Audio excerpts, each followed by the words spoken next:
All right, we are back and we are live. Ladies and gentlemen, welcome back to the coverage of the 2024 New York Pro Finals. We had quite a battle in 212. We had an excellent showing from a few guys in Classic, and we had some unexpected competitors come in the Open that everybody thought was really going to do well. Some guys I think did better than others. Anyway, thank you, everybody, for joining me. If you are new here on EP09 Bodybuilding, welcome. Welcome. Please like the video, subscribe to the channel.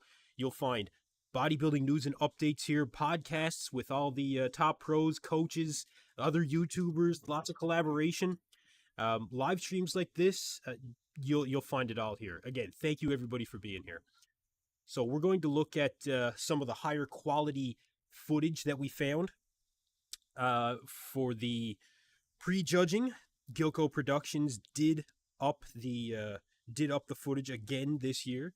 Did an excellent job here at the New York Pro, as they always do.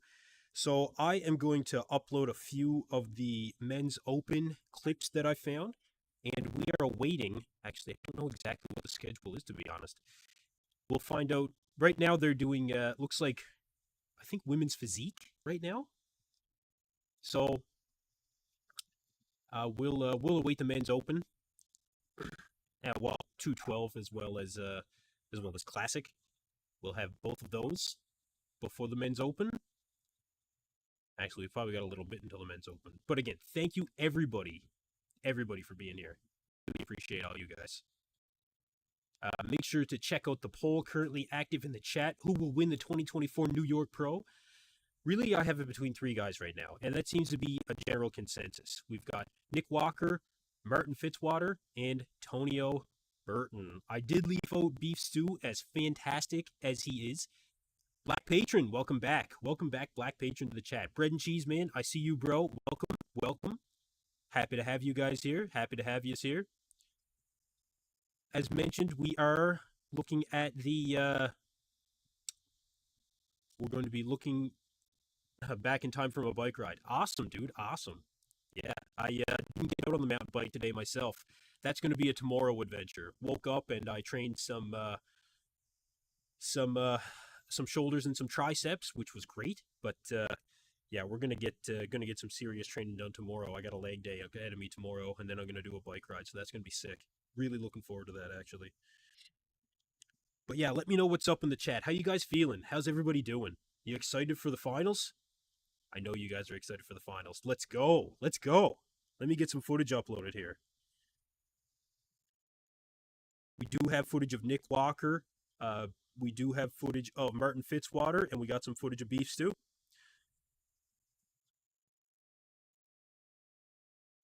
So let's see.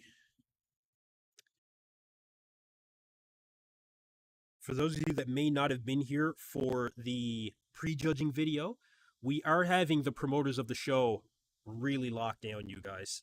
Even screenshots, guys are getting their streams disabled right now, making it very difficult to be able to bring you guys content. But we will definitely watch along here, and as we find content online, I will bring that to you guys. And again, we do have all kinds of stuff that we can talk about between now and then. What time Eastern Standard Time does finals start? C. James Fit asks that. I'm not exactly sure, actually. I'm not exactly sure. But I'll try and find that out for you. Get a couple of these higher quality images also uploaded from Gilco Productions, the best in the game. There's some really good guys out there doing it, actually, but Gilco is definitely way up there. Definitely way up there. So let's get some shots here. The stream is currently live, you guys. They're going through, I believe, women's physique right now. The link is in the description for you guys to watch along with me at home. Certainly would love to have you along for the ride.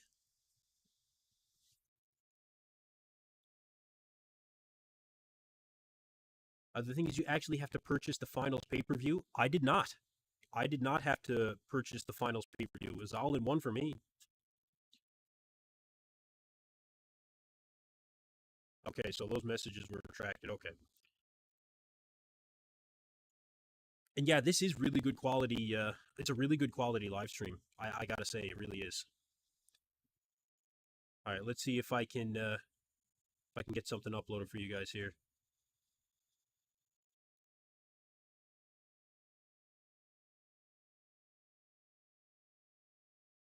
Bear with me for a second. Make sure that you guys get into the chat, get into the poll that's currently up on the channel. Who will win the 2024 New York Pro? Really came down to a battle between three guys. And look, not to take anything away from Beef Stu, because he was fantastic. You know, he was absolutely fantastic. But I really did see it come down to just these three. Lift Big for Muscle. I would try emailing the company on their FAQ page, because I did have success getting a hold of them.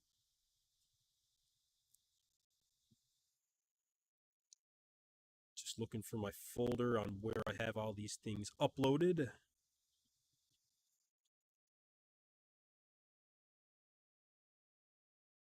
Okay, back one.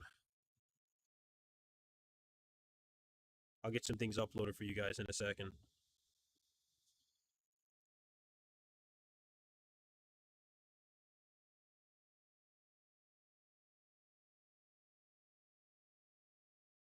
Okay, here we go. Gotta create a new folder.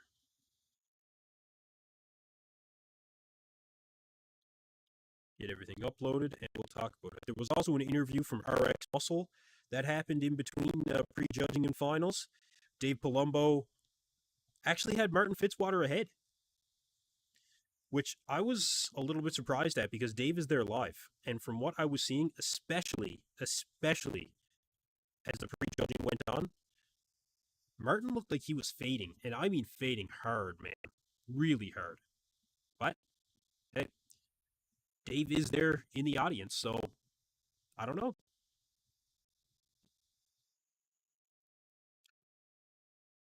Davey Mize, what's going on? Welcome. What's up, EP? You do any diving this week? Yeah, I did actually. I did. Yeah, I had to inspect a ship's cradle.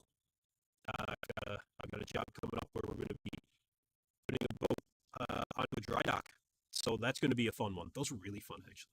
Really fun. Thank you very much for asking. Black Patron says some of these women look freaking great, by the way.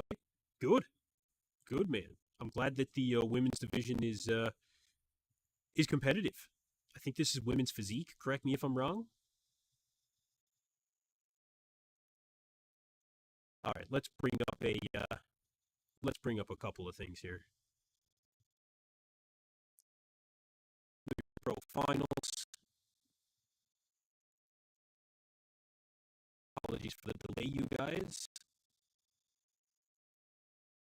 Got a few things uploading here to the folder.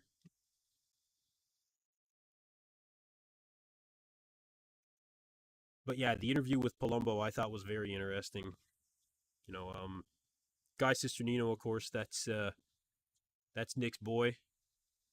So Guy was definitely in favor of Nick, I'll say.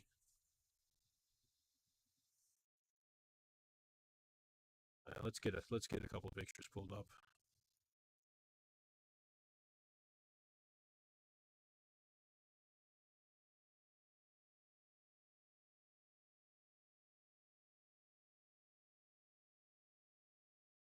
Check it out.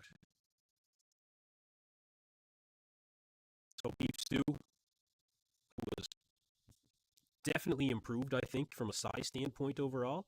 Looks really good. Dave Mai says Beef Stu won't win, but he seems to have made the most improvements since competing last. I agree with that. I think that he is massively improved. I think he looked fantastic.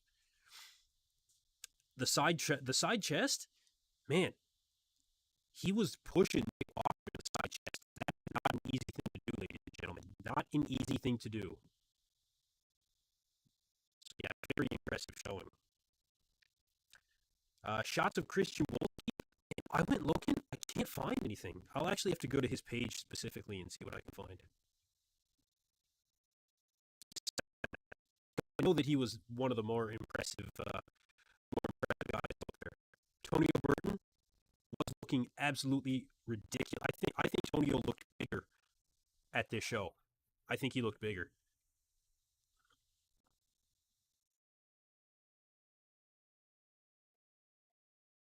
If you guys are following along with the live stream at home, let me know in the chat. Hard to understand me? My bad. And let me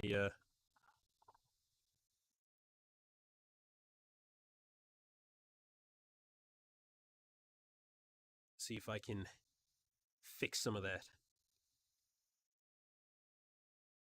Thanks, Jack Todd, for letting me know. Should be all good now. Should be.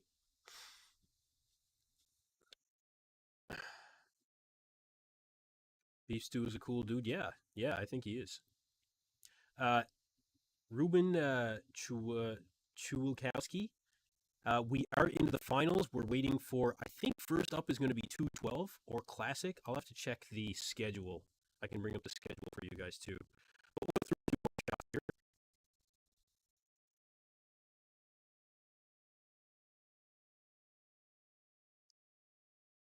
See what I can do for you guys here. I think it's because I'm playing a live stream on my computer at the same time. That should make it a bit better. I'll stream it from another device here. I'd rather have a good live stream quality and get some stuff up for you guys after the fact. So again, Tonio, finals did start, but right now they are into women's physique. I'm just bringing up some images here from Gilco. Actually, I got to get a little bit further into them because there were 2 in particular of a comparison between Martin and Nick that were very, very good. And here's one of them here. So as you guys can see, Nick Walker bringing a very impressive package. Martin Fitzwater. A lot of people think that Martin should win. I've seen a lot of talk out there. Dave Palumbo said that he thought that Martin should win. According to the poll that we have up so far, make sure you guys get your vote in. Crimson Carousel, do I have time for a nap? I honestly don't know, man. It depends on how fast they kind of get through the divisions here. I would stick around for 212 though, honestly. If I was going to stick around for any other division, man, it would be 212. Really, really good. Like, it was a serious battle between Kerrith Bajjo and Oleh Kryvyi. I'm telling you, you don't want to miss it. And get your money's worth out of the stream, you know? Black Patron, number 4 girl got those Shanique genetics. Right on, right on. Yeah, they seem to be moving fast. Yeah, I think they are. If Martin wasn't gassing so hard, I would be more convinced. So Martin Fitzwater going into this show, for those of you who may not be aware, did 0 cardio. 0. Which I think is a mistake. I mean, look, not to say that his body fat percentage was not low. I mean, he didn't have any fat on him. But that's not the point. Cardio helps you and I talked about this on the last stream, so I apologize if I'm being repetitive for any of you guys. But cardio is not just about burning body fat. You gain an amount of endurance when it comes to your heart rate being sustained for a certain amount of activity. That will translate over into better posing. And that's something that maybe Martin was starting to fade a bit. That's maybe one of the reasons that he was starting to fade a bit.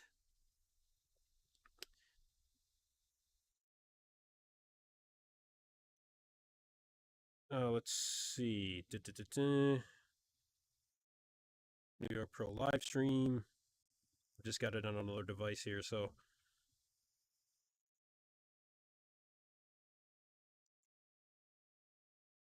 But yeah, that's I think that really does affect Martin Fitzwater. Black Patron says, I'm not so sure it was the lack of cardio training. He was flattening out. Could have been he overdid diuretics. It could be that as well. Yeah, it certainly could be. It could be a combination of both. No, that's a very strong possibility. Give you guys another screenshot here.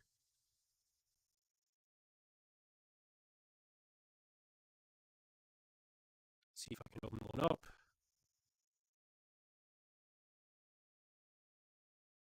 Definitely want to keep these rolling.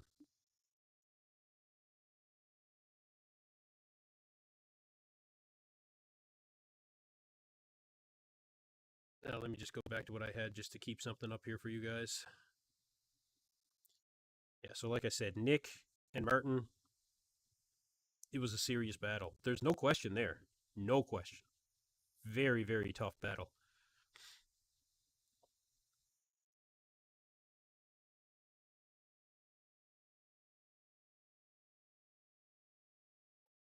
Let's see here.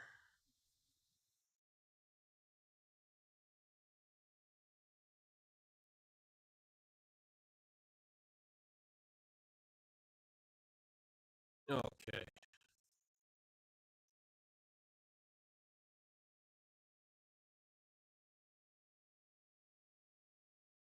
I might be the only one watching this stream at the moment. Maybe. Maybe, dude. I don't know. Just trying to get a few things uploaded for you guys here. But yeah, we did have a really good battle here. Tonio Burton as well. This picture is from prejudging. Yes, this is all prejudging.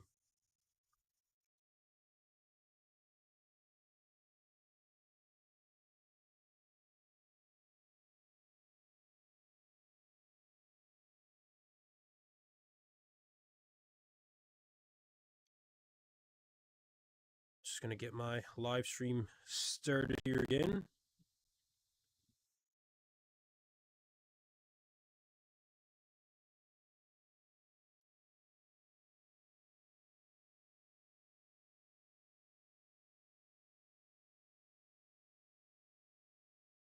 And here we go. All right, so they just did the women's physique. They did the women's physique awards, so we're through that. That's good. She won a backpack. Better be full of drugs. I'd imagine. Imagine that. Yeah, Dave Monfro, welcome back, man. Welcome back. It says posing alone is hard cardio, but I believe you need to be in good cardiovascular shape to stay in there during the callouts, and I absolutely agree. Yep, I absolutely agree. Crimson Carousel asks EP, where do you place Martin at the Olympia based on his two showings? It's a really good question. It's a really good question. Well, we got to consider who else is in the lineup here. Oh, okay. I need to delete some stuff. Very good. And who else is going to be qualified? That's a really, really good question. As of right now, I think I would put Martin in the I'd say the top 15, maybe top 12. They're just going to start with 212, actually, you guys. 212 is coming up. 212 is coming up. Let me know if you're watching along at home. Yeah, let me know if you're watching along. But I'd say Martin top 12. Yeah, really happy to be here with you guys to do this live stream.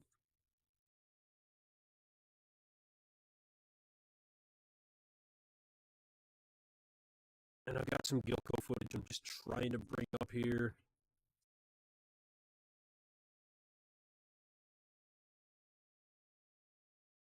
Got a few things that I got to get rid of. And then we should be able to get into it.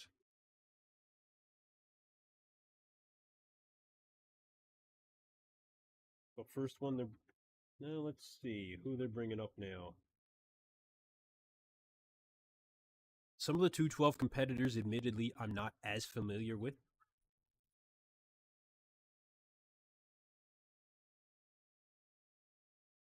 But very competitive class, especially that top, that top 2, top 3. Man.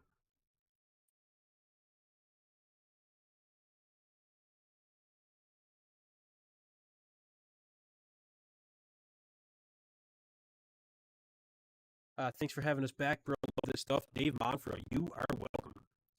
Daniel Baby Rage says, fun fact, Martin and Nick both turned pro at the same show, and now they battle after all those years. That is a cool thing, actually. That's really cool.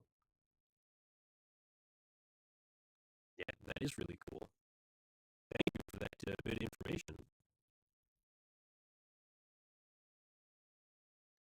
Yeah, the live stream is great quality. Make sure you guys check out the link in the description in order to buy yourself the live stream.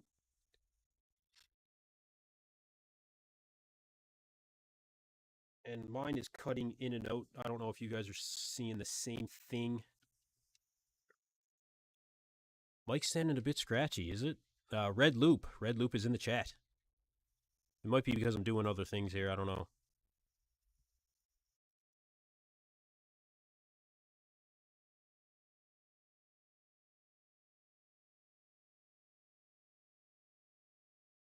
Kerrith Bajjo is currently on stage, and this is the guy that is in contention to take home that win. But Oleh Kryvyi is pushing him awful hard. I will say that.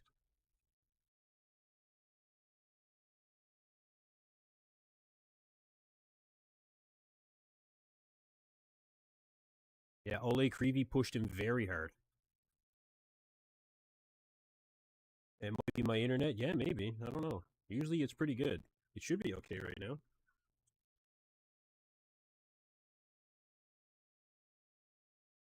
Yeah, thought I'd diagnose this problem earlier. Kerrith Bajjo looked fantastic. I think he definitely looks as good or better than he did at the prejudging. Currently on stage is Francisco Barrios Volk, whom I probably continue to mispronounce his last name, but I meant to message Patrick Tor to find out what is how to pronounce it. Really good 212 competitor. He brings a lot of muscle. He's got really, really good balance from top to bottom. Really good shape, you know, really, really good shape overall, I gotta say. Yeah, very impressive 212 competitor. Very impressive.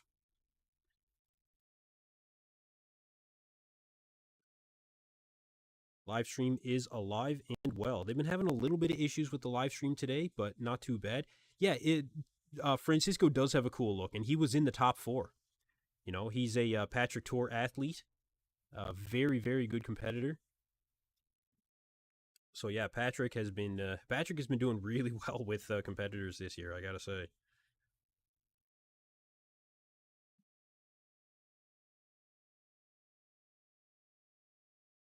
Okay, let's see here.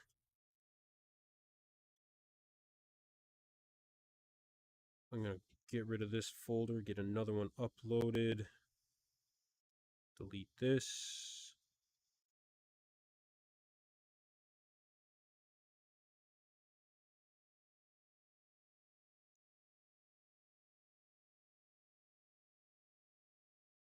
Get a few things out of the way.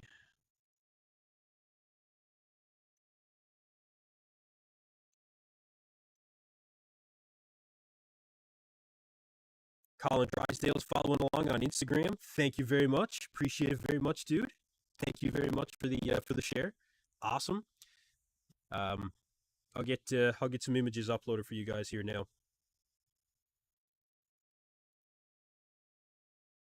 Go back to my drop folder.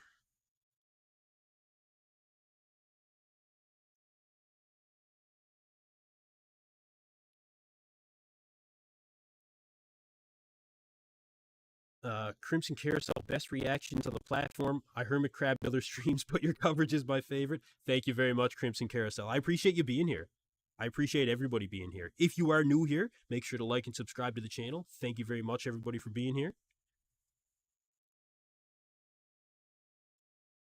I've got some of the Gilco footage that I'm just working on getting uploaded here for you guys. I apologize for the delay. Doing our absolute best to bring you guys what I have. Might be missing out on a little bit of the 212.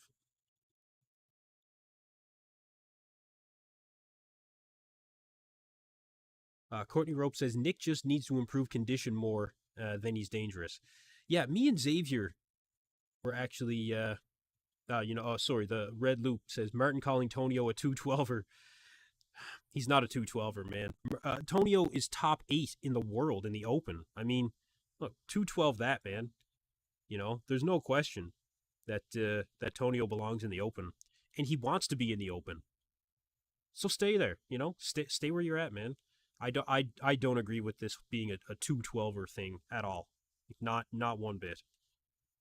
I actually don't like that he said that. You know, he's stay humble. You know, stay humble. That's the best advice I can say about that.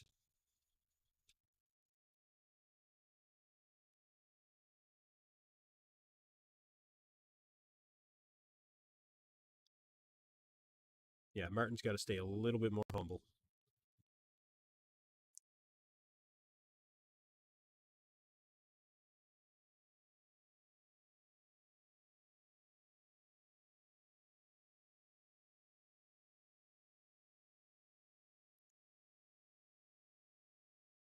Okay, here we go.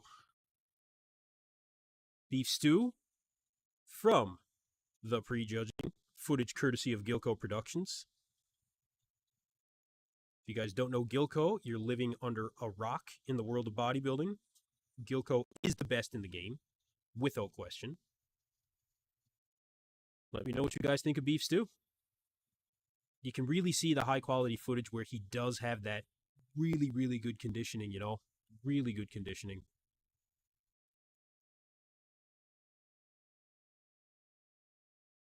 I think Stu should be very happy with what he brought to the stage here. Bread and Cheese Man says Stu is so much wider than everyone else. He is wide, man. You know, he is wide. It's really, really good. Going through some of the individual routines in 212 as of right now on the live stream. Black Patron says it would be pretty boring if everyone was just Jay Cutler from back in the day. I suppose. Yeah, I suppose. Jay Cutler 2009, I take a few of them. Not gonna lie. Red Loop says Martin says he's all matured and grown up now, but still name calling. Not good. Yeah, there's just I don't think there's any particular need for it. You know, I don't think it's necessary. I don't think it serves a lot of purpose. You know, some back and forth. Yeah, okay, but I mean, within reason. Antonio a 212er when he's more than proven himself. I don't know about that. Stu's hand was just a little too dark. Yeah, Alex, wait, you're right. It was. It was a little too dark. I agree with that.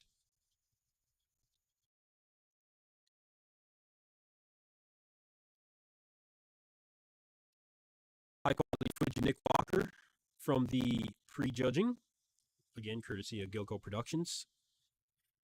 Black Patron, you get what I mean. Jay Cutler was the most boring personality ever until he retired. Yeah, I get you're not hating on Cutler, man. It's hard to hate on a guy like Jay Cutler. Jason Joseph is currently on stage, and this is a guy that's been tagging me in a lot of his stuff lately.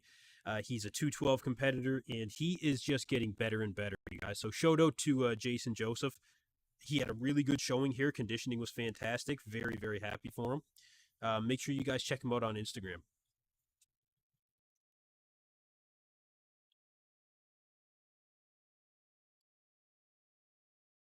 Again, just going through some of the 212 individual routines right now. We are awaiting the finals. And again, Nick Walker. A lot of people were saying that Nick was not the same bodybuilder that we saw, you know, in 2022.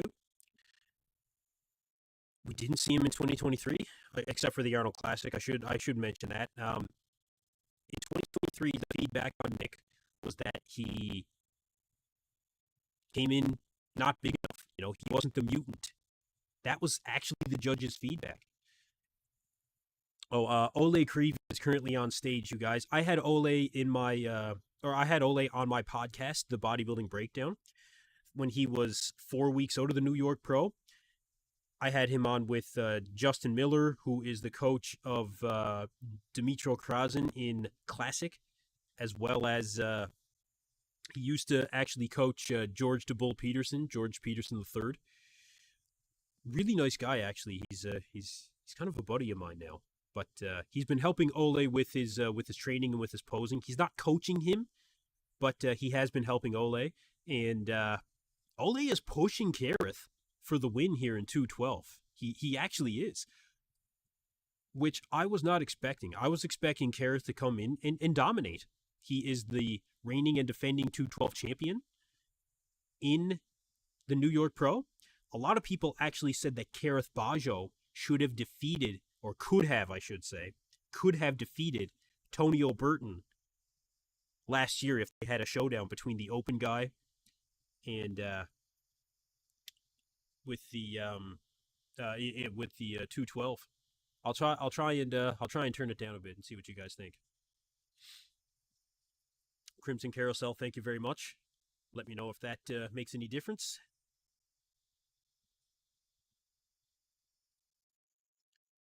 I've been known to be a loud talker too, so maybe that's part of it. That might be part of it.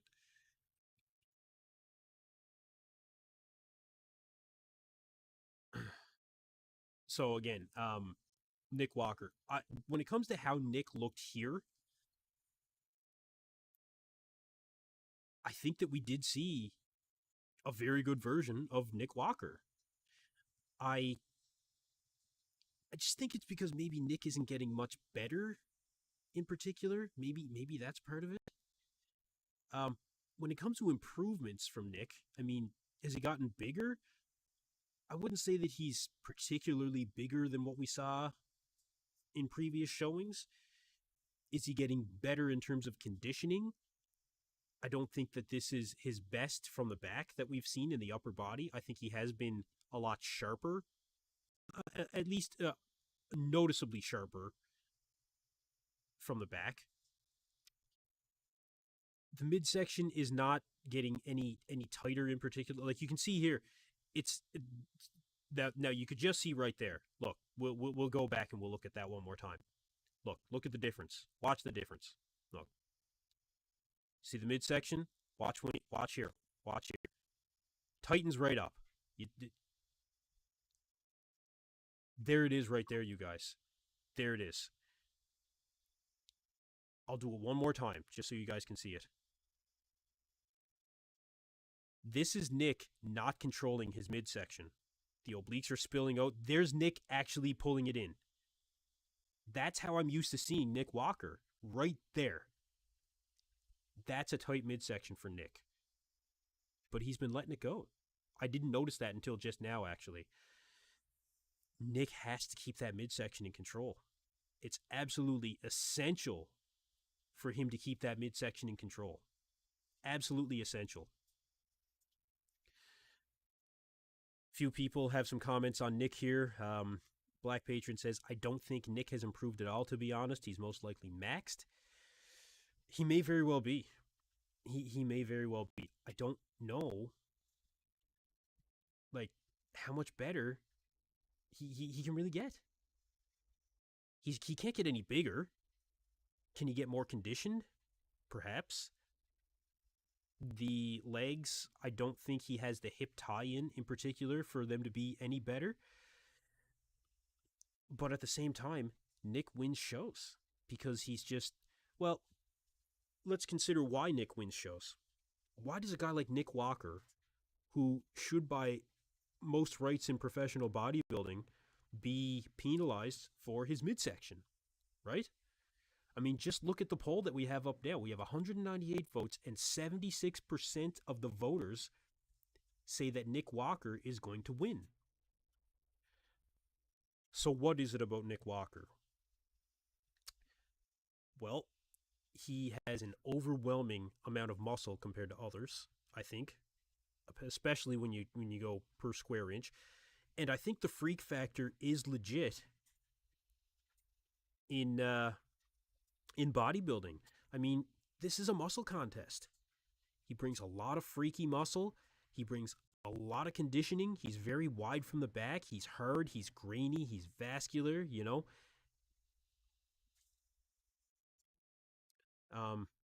Crimson Carousel, thanks for letting me know about the audio thing. Let me know if it starts up again. I'm glad it sounds good. Um, but that's why Nick wins shows, because he's a freak. And being a freak can get you very far in bodybuilding. It can. Clearly it can. Nick was third in the world in 2022. Arguably, he still is. Third or fourth at the lowest, you know? So that's my 2 cents on Nick Walker. Let me see if I can bring up a couple more images for you guys. Mike Van Wyck critiqued Nick's physique very negatively. Too many devices are using this code right now. I didn't sign in on any other device. What the hell? Live stream's screwing me here. Oh well, I'll wait. See if I can bring up a couple more images for you guys while I wait.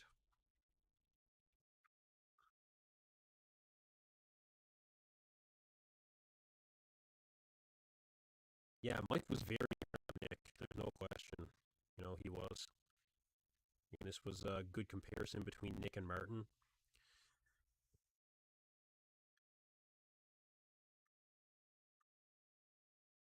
Oh, wait 5 minutes. Okay.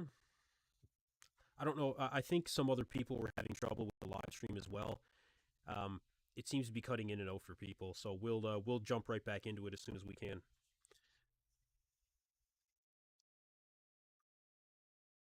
But again, the Red Loop said Mike Van Wyck critiqued Nick's physique very negatively. Like, what are we looking at? He said, Nick making people eat their words. Yeah, Nick is. Look, just look at this shot. It's pretty understandable why Nick Walker wins shows, I think, when you look at a shot like this. It's pretty understandable. He's got broader shoulders than Martin. He's got a thicker chest than Martin. He's got more striations through the chest. He's got harder, gnarlier condition through the legs. These things do all count in bodybuilding. It's like people just started saying that, these things don't count in bodybuilding. Now, is Nick's waist getting wider? I think there's an argument to say that as well. Should he be penalized for having a wider waist? Yes. Like I just showed in that video, you guys. It did not do him anything, it didn't do him any good to be at a point here where he was letting his midsection go like here. Look, midsection out, midsection in. Right there. Right? Right there. If you guys missed it, let me do it again. Look, midsection out. Look at the oblique spilling over. Look at the obliques, right? Midsection in.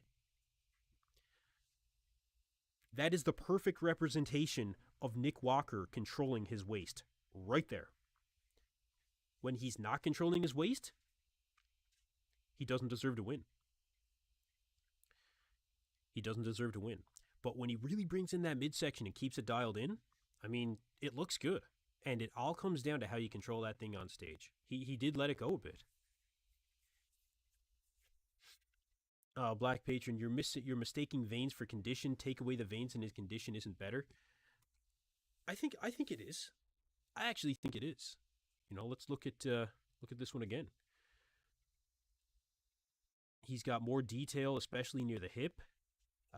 He's got more striation. Now, maybe Martin isn't fully flexed here. I don't know.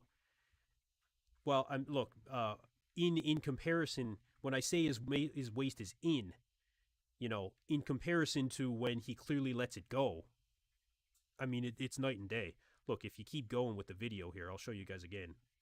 If you keep going, you can see, like there.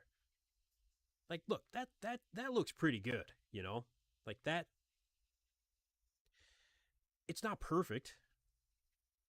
It's certainly not perfect, but the difference when he's controlling it and when he's not is night and day. That's really what I mean.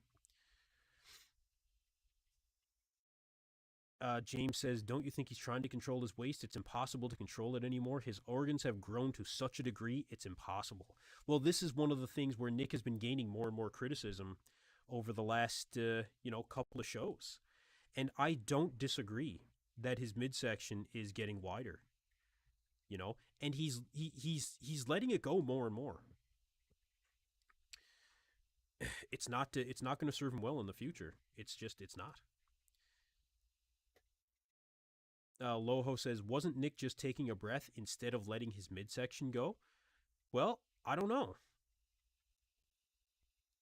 Let's see where he turns around.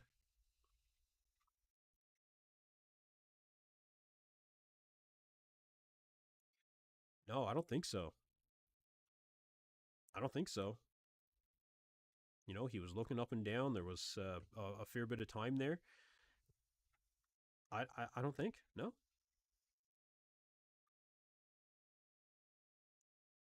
Like, look, even here, the well, with a lot. See, really good midsection control there.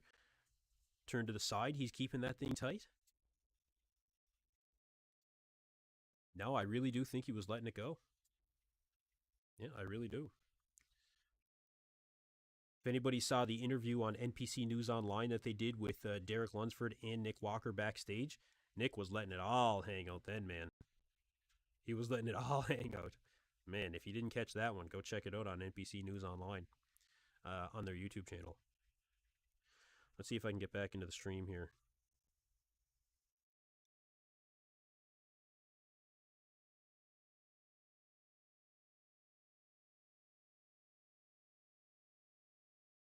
All right. Looks like they're letting me back in. Top 4 currently on stage. And it is the same top 4 that we saw during the prejudging. We've got Francisco Barrios Volk. We've got Kerrith Bajjo, Oleh Kryvyi, and we have Giuseppe. Why is his last name escaping me? Zagarella. Giuseppe Zagarella.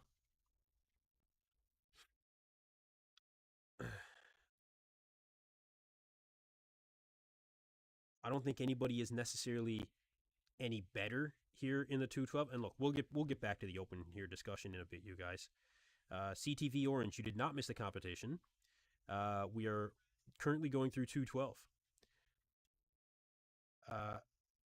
Goat Fitness, I think losing control of the midsection is when it extends forward, not sideways. Just my personal thoughts, though. No, man, I think there's control over the obliques as well. I think that there's definitely control over the obliques. Of course, I respect your opinion, as always. Goat Fitness in the chat, you guys. Make sure to go subscribe to Goat Fitness. Really, really good bodybuilding insight as well.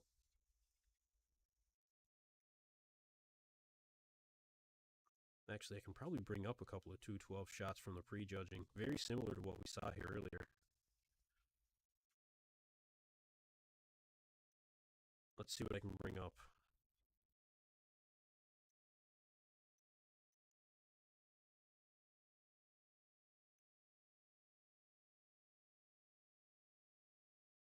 So this was prejudging for the 212, you guys, and it's almost a carbon copy of what we saw. They're actually just going through the pose down here for the 212 now. We'll get back to the open. We'll chat about the open here. If you guys want to keep chatting about it, I certainly will.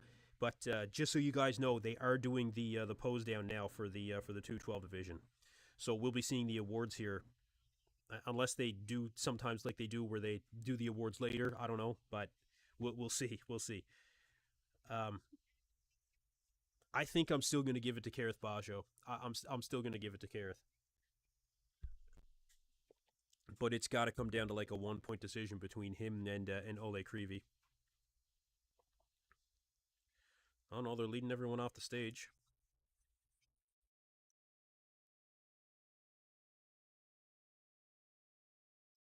No, it doesn't look like they're going to do the awards for 212 yet. They're bringing out the men's physique division now. Men's physique is pretty quick, you guys. There's not really posing in particular in men's physique. Not to hate on men's physique, but yeah, I'm not the biggest men's physique fan out there, I guess. Anyway, we can get back into some of this talk on Nick.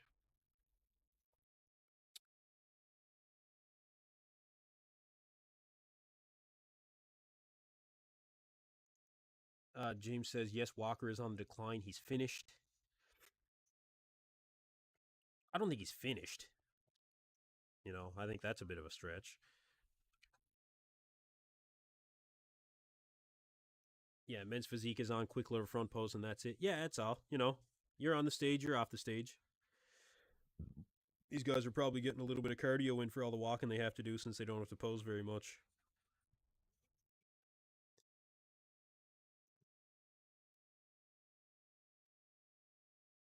Simon Solerio says he came off the back of a massive injury. The pressure on Nick this show.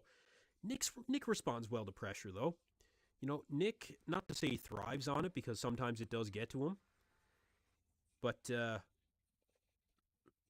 Nick can handle the pressure, man. He's pretty good at handling that pressure, I gotta say. I think Nick is pretty good with the pressure.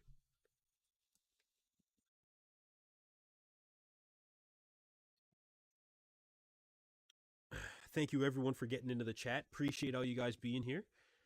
Uh, Pogod1 says it's so close in 212. Yeah, man, it's really close in 212. Let's bring up this image here again and talk about it a little bit. Man, very, very close.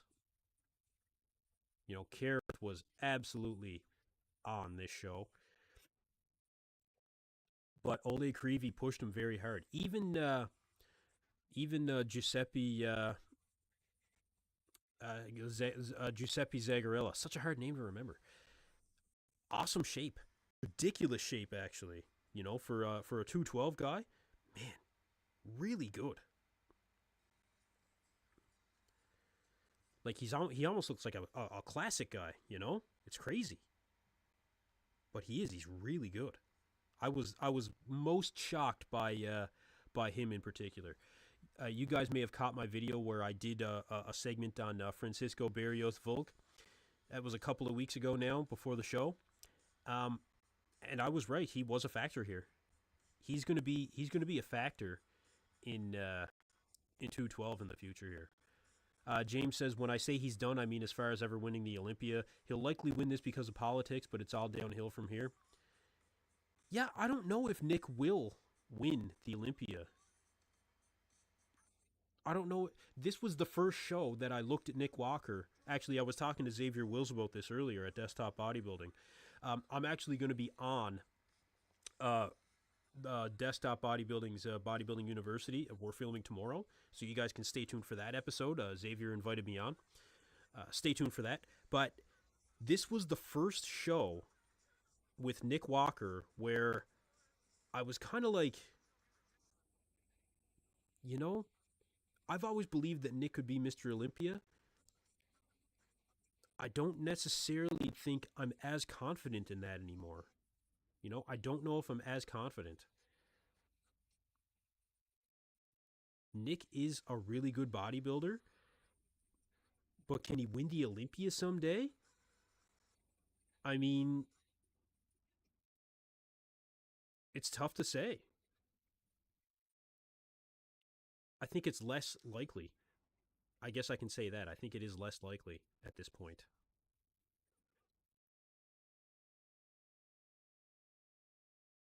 Let's take another look at Nick.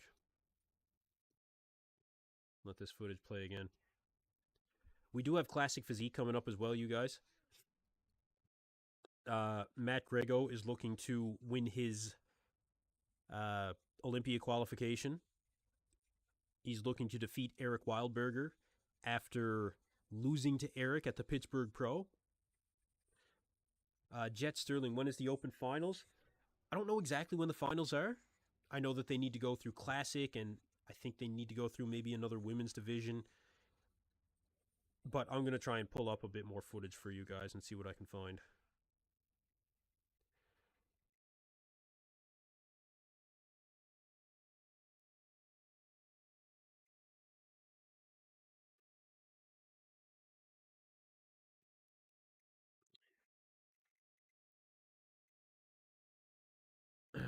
With the way Lunsford looks, going to be very hard to beat at the Olympia. The more off seasons he gets, the better it's looking for him. Scotty says that. I think that Derek is improving. Yeah, I think that Derek is improving.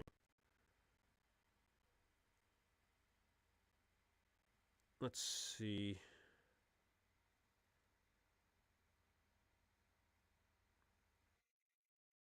This is a pretty good shot. Bring this one up a nick. Bro, you really believe Derek deserved the Olympia being as soft as a marshmallow from the front? Any of these guys can win.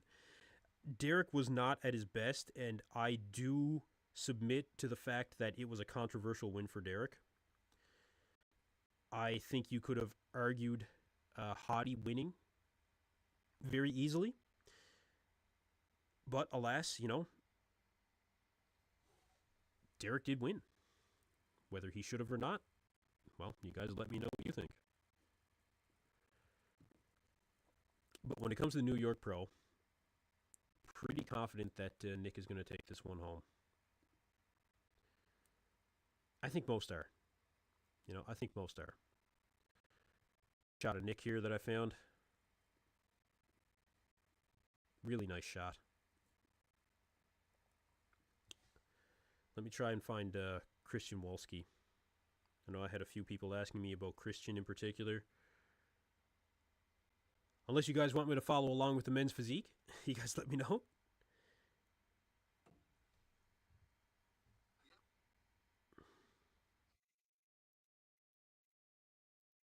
Should be some stage shots of Christian Wolski here.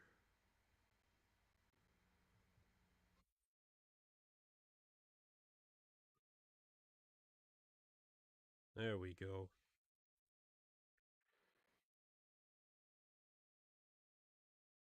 Okay, I got a shot of Christian. We'll take a look. Move closer to the mic. Yeah, it's just because I had my head down. Sorry about that.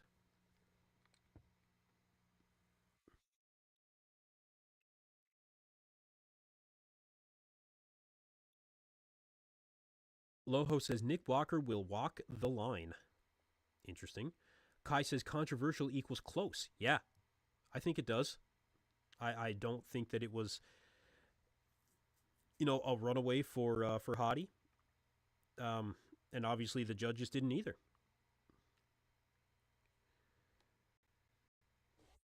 Again, thank you everybody for being here in the chat. We are awaiting the Classic Physique division as well as the 212 finals. We will be getting into the open here in a little bit. But thanks everybody for sticking around. Trying to bring you guys a couple other shots from the pre-judging. Christian Wolski was one that came up that a lot of people were impressed with, especially from the back. Let's see if I can find a back shot.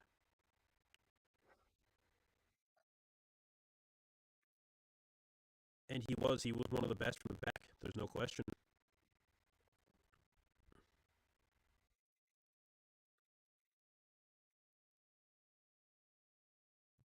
I think that Christian Wolski was very impressive. I think he'll be top 6 here.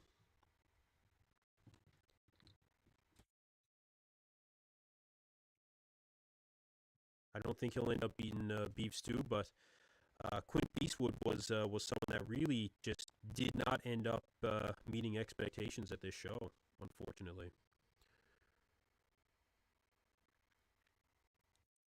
But Christian Wolski was a surprise. He was definitely a surprise in this show. Currently going through some of the men's physique call-outs here. They've got, I don't know if this is the first or second call-out, I'm not sure, but again, they go pretty quick because they just have a front relaxed and a back relaxed kind of thing. There's not really a whole lot to it. That's kind of what, never really drew me toward men's physique, is because, I don't know, there's no posing. There's no posing. It's hard to compare. Yeah, it is hard to compare.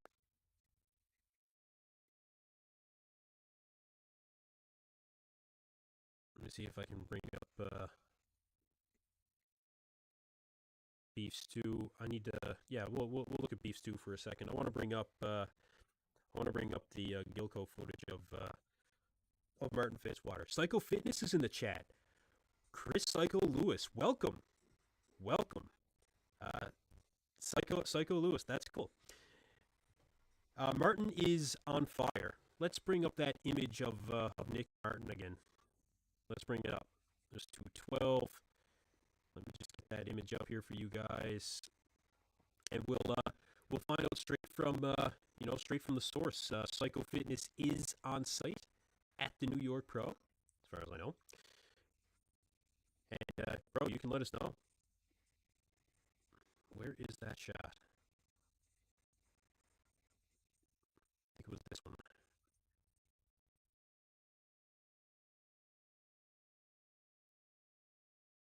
Yeah, Nick Martin again, as you can see. Is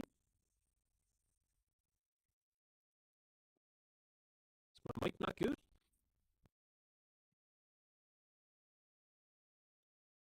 I might be trying to block out my dog's barking right now. I'm not sure.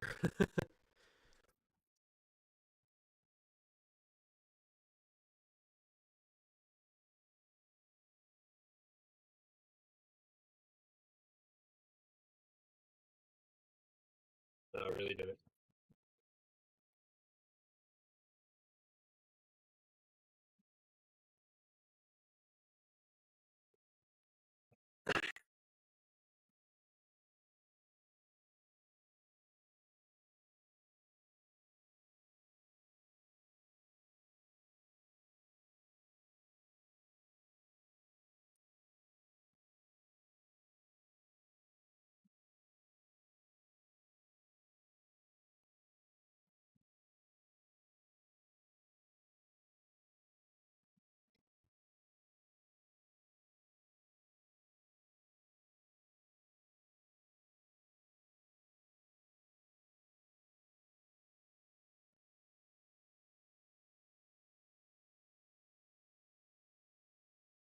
Okay, let's check the mic. There.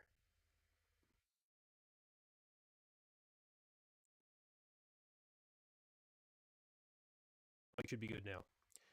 Loho asks, EP, are you diving right now since your mic sounds a bit scrappy? No, I'm not, actually. That should be better. I just switched out cables. You guys let me know if that sounds any better. Apologize for that technical glitch, you guys.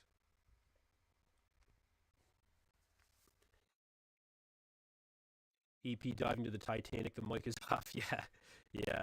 I've got pretty good underwater communications, actually.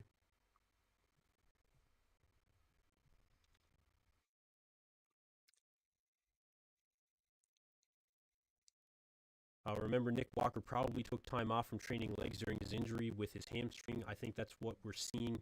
Possible imbalance. That's from Rob. Uh, Techislog. I apologize if I'm mispronouncing your last name, bro. Um, it was a definite issue for Nick. Yeah, it was. They kicked me out of the live stream again, which I don't understand why, because I'm only watching it on one device. But we'll wait for that to come back up, and let me get the screen recording of Martin up and running for you guys.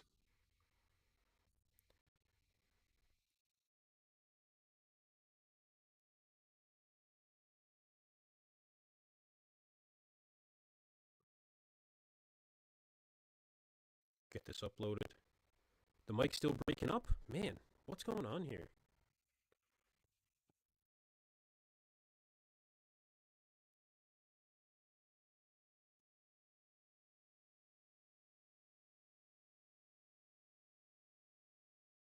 Mic should be good now.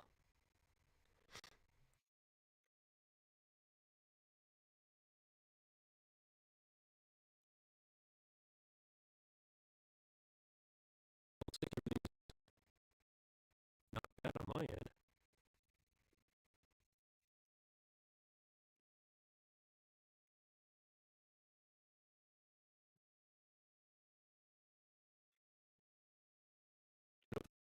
Should be good.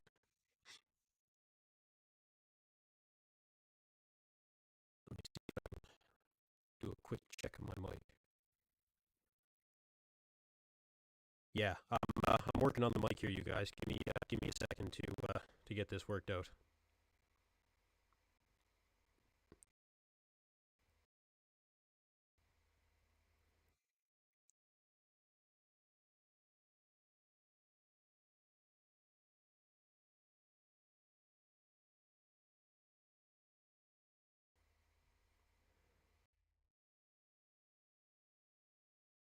Yeah, I can hear the scratching in the mic. I'm just working on diagnosing that. Just 1 second.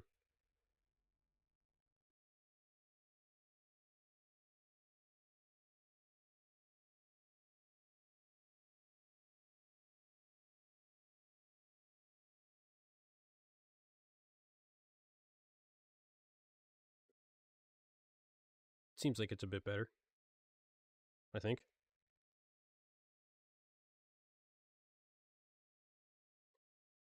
Dan Monfort says great lighting the past 2 shows, Detroit and T-Neck now.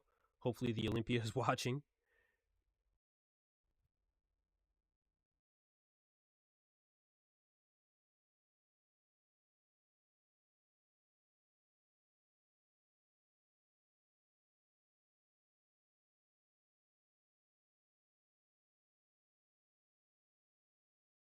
Yeah, it seems better.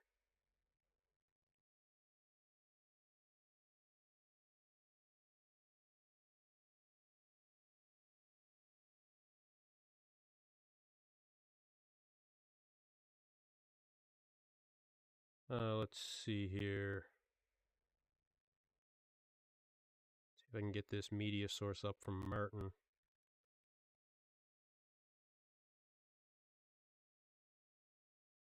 Maybe it's because that was playing through as well. I could have been.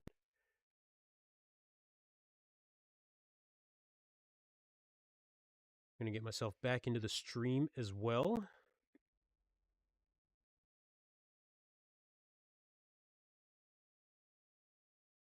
I don't know if this is the one of Martin or not. That's Tonio, not the one I was looking for.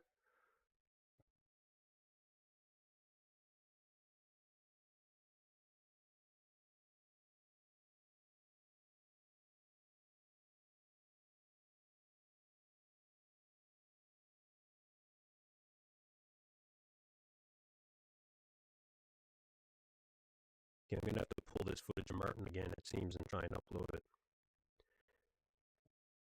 Do I have 2 mics on? Sometimes I sound low and clear, but other times louder and static. No, I don't. No. Just got the 1 mic going.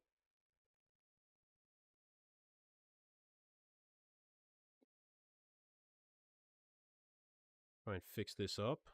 We definitely want to get this fixed before we go live for the finals. That's for sure.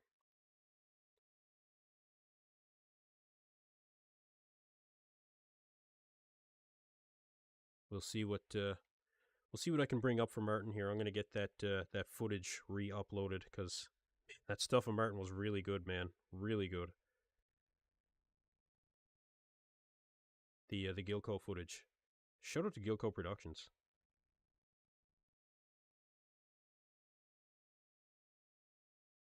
I hear you, Black Patron. Thanks, man.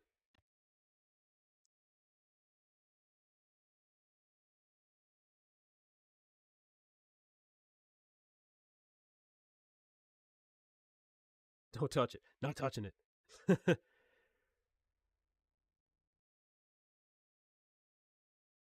All right, let me get that footage of Martin up here. Actually, I'm going to get back into the stream. Let me know if you guys are following along with the stream at home. Again, we are currently waiting for the men's open to come on the stage. They're actually doing the awards right now for 212. Kerrith Bajjo takes 2nd place in 212, you guys. 2nd place for Kerrith Bajjo. Wow. Wow. I'm shocked. I'm absolutely shocked. Oleh Kryvyi takes 1st place in the New York Pro. There is a new 212 champion in the New York Pro in the 212 division. Wow.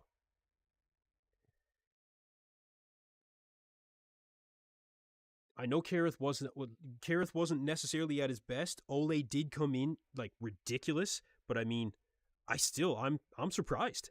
I am. I'm gonna bring up a shot of the finals here for you guys. Wow, Kerrith is. I bet you he is upset, man. I bet you he is upset.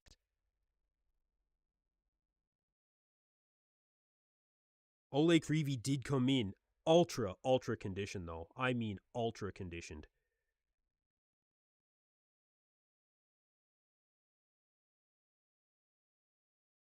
Wow. Well, it just goes to show anything can happen. Francisco Barrios Volk taking third place in this lineup, and I'm very happy that he ended up taking third. I probably wouldn't have been upset if Giuseppe took third place here, but Francisco, like I said, this is why I covered this guy on my channel there when I did. You know, he was really good. Really good. He's going to be a force in 212 in the future. I wouldn't be surprised if he ended up moving up to the Open. C. James Fit, anyone else having issues with the live stream cutting in and out? Yeah, I am. I think everybody is. I had times where it kicks me out completely. Dave Monfort says huge upset. Yeah, it was a huge upset. Kerrith was hands down the favorite going into this show. And I mean hands down. Unbelievable that he didn't end up winning this show here. Let me bring up a screenshot of the finals here.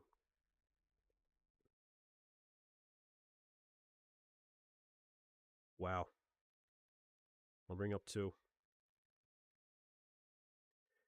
Jose Sargui says Kerrith was not conditioned enough to win. I don't know. Apparently not. Apparently not.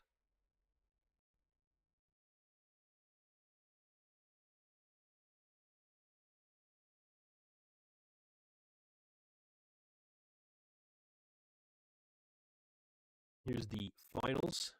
As you can see, Oleh Kryvyi is your 212 champion at the New York Pro, new 212 champion. So Kerrith Bajjo is going to have to go on to compete. And Crimson Carousel, glad you convinced me to stay awake. What an upset. Yeah, man, that is a really big upset. I'm going to have to get Kerrith on the channel to talk about this. We'll have to find some comparisons there of the 212. You guys, we have a new 212 champion. Now, you guys might remember that I had Oleh on my channel when he was at 4 weeks out. Justin Miller, the former coach of George Peterson III, and actually Kerrith Bajjo's former coach as well. Justin was helping Oleh with some training, with some posing. He's not coaching him. But Justin did tell me earlier, I could show you guys the screenshots. Justin did tell me Oleh is looking really good. Don't be surprised if he wins. He can win.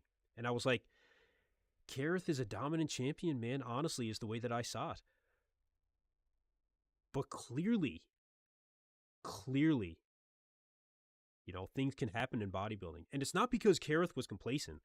I know that Kerrith was on point this entire prep, you guys. He was on point. I just don't know exactly what exactly took place. Well, I do actually. Oleh just came in ultra conditioned, man. Ultra conditioned. Black Patron, are we waiting for Classic as well? We are waiting for Classic. We are waiting for Classic. They currently have on, it looks like, Wellness. You guys can imagine how I figured that one out. But yeah, we had Oleh take home the win here, you guys. Wow, that's a really big shot. Let's take it down a bit. Right? This is your 212 champion at the New York Pro. New champion. So let's talk about it. I'll see if I can find some higher quality image for you guys. C. James Fit, is Greggo competing? Yes, he is. Yes, he certainly is. Matt Greggo is going after his Olympia qualification here at the New York Pro after taking second to Eric Wildberger in Pittsburgh. Now, we've also got Dmitro Krasin, who's showing up much better here, also a Justin Miller athlete. But let's talk about this. Dave Monfort says, I'm feeling for Kerrith, bro. He's a great guy. Yeah, man, he is a great guy. Just a nice, genuine dude. You know, funny guy, too. He's been on the channel a number of times. I'm not sure it's tonight, isn't it, for Classic? I don't know. I'll check the schedule. I don't think that the New York Pro goes into a second day. Dave Monfort, do you think Oleh could break the top 5 at the Olympia. He has. He's done it before. He's been as high as 5th place at the Olympia. He's actually defeated Kerrith before. So I guess it shouldn't come as so much of a surprise that he was able to defeat him here. You know, I don't think it should be such a surprise. He has been top 5 at the Olympia before. Kerrith has beaten him, he's beaten Kerrith, and now he's beaten Kerrith again. Do I still think that Kerrith Bajjo will be at the Olympia? Yeah. Yeah, he'll go back and be better because of this. Answered my own question. Yeah, true, bro. That's funny. Well, the winner had a better overall package. If your midsection goes with you, it ruins the overall package. Black Patron. So many fake butts and wellness is crazy. There's a lot. Yeah, there's a lot.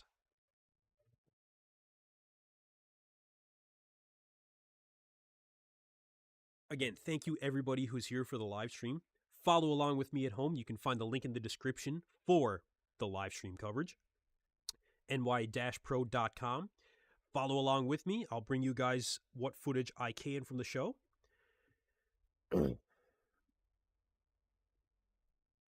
And again, thank you everybody for being here.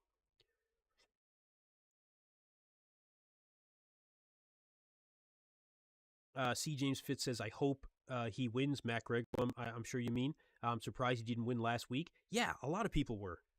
You know, a lot of people were surprised.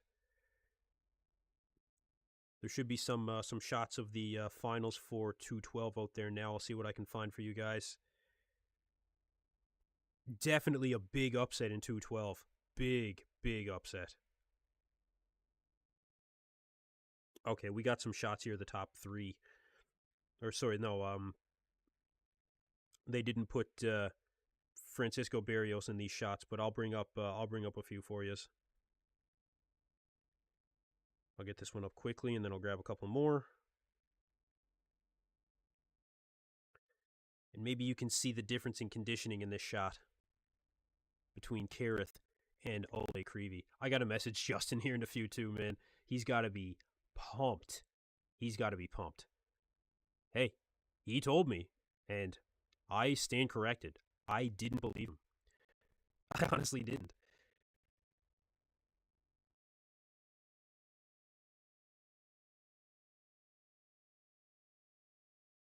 When is the Open scheduled to go on?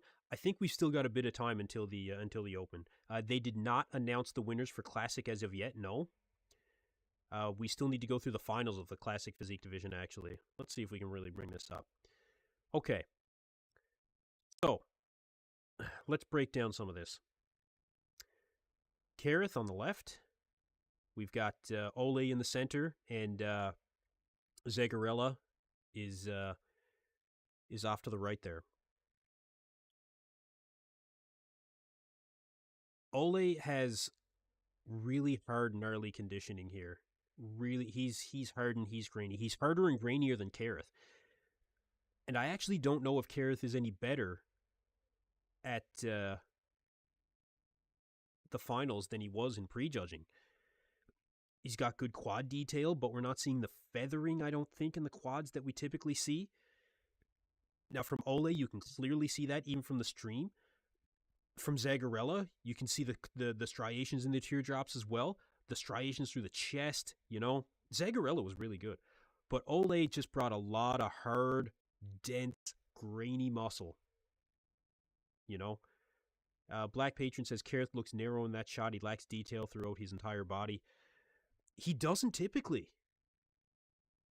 Kerrith typically does not lack detail. Let's get a good shot here of Oleh up for you guys. They will be moving into Classic Physique here pretty soon, I'm pretty sure. But let's take a look at the champ. Unexpected champ, like I said, a huge upset.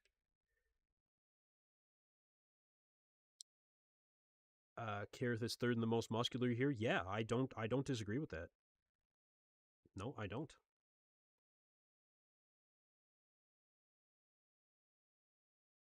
Good shot here of the champ.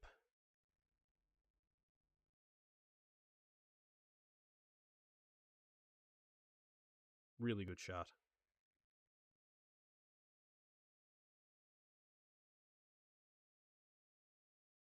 So yeah, you can clearly see the striations here through the quads, the feathering, hard, cranny, dense muscle. This is why Oleh Kryvyi ended up taking first place here. This is why.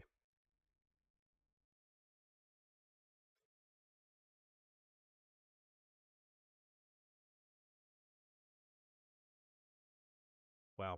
So Oleh Kryvyi punches his Olympia ticket. Kerrith Bajjo has to continue on to compete, as does Zagarella and Francisco Barrios.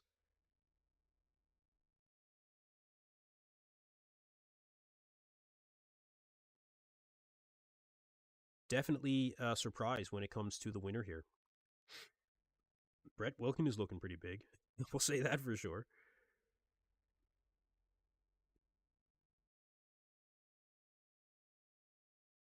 But yeah, we have a new 212 champion. Wow. Wow. So they're just going through some of the comparisons here for the wellness division. Dave Monfort says, "Wow, that top three in 212 is gnarly and nasty hard." Yeah, let's take another look at that shot. Let's take another look at it. 212 was really good in this New York Pro, you guys. Really good. Right? Right?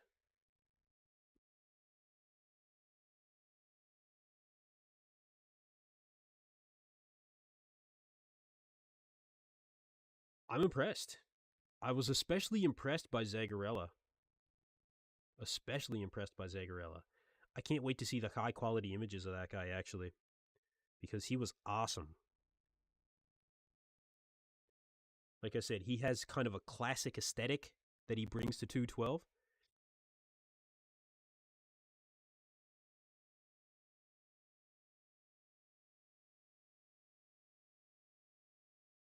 Again, I do want to bring up some footage here of Martin Fitzwater so I can bring that up for you guys. But yeah, for what we just had in 212 there, pretty impressive. You know, pretty impressive. We'll get back to talking about the Open. Yeah, we'll talk about the Open some more. I'll bring up some comparisons.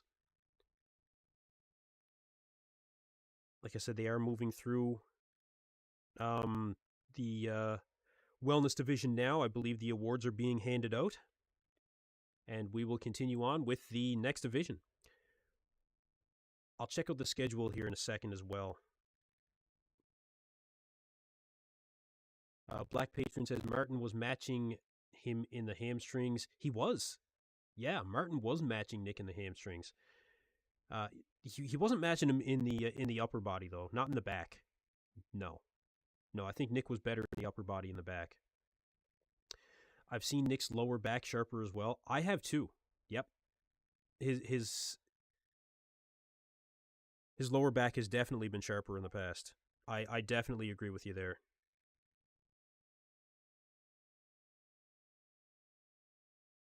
Bring up a couple more shots here.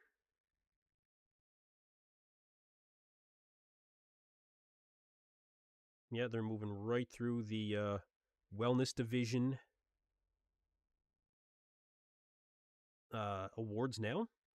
And we are one step closer to getting to the Open, you guys. One step closer. Thank you, everybody, for sticking around on the stream. Really appreciate all you guys being here.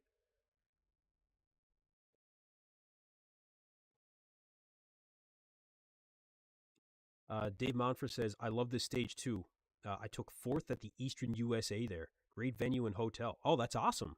That's awesome.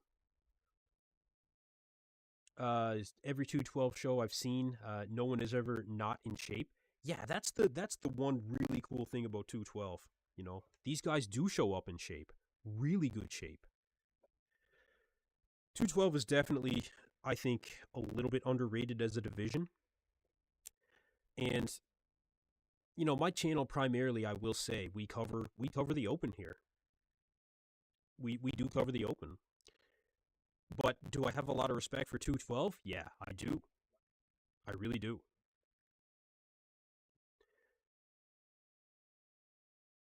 Special Ed, we appreciate you too. Oh, thanks a lot. I really appreciate you being here. Thank you very much.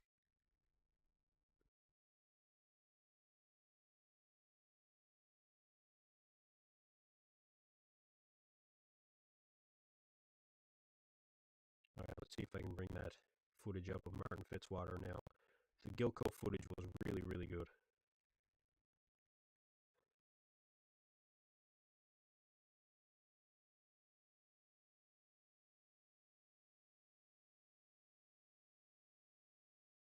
Can you hear my dog snoring? That's awesome. She's quite content.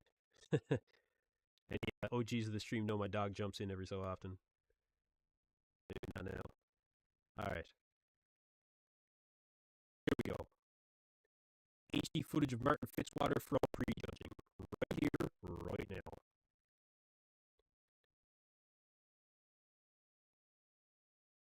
Let's break some of it down.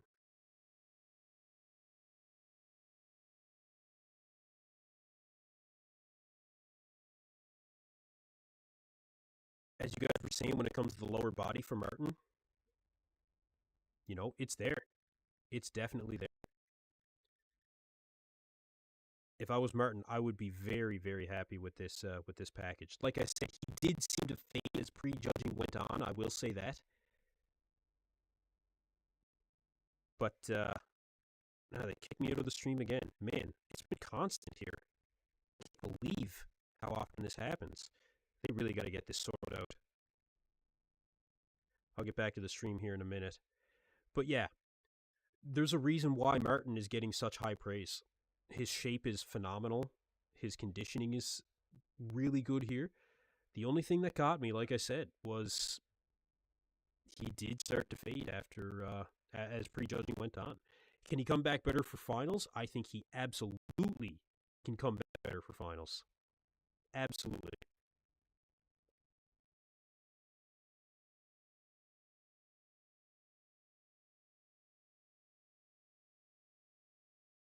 212 guys are for real? Yeah, they are.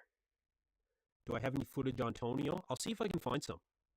Yeah, I'll see if I can. I'll see if I can find some footage of Tonio. I have some still shots of Tonio, but I don't know if anything's been released of him for video yet. I know Tonio had a really good attitude going into this show. He really had his head on straight here, man. And after the Arnold Brazil, it was questionable.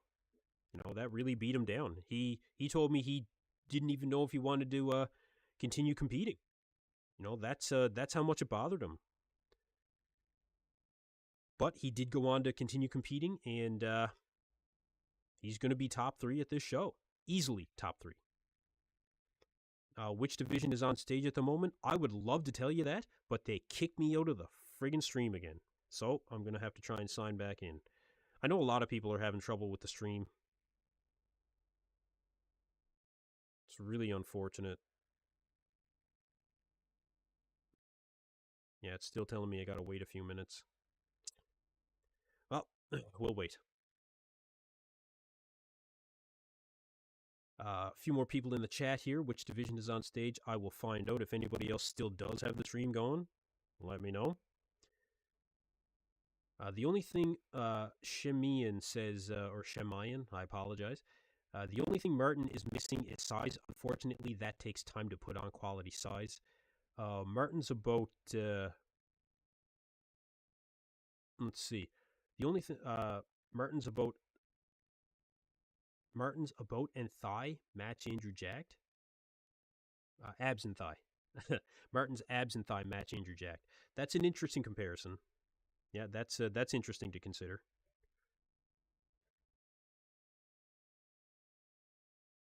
I think Martin has to lift his elbows higher in the rear lat spread.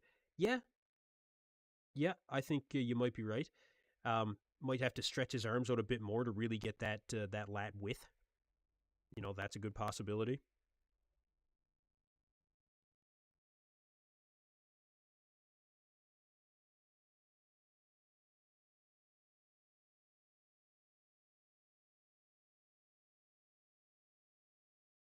Black Patron says he should stop lifting up his trunks.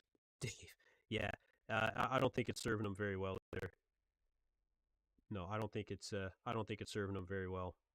Like right there, it's just leave him be. You know, you can see that the glutes are striated.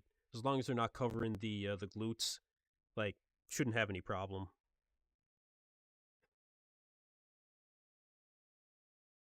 You know, he shouldn't have any problem there. But hey, it is what it is.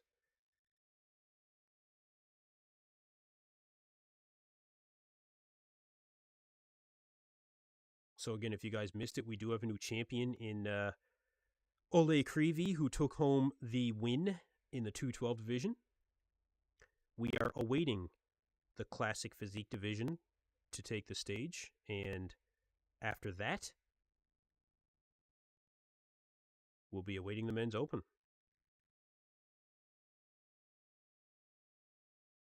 Let's see what else I can find here.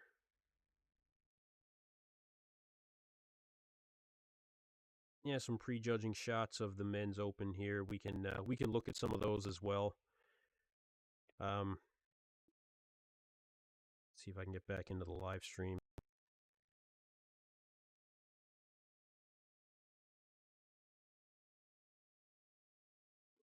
All right, Classic Physique currently on stage.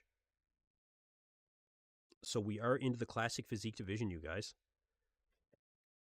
We did have a very impressive showing from Matt Greggo. I think Matt looked much improved from what we saw at the Pittsburgh. He looked bigger. He looked fuller. I think that the midsection for Matt was much better than it was for Eric Wildberger. See if I can find some footage of Matt Greggo. There should have been some higher quality stuff out there. Yeah, so there was.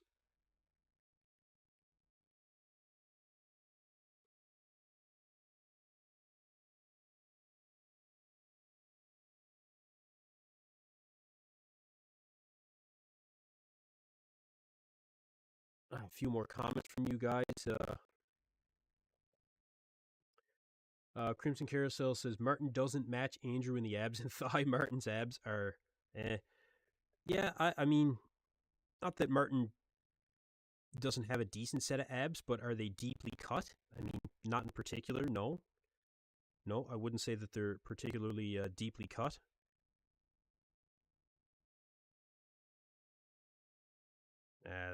They didn't put anything up for Classic. It's hard to get this stuff.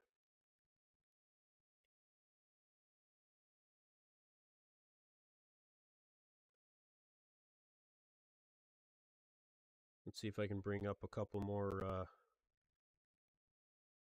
images here. You guys let me know who you want to see. Let me know who you want to see. Shout it out in the chat. Don't forget to vote on the poll that's currently running. Who will win the 2024 New York Pro? We have 78% in favor of Nick Walker, and a lot of people think that Martin Fitzwater is going to take second place. A lot of people think that Martin's going to take second. So, very interesting.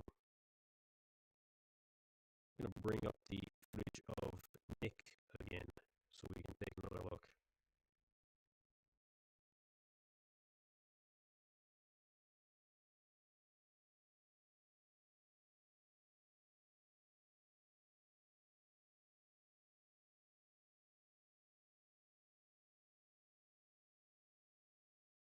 Walker for prejudging. The back shots of Christian Wolski. Yeah, I think I can bring that up.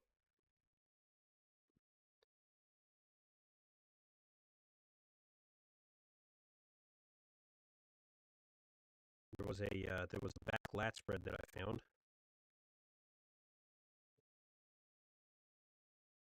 Let me find that.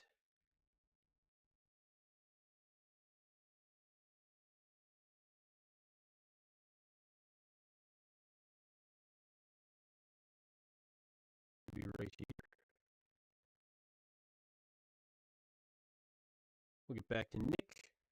Christian Wolski from the back. A lot of people impressed with this guy in the back. It was just a quick screen grab that I found, but yeah. Lift big for muscle. If Nick Walker wins, I'm starting a bodybuilding news channel. Well, You better start signing up now, bro, because Nick is gonna win. Nick is gonna win. I think it's a pretty foregone conclusion, unless he completely screws up here between. Yeah, message retracted. That's what I thought, bro. Don't think I didn't see it. I saw it. um, no, Nick is going to be the winner. You know, and it's Nick Walker. He's not getting any better, but I wouldn't say that he's necessarily getting much worse. The midsection is becoming more of a problem, I feel, and this was not his best look. He was definitely sharper from the back in previous shows, but was this a good version of Nick? Yeah, yeah, good enough to win, definitely. But Martin is giving him a good push. Oh, we've got Matt Greggo currently on stage right now, you guys. Matt Greggo currently on stage, and I think he looks improved for the finals. I think Matt's looking really good.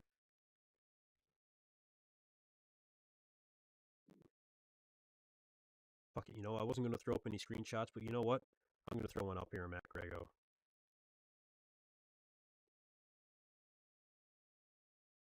That back is world class, Crimson Carousel. I think it is. Yeah, I think it is too. I had Matt chime in on one of my videos. Was very happy to see that. So he was a fan of the channel. So shout out to Matt Greggo. We'll give him some love here. Bring up a quick shot.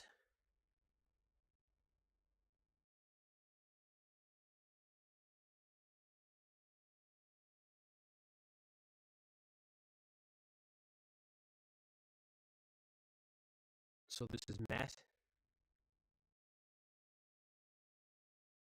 Just now, you guys can look at me in a minute.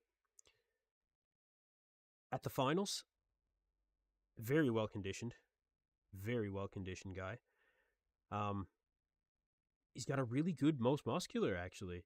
He brings a level of intensity to classic physique that not a lot of other guys bring. Classic typically you have that really nice flow. And not that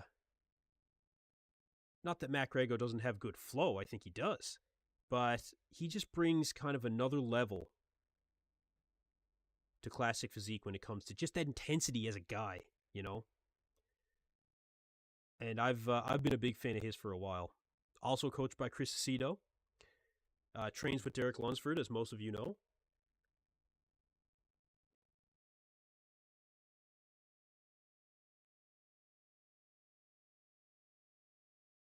And this is a battle between, it seems, Matt Greggo and Eric Wildberger. We've got Dmitro Krasin, who's currently on stage. Dima, coached by Justin Miller. I did have him on the channel, and he really wanted to come into this show with better overall size. His conditioning was great. I think he has arguably the best arms of anybody on that stage. At least in Pittsburgh. I can't say that about everybody else in this lineup, but really good posing too, when it comes to that classic flow. I'll bring up a shot of Dima here in a minute. But he did want to come in overall bigger for this show, and I think that he is. Yeah, I think that he is. Needs more of a back, I will say that. But he's a really, really good competitor. This is only his second pro show as well. And for only his second show,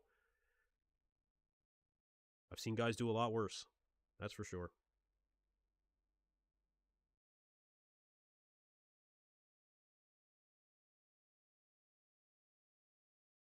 So yeah, good friend of the channel. Want to show him some love.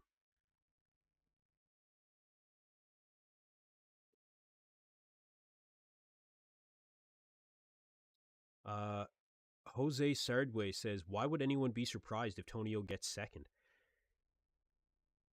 I wouldn't be. I wouldn't be. But a lot of people would be surprised because Martin is just so noticeably bigger and has way better conditioning in the lower body. I think that's what really would surprise people in particular. Yeah, I think that's what would surprise people.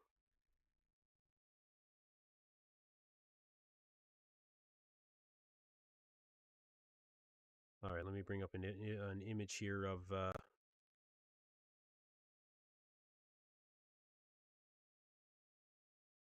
Dmitro Krasin. See what I can bring up.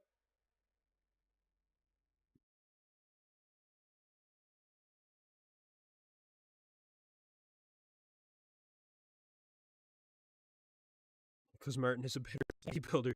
Yeah, well, that'd be one way to put it. Yeah, that'd be one way to put it. Like I said, I do want to give Dimitro some credit here because I do think he's going to be a really good classic competitor in the future.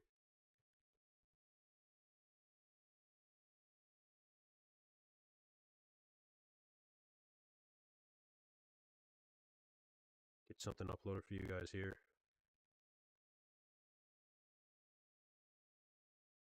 I know most people are waiting for the open, you guys. Trust me, I am too. But we'll get into the open hopefully pretty soon.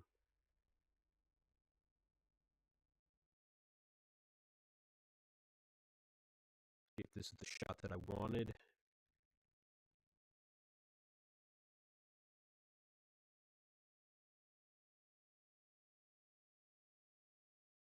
Yeah, this is it. Just comes over really large. Really large. Wow. Take a second to bring this one down. Guy's not that big. But yeah, that's Dimitro there. Really good detail in the legs, as you can see. You know, good arms. He just needs more back, especially. And I think if he brought his shoulders down in this shot, it would serve him a lot better when it comes to the lat width. But yeah, you know, he is good, man. He's good. So shout out to Dima. Sorry, I keep calling him Demo. It's Dima. Dimitro Krasin. A lot of people, that have a lot to say about Nick versus Martin here. You know, a lot. Let me bring up another image here of these guys.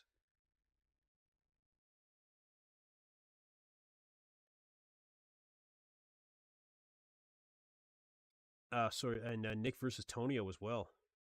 Tonio didn't have very good midsection control. I think that in the side tricep, I've seen Tonio do better. See if I can bring something up here, Tonio.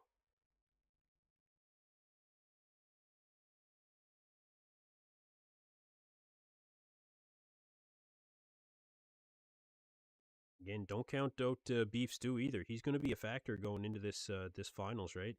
You'll see him in that top four for sure. You definitely will see him in that top four.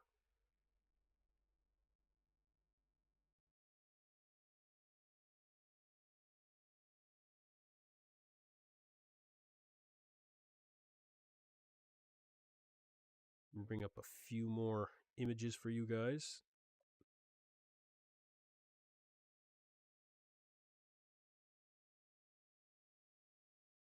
Yeah, there's some high quality images of Tonio here now. I'll bring them up so we can take a look at them.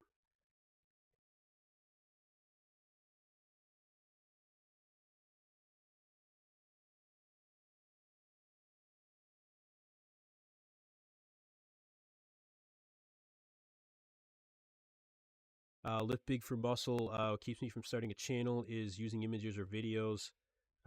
Yeah, I completely understand. I completely understand. It's a constant factor in what we do here on YouTube. What I can say to that is you retracted the messages. Well, if you retract them, I don't want to speak to them anymore. But I saw that you said you'd like the videos here, so thank you.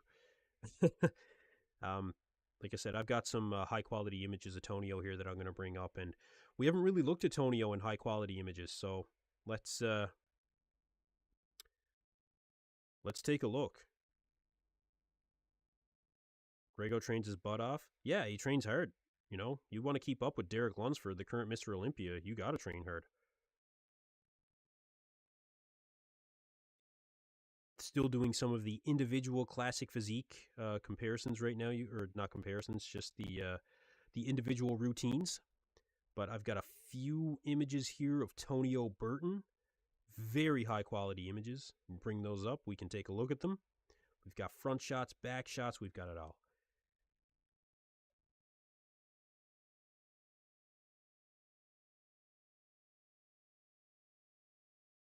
So let's take a look.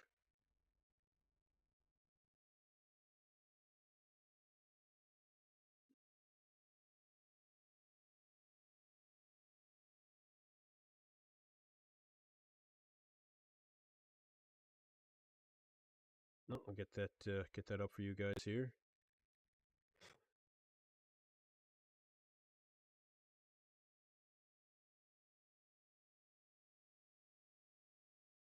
There we go. Tonio Burton, your current 2020 or your current New York Pro champion, I should say, won this title in 2023. Beef Stu came second, of course. From the high quality images that we're seeing here, Tonio looks good. Tonio does look good. The biggest criticism that Tonio got at the Arnold Classic Brazil was the detail in the quads, or the lack of, I should say. Tonio did lack detail in the quads, but he certainly brought that back. I think that he looks overall bigger than he did at the Arnold Classic Brazil, and I think overall this is a much better showing for Tonio. The lighting is probably better as well, in fairness. But I do think that this is a very, very good showing for Tonio Burton. You guys let me know what you think. Now, is it good enough to take second? I don't know. Martin is huge, man. He is. In comparison to Tonio, Martin is big, but Tonio arguably might have better flow. Maybe some better shots. I think maybe in the back double. Well, it depends, because in the lower body, Martin was much better. Much more detail. He had the striated glutes, the striated hamstrings. Tonio in the back shots, I'll bring it up here. He didn't quite have that. He didn't quite have it.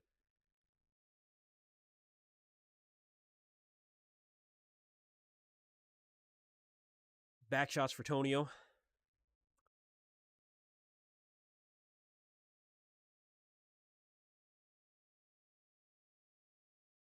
I think that we've seen Tonio better from the back.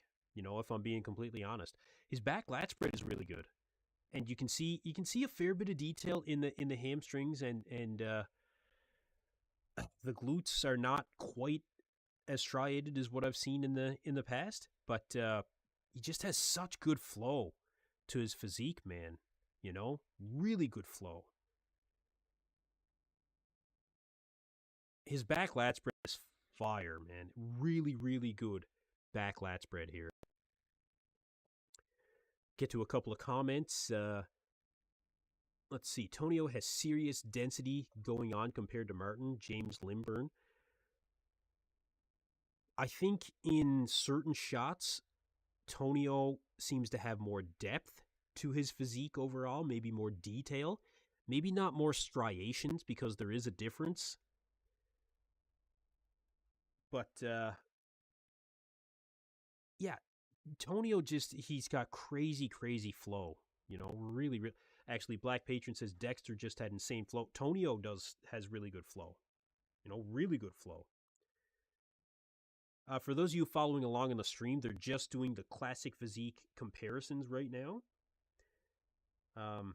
It doesn't look like they are starting with the first call out. They might be going about it the other way. But anyway, I'll keep you guys posted on that as it progresses.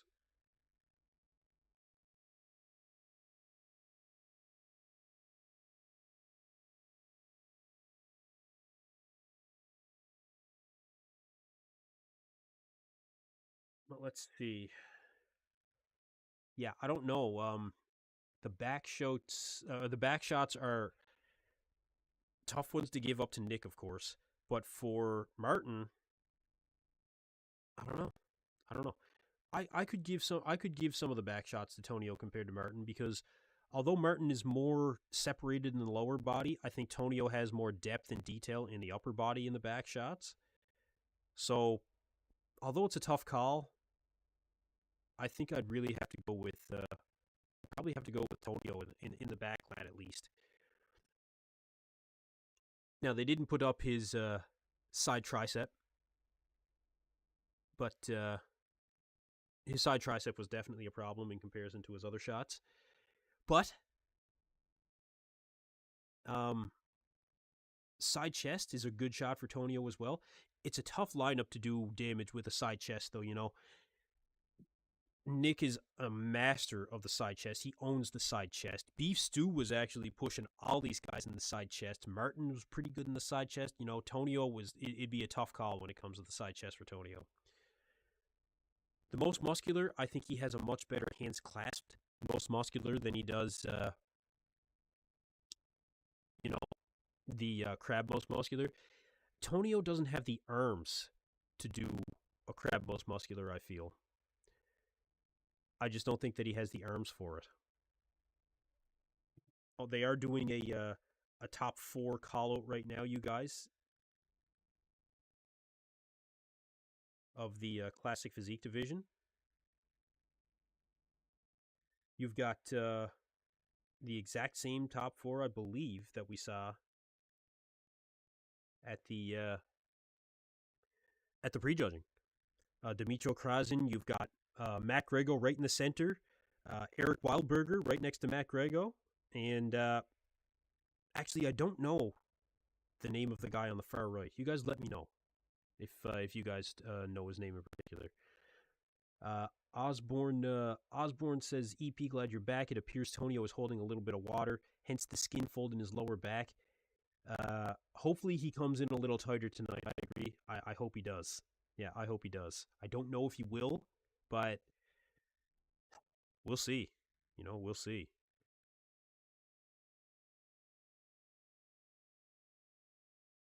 They kicked me off of the live stream again. This has been unbelievable.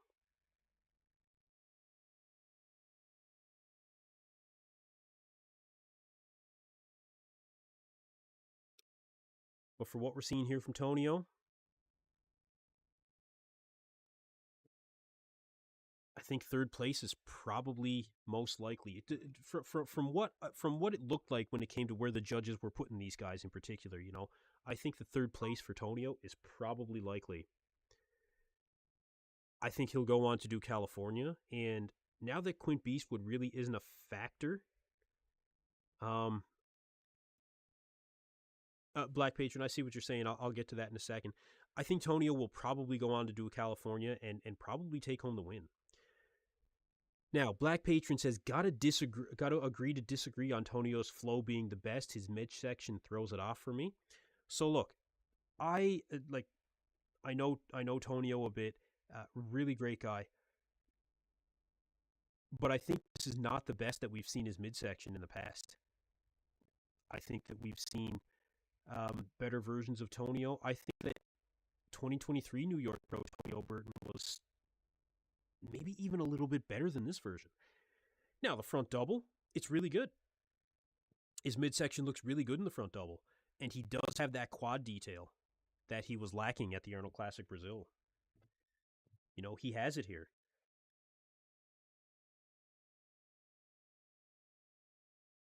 But, yeah, I just, I don't know, you guys, you know? I don't know.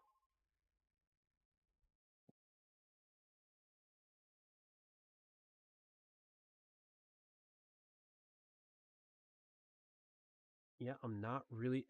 It's a tough call with Tonio. It really is. Black Patron says he looked better in 2023. I liked his look a lot in 2023. I did too.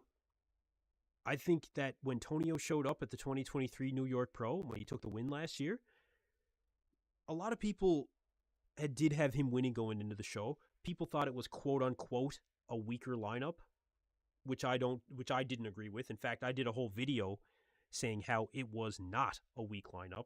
You had awesome guys in that lineup that year, actually. You know, you had like Joe Seaman, who was at his absolute biggest.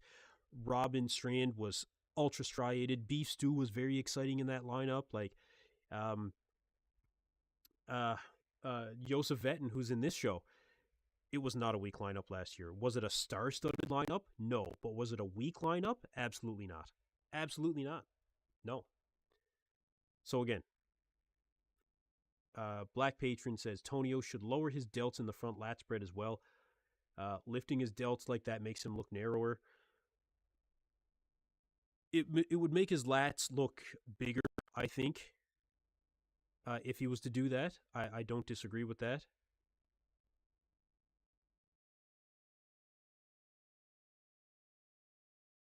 Yeah, I don't disagree with that necessarily. But Tonio is definitely in contention for third place here. If you guys look at the poll that's currently up on the chat, we have Nick Walker 78% taking home the win at the New York Pro, Martin Fitzwater at 18%, and Tonio is currently at 4%. So take that for what it is, guys. You know, take it for what it is. We should be getting very close to the men's open at this point.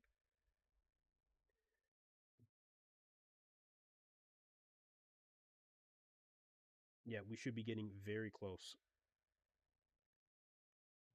See if I can jump back into the stream. Like I said, everybody seems to be having issues with this stream. All right, so they're doing the awards for Classic. Who do we got? Looks like Dimitro Krasin has taken third place, and Eric Wildberger has taken second place in Classic Physique, you guys. Eric Wildberger, who actually just won the Pittsburgh Pro last week, took home second place, which means we have a new Classic Physique champion at the New York Pro, and it is indeed Matt Greggo. Matt Greggo is your Classic Physique champ. That is really, really exciting, you guys. I'm gonna bring up that. I don't give a shit if they don't like that I put in the screenshots right now. I got to bring something up here. Let me bring up a couple images. Matt Greggo takes home the win. Wow. He's going back to the Olympia. Yeah, he's going back to the Olympia. He did show up better here at the New York Pro. He definitely did. But it's still, man.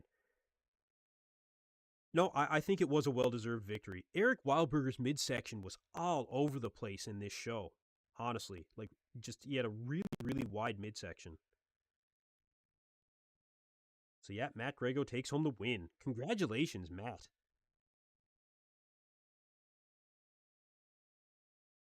Another victory for Chris Aceto. I think he's got like 800 by now. Roughly 800. No, it's more like 120 or something. But yeah, Matt takes home the win. Dimitro moves up one spot, taking home third place here.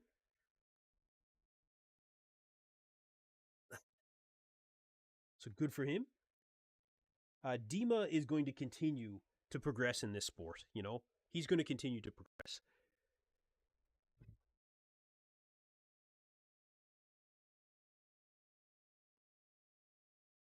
But yeah, to call yourself a New York Pro champion, I mean, absolutely fantastic. He's got to be real happy with this.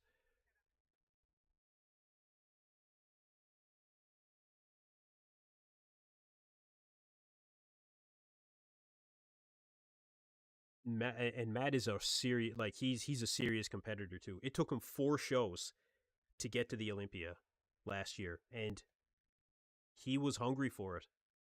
He kept coming back and kept coming back, and he finally got that qualification. So good for him. Yeah, really happy for Matt Gregg.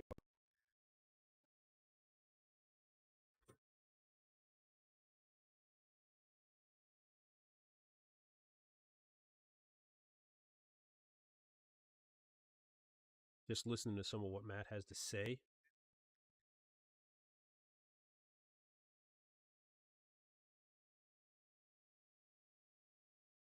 Yeah, Matt's just talking about how losing has really pushed him to new heights and forced him to just get better, and that's the best thing that a lot of these competitors can do, honestly.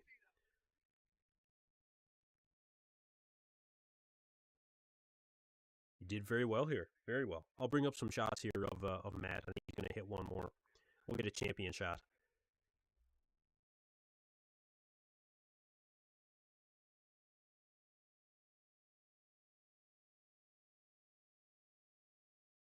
He's got a really good story, too. He's got a really good story.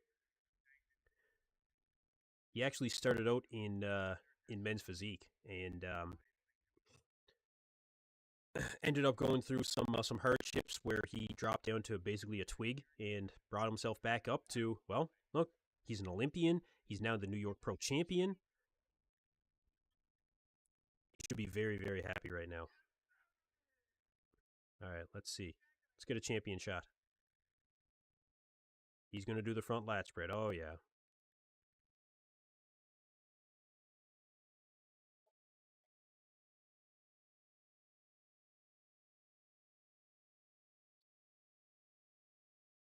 So it looks like they're taking a little break.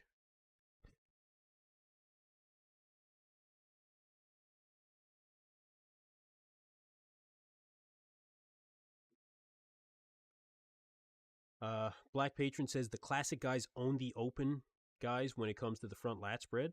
Yeah, Matt certainly did. Oh, it looks like they're going to get champions out from men's physique. Oleh Kryvyi from 212 is coming back on the stage. Wow, you can see how much Matt towers over these guys. Wow. That's pretty funny.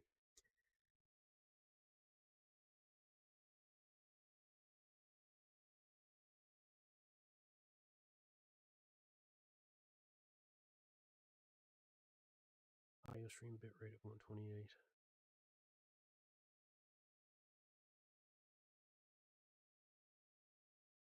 So I'll get a shot of Matt Greggo up for you guys here now.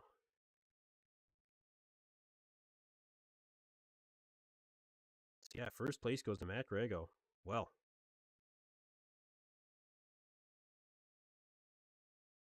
I think a lot of people saw this one coming. I certainly did after I saw what Eric Wildberger's midsection looked like. Like, it was not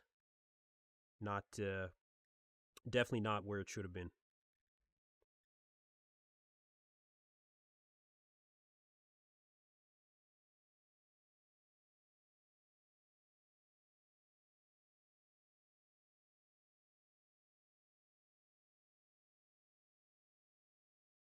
You just get an image pulled up here. Being taller usually helps in the front lat. Yeah, it certainly does. Yeah, it certainly does.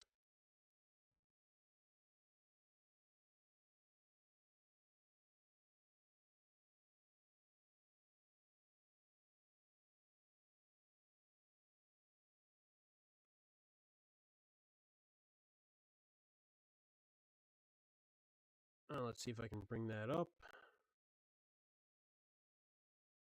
So, we are now through the 212, the 212 awards. We have now seen the Classic Physique awards, and we should be moving into open here pretty soon.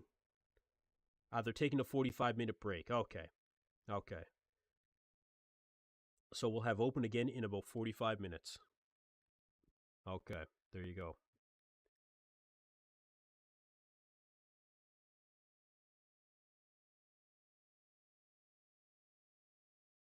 So we will have the open finals in about 45 minutes, you guys.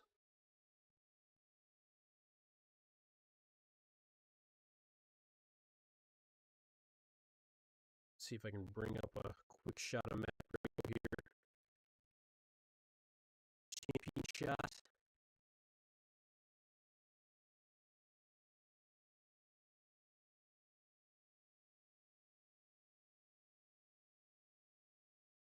Black Patron, time to grab a beer.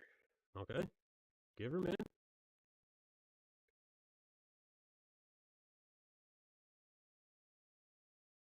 Matt Greggo, ladies and gentlemen, your 212 winner in the Classic C2.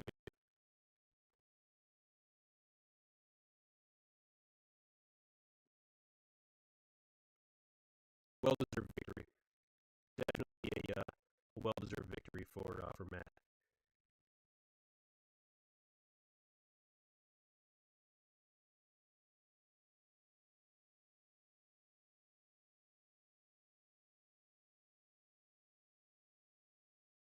Yeah, he should be very happy.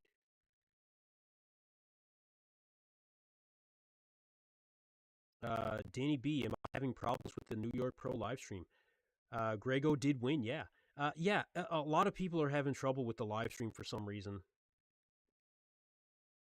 Yeah, a lot of people are having trouble with the live stream. It kicks a lot of people off. It lets them back on. It's ridiculous actually. It's ridiculous.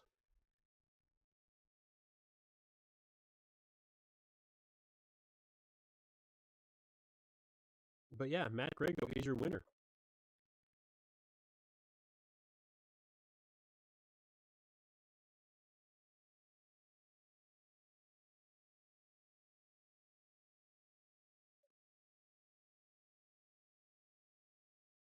So, like I said, we've got a bit of a break before we get to the men's open. They're taking a 45-minute break here, you guys. Yeah, 45-minute break.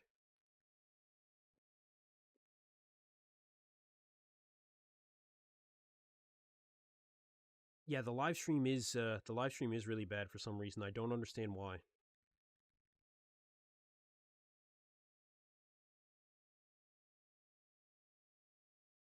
Yeah, I can't understand it. I think mine is sounding a lot better. Um, you guys let me know, but yeah, I think my mic is sounding a lot better. I'll see if I can find some images of Matt Greggo to bring up here. Yeah, just so you guys know, they are taking a break before they get to the men's open finals. But we'll bring up some other images here. See what I can bring up for you guys.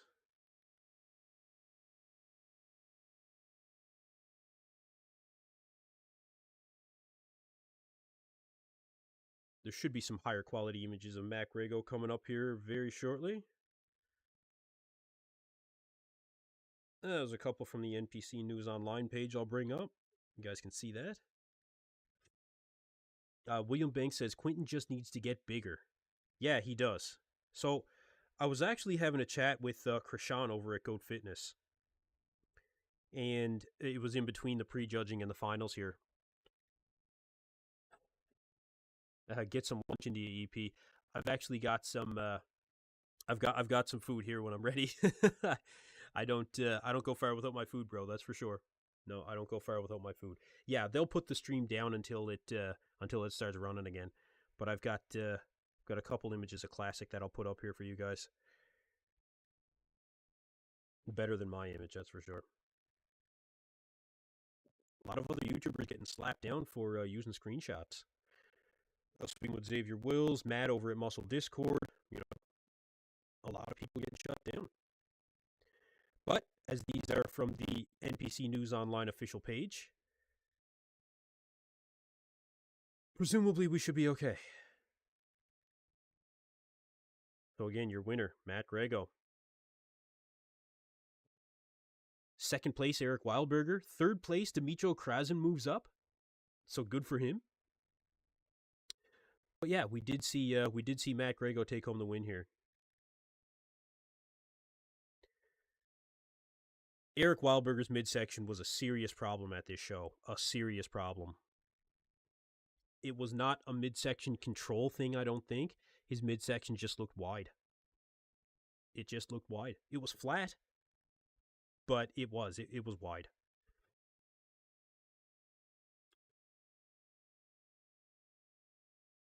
Even in the back shot, you could tell.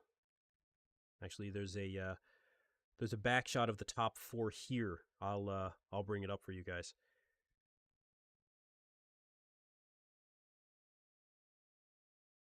And you'll be able to even see Eric's midsection there.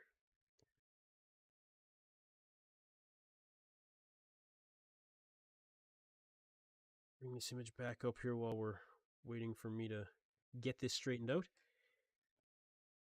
Nevin says the wheels on the guy on the right is crazy. Yeah, they are actually. He's really tall. He's actually a really tall guy. Should be in. Man, I don't know. Open? He's too tall for 212, I'll tell you that.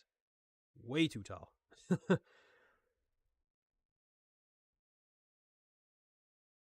Get an image uploaded here of the back shot from the top 4 in Classic.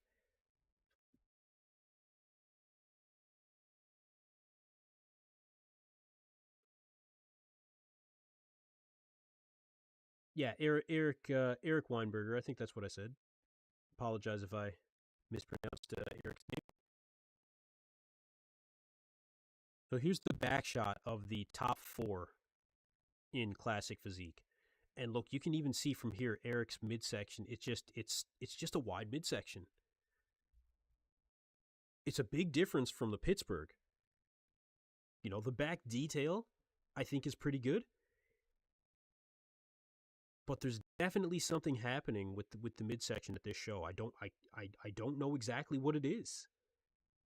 But something is definitely happening there. In the abs and thigh, I mean, I said it in the prejudging.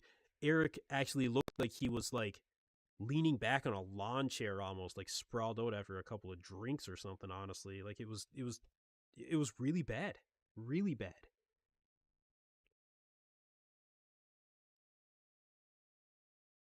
The guy on the right, I'd like to know his name. Really wide in the back, actually, really wide. Good arms too. Uncertain Through says, how could his waist change so drastically? I don't know. I really don't. C. James Fitz says Greggo has a smaller waist from the back. Yeah, it looks really good. Like, Greggo looks good from the back here. He was dialed in the midsection, you know. Dima, to his credit, good conditioning from the back. I think the angle isn't quite favoring him here. But, yeah, I don't know. I don't know. I definitely think that that Matt took the back shot here, though. Except for the guy on the right, he actually really good detail in the back, really good width. You know, overall, I think he should be very pleased. There is an abs and thigh here where Eric is hitting the vacuum, so I'll bring that up. Oh, now there you go. Rogerio Coimbra, I apologize if I'm mispronouncing your name, but he says here Eric was seen by Steve 3 days before the show, and he asked him to change the abs pose. So there you go, you guys. There you go. It wasn't just me. Glad Big Steve saw the same things that I did. I'll bring up the abs and thigh.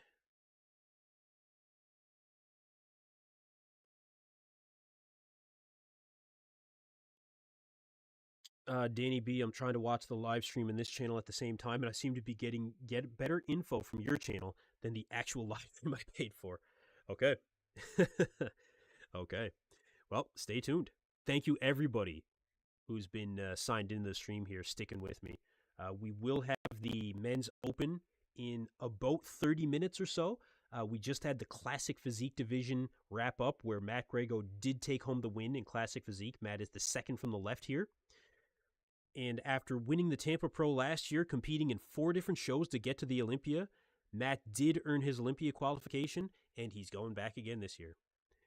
Defeating Eric Wildberger after Eric just defeated him in the Pittsburgh Pro. William Banks says Beef Stu is very good. He just needs time. For that guy to look the way he does already, wow, yeah, Beef Stu is a fantastic bodybuilder, and he's, aside from Martin Fitzwater, you know, compared to last year, Stu is the most improved, I think, of anybody on that stage. He really is. The side chest, man. Beef Stu has a dynamite side chest. The shoulders, the arms, you know, even the chest thickness could be a little bit more, but he really is really thick from the side. Lower body, he could use a little bit more. But yeah, a lot of Beef Stu fans out there, and rightfully so. Rightfully so. Osborne Nigorj, if you could tell me how to pronounce your last name, Osborne, man, I don't want to keep screwing it up. I apologize, but Osborne says Eric's waist is smaller than Wesley's. He just needs to work on his posing. Lots of time to work on it before the Olympia. Yeah. I don't think that Eric's waist is as aesthetically pleasing as Wesley's. You know, even if it might be smaller, I don't think it's as aesthetically pleasing, and that's a big factor. That's a big factor. It's how when it comes to the midsection, it's really how it ties in the rest of the physique entirely. And for Eric, I think that he's lacking in the arms, which Wesley is not. I think the quads he's good, but to really balance out his physique, he could use a little bit more quad sweep. The detail is there in the quads for sure. His rib cage, you can see it's very pronounced when it comes to the V shape in it, like the upside down V shape or U shape. I think that hurts him. I think that hurts him a little bit.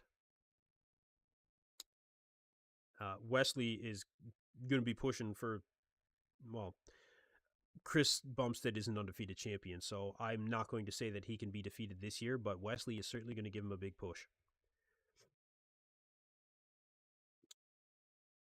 Dave Monfort says Greggo is a great dude. Been through a lot the past couple years. Was in the hospital a few years back. Yeah, he was. Yeah, Matt Greggo went down to like nothing. He was a very, very small guy. And he came back and, he's an Olympian. He's an Olympian and a well-deserved Olympian. Very well-deserved. He deserved to win here tonight. Feel free to call me. I'll call you Ozzy, dude. Thank you. Thank you for letting me know. I appreciate it. I really try to keep up with all you guys in the chat because, look, I appreciate every single one of you guys being here. Thank you very much for logging into the live stream here. We are waiting for the men's open to take the stage, but we're going to discuss some of the classic physique here. We can actually get to we can get back to looking at some of the open guys here to do a bit of a comparison while we wait for the classic physique, or sorry, for the break to be open. Or it hasn't been that long of a day, has it? We're waiting for the break to be over at the New York Pro, and then they're going to get into the men's open. So it should be in about 30 minutes. But yeah, Matt Greggo, he really did have a great story. Let me see if I can bring up any other images. I might be able to find some of them now. Guy's really good on social media too. Like he uploads pretty quick.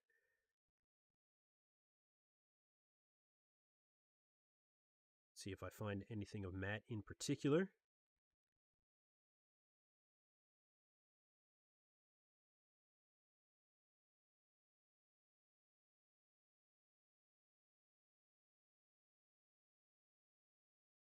Joseph Vettin, a couple of good pictures of him, but I'll mention Joseph in an upcoming video.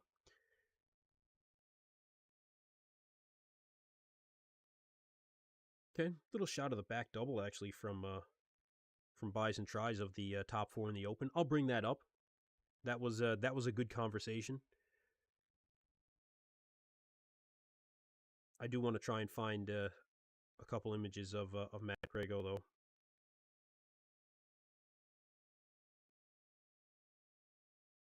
Because yeah, he's a fantastic competitor.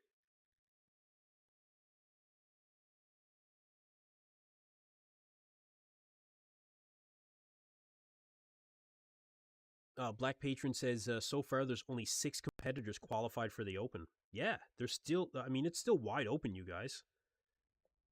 There's a lot of really good guys. A lot of really good guys that still need to qualify. Black Patron says it's going to be tough for Stu to make it to the Olympia this year. He's still a great bodybuilder. Yeah. Just because you're not going to make it to the Olympia this year does not take away if a guy is a really good bodybuilder. And Stu is still new in this sport. This is only his second season competing as a pro. Things take time. Things take time.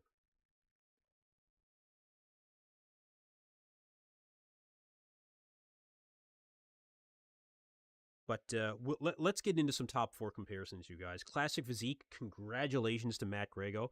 Very, very happy that he went and won this show. But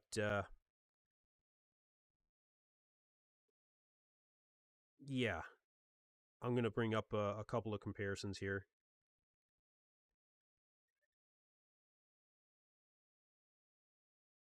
let's get into it. So we are getting very close to the open now. Very close.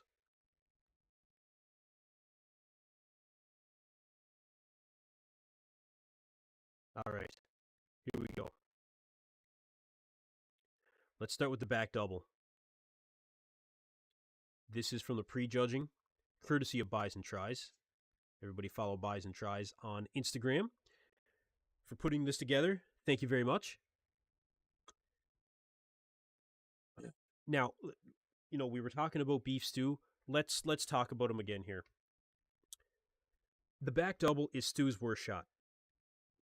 He has needed to bring up his back since last season, and he still needs to bring up his back.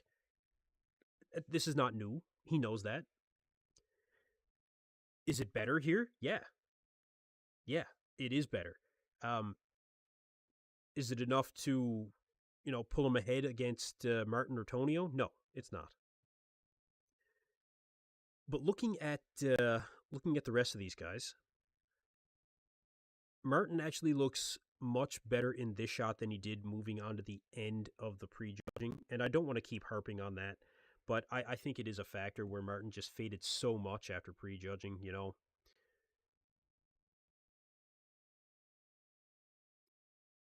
He looks good here, though. He does.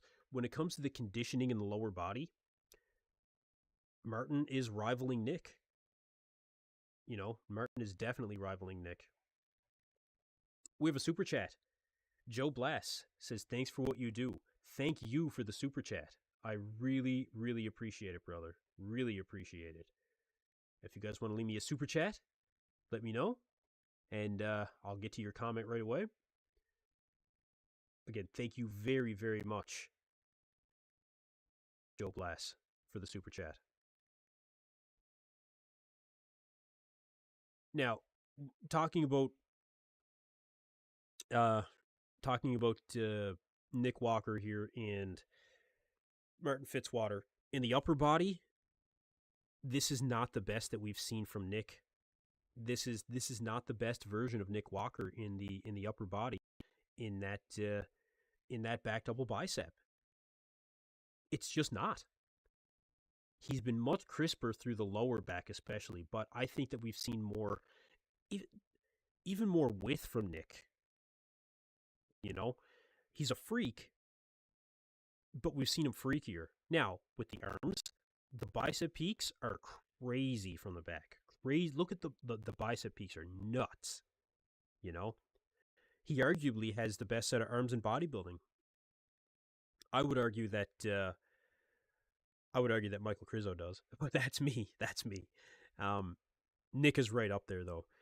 Good detail through the traps, through the teries, really, really good detail.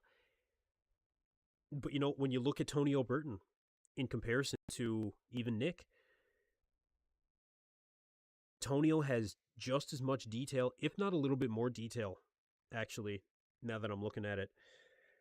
And you guys let me know if you agree or disagree with that statement. But a Black Patron says Kryvyi still got him beat. Yeah, I think Kryvyi wins the arm award all day long. Best arms in the IFPB, Michael Kryvyi. Like, come on. But Nick is, if you wanted to call anybody second, it's Nick, in fairness. But, yeah, Tonio here. Tonio has a good back double. Tonio does have a good back double. I like Tonio through the upper body. The bicep peaks are there as well. I think his arms match his shoulders very well. The lower body for Tonio could be more dialed in. That's one thing that I can say. Yeah, that's one thing I can say for sure. Nick is for sure second. Yeah, Black Patron. Yeah, for sure.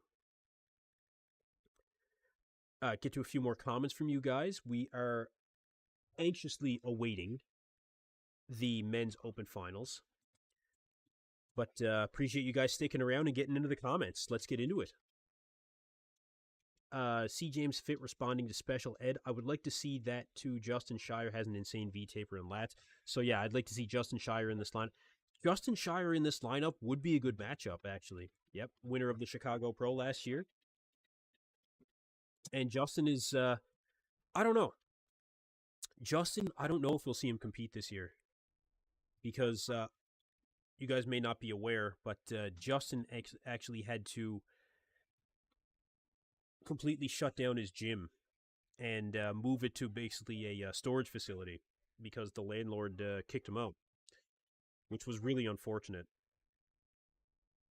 Now, he did move all his equipment very quickly into a new spot, and he has been training out of there. He is working on a new facility, but yeah, that may have thrown a little bit of a wrench in the gears when it comes to his prep. I don't know. I can't say that for sure, but it might be a factor. Stuart Tombros says Tonio just needs to be crispy in the glutes and the hams. Yeah, he does. He does. That's one area that all these guys have on Tonio, actually. That's one thing that all these guys have on Tonio. There is another shot here.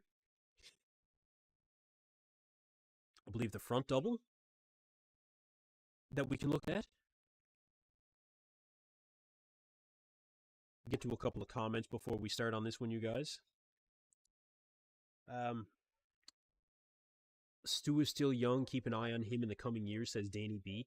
Definitely. Most definitely. And look, this is a good version of the thing that we want to see is continual progression. And we're seeing that, from Stu. We're definitely seeing that from Stu. We'll get to Nick and the boys in a second here. This is an improved version of Beef Stu. Bigger arms, better quads, more detail in the quads. This is a better version. Is Justin a camp champ? Yeah, I think Justin is coached by Matt Jansen. But yeah, all Stu can hope for is for him to keep showing up better, and he is. His tan is a little dark in this show, and I've seen a few people say that. I do agree. I think that his tan is a bit dark. But is he getting better? Hell yeah. Hell yeah, he is. So let's look at the rest. Front double. What do you guys think? What do you guys think? A few comments here. Nick Antonio's midsection don't look right from Catalan.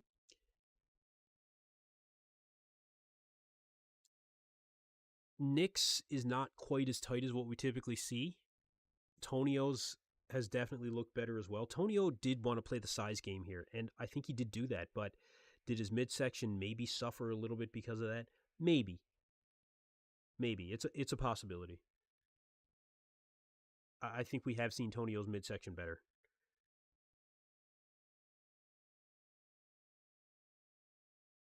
Black Patron says, great outer sweep on Stu. Both him and Tonio got a great outer sweep. It's like they insert up at the hip.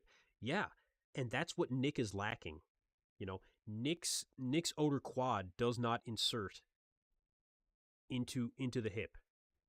Take a look. It inserts below the hip. And there's nothing that you can do about that. Nothing. It's unfortunate. He can just try and bring up his legs so that they're bigger and bigger and keep that midsection tight. That's the only thing that Nick can do. It is a genetic thing.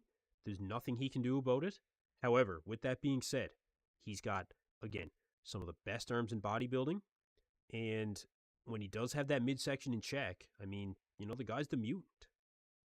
They call him that for a reason. He's not looking to be the prettiest up there. He is looking to be the biggest. And he is the biggest here. He's the most conditioned here, in the front especially, I would argue. I would argue that. Now, who are we going to give this shot to? That's a really good question. You guys let me know in the comments who wins the front double. Really good question. Really good question. Nevin says, I feel like Nick shouldn't crunch down as hard and open up his chest a little to help at X Factor. Yeah. Yeah. Fouad Abiad actually gave Nick that advice back, it was a few years ago now when Nick was still on the podcast on Bro Chat. I actually miss him on there. Fouad told him that he should be crunching down on his abs and not doing the elongated midsection. And when Nick started doing that, Nick started winning front doubles. He looks way better crunching down on the abs. Way better. Stuart Trombo says, I think Nick, Tonio, and Martin all have great front doubles. I just wish Martin had more arm separation in this pose. Yep, and that was an issue for Martin. In Detroit, it was actually pretty good, especially the high quality images. But that is where Martin does seem to lack, is the separation between the biceps and the triceps in particular. Martin needs more separation there. I think he should crunch down on his abs too. I'd like to see it, just to see. Black Patron says Nick just needs that outer sweep insertion surgery. Oh man, you can get surgery for a lot of things, a lot of things, but I don't think that's one of them. I don't think so, bro. Unfortunately. A lot of people like Martin in this shot.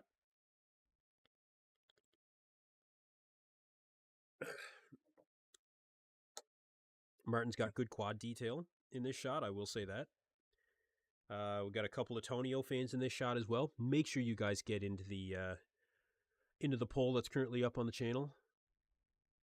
78% say Nick Walker is going to win as of right now.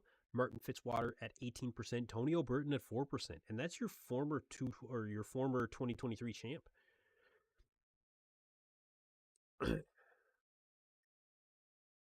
Danny B, let's get these guys out here already. Yeah, let's get it going. 45-minute break. Like, let's go, bro. Let's go. Special Ed, has Beef Stu ever mentioned where the scars on his thigh came from? He did mention that. It was actually in an interview with Xavier Wills on Desktop Bodybuilding that I saw it. Stu had a period in his life where he went through some self-harm, and that is where those scars came from. So he pulled himself out of that situation that he was in and has gone on to be a contender to win pro shows. And he will be a contender to win pro shows in the very near future. Crimson Carousel, he did not fight a tiger, although I think if he did fight a tiger, it would be for who has the better mane. Who has the better mane? Beef Stu or a tiger? I'd go with Beef Stu. Thomas Crook says Nick's waist looks way too big in this lineup. It's not the smallest mid. It's hard to go up against guys that have this really small midsection. I don't disagree with that at all. Can I put up the side chest? I'll see if I can find a side chest shot. Yeah.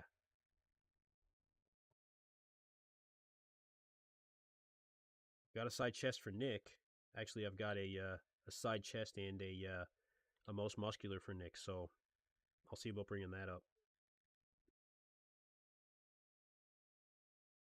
The guy really is a mutant, man. Holy shit.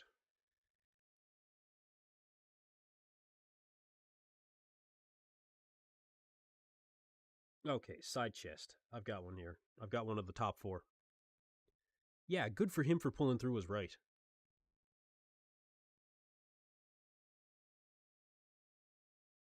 I've got a lot of respect for Stu. A lot of respect. Side chest. We've got a request for a side chest. Let's bring it up.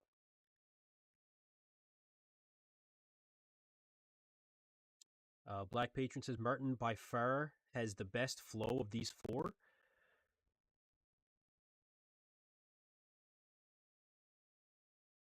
I think I'd have to... He's got the smallest waist. He has good detail in the quads. Those arms throw me off, though. And his rib cage, the shape of his rib cage kind of throws me off. Is that weird? No, I don't know. Okay, here's somebody that actually is in favor of Nick's. Genolo Casio. I apologize for mispronouncing your name, but says here, No one has ab detail in this lineup like Nick. Look, best abs up there. And I actually think that Nick did win the abs and thigh because Tonio's midsection, I think, is off. So look, there's somebody in favor of Nick's abs. You don't find many of them out there. Robin Strand. Robin Strand is in the chat, ladies and gentlemen. Everyone, go follow Robin Strand on Instagram, Strand Strong. Follow the Canadian Beef Podcast. Support Canadian Beef. You guys, Robin is 3 weeks out from the Toronto Pro, and he is coming in hot. Let me tell you, I have never seen this guy look so good. Robin, welcome to the chat, brother. Good to see you here, man. Good to see you. Thanks for stopping in. I appreciate it, dude. So we did have a request here for the side chest. Robin's got a really good side chest.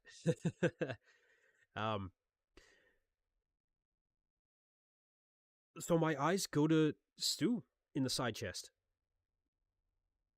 You know, my eyes do go to Stu in the side chest.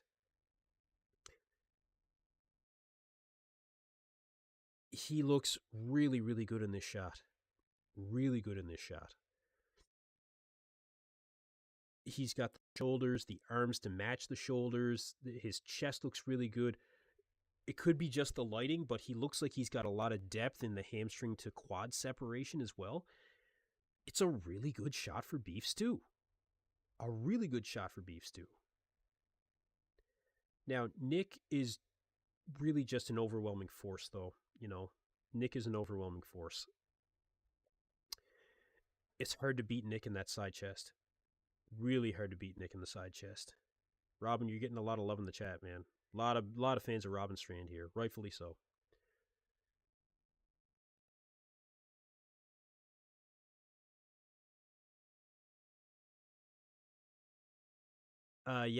It's difficult to choose. It is a little bit difficult to choose. It's difficult to choose. Guys, we should only be about 10 minutes away from the finals of the Men's Open at the 2024 New York Pro. I'm going to check the stream here to see if it's back up and running. Not seeing it yet. But it's not quite up and running yet, you guys. But we should be seeing the stream come back online here very soon. I will certainly keep you guys posted. We will see exactly who will be the 2024 New York Pro Champion.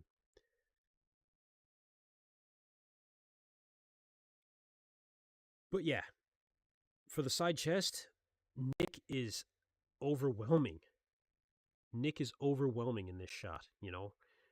I think Stu actually takes second to Nick in this shot, though. I think Nick actually does take second. I think that Stu does take second. Unexpectedly so. And that's where you can see the potential in Beef Stu. Look at that side chest.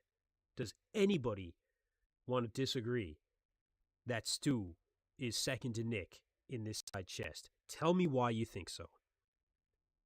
Tell me why. I want to hear it. Yep, Robin Strand, ladies and gentlemen. Like I said, go follow Robin. Support Canadian Beef Podcast.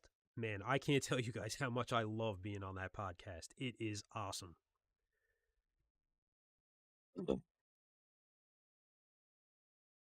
EP09 has a grudge towards Martin. No, I don't have I don't actually. In fairness, I think that Martin is good in the side chest, but I don't think that he just has that pop like Martin does. You know, or so I've been on the live stream for a while. I don't think that Martin has the pop like Stu does, you know. Stu just looks like the muscle is just really jumping off him here, you know. I really think so. Without being, you know, biased about it. Stu grew. Stu definitely grew. Yep. I'd say Martin would be next for the side chest, and Tonio it is just not big enough to hang with these guys. He's just not big enough to hang with these guys. Not in the side chest. Kerry says Nick looks great. Yeah, this is a good shot for Nick. This is his shot, man. This is his shot. Frank Hansen says, I don't think Nick has the best side chest. All right. Who do you got? Who has the best side chest in this lineup? You tell me. I'm interested to hear it. Black Patron says Martin's shot just looks so much cleaner. Cleaner? Does it look cleaner? Hmm. I understand. I think where you're coming from. I think I do, but it just doesn't blow me away. It doesn't draw my eye to Martin in particular. There's something about it that it just doesn't, it doesn't quite do it for me. I mean, he's got a great arm from the side. Maybe the shoulder to arm ratio isn't quite there like it is for some of these other guys. It could be the lighting, it could be his positioning.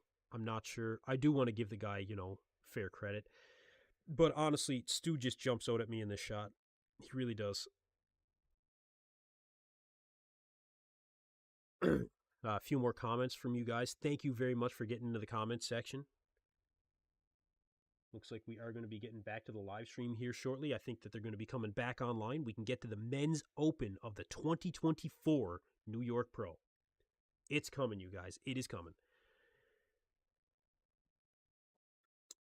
Mr. Onako says Martin loses the front double. That is his issue, and the lat spread. Yeah, I don't think that Martin is fantastic in the front double. I think his midsection just looks washed out in the front double, to be honest. He should crunch down on his abs. I don't think the vacuum serves him well. But Frank Hansen, okay. I like Stu better. More details and pop in this picture, but all are good and it's close. Great stream. Thank you very much for tuning in, and thank you for your comment. I like Stu better in this shot too. I think it is hands down a shot for Stu. I mean, Nick is the winner, but Stu is so close just in this particular shot. So close, man. Black Patron says Tonio has the worst side chest of the bunch. At least we can agree on that. Tonio is definitely in fourth in the side chest. Yep, we can all agree on that for sure. And look, like I said, Tonio is a guy that might have a little bit tougher time this year. Making it to the Olympia, to be honest. I mean, after this is California. And now they still didn't quite get the live stream back on the go yet, you guys. We're still waiting for the stream to come back. But it should be any minute now. It should be any minute. Yeah, Tonio's going to have a tough time getting to the Olympia from here.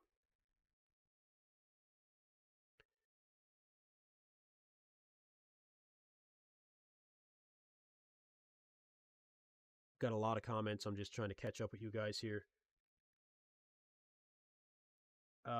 Big T710 says, just look at the legs at the calf. Nick Walker wins hands down.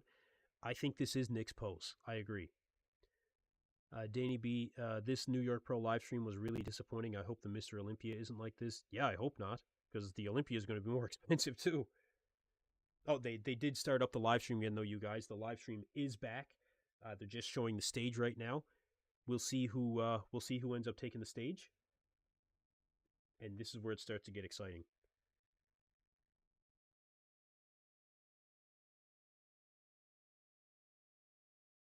So, we will soon find out who is the 2024 New York Pro Champion.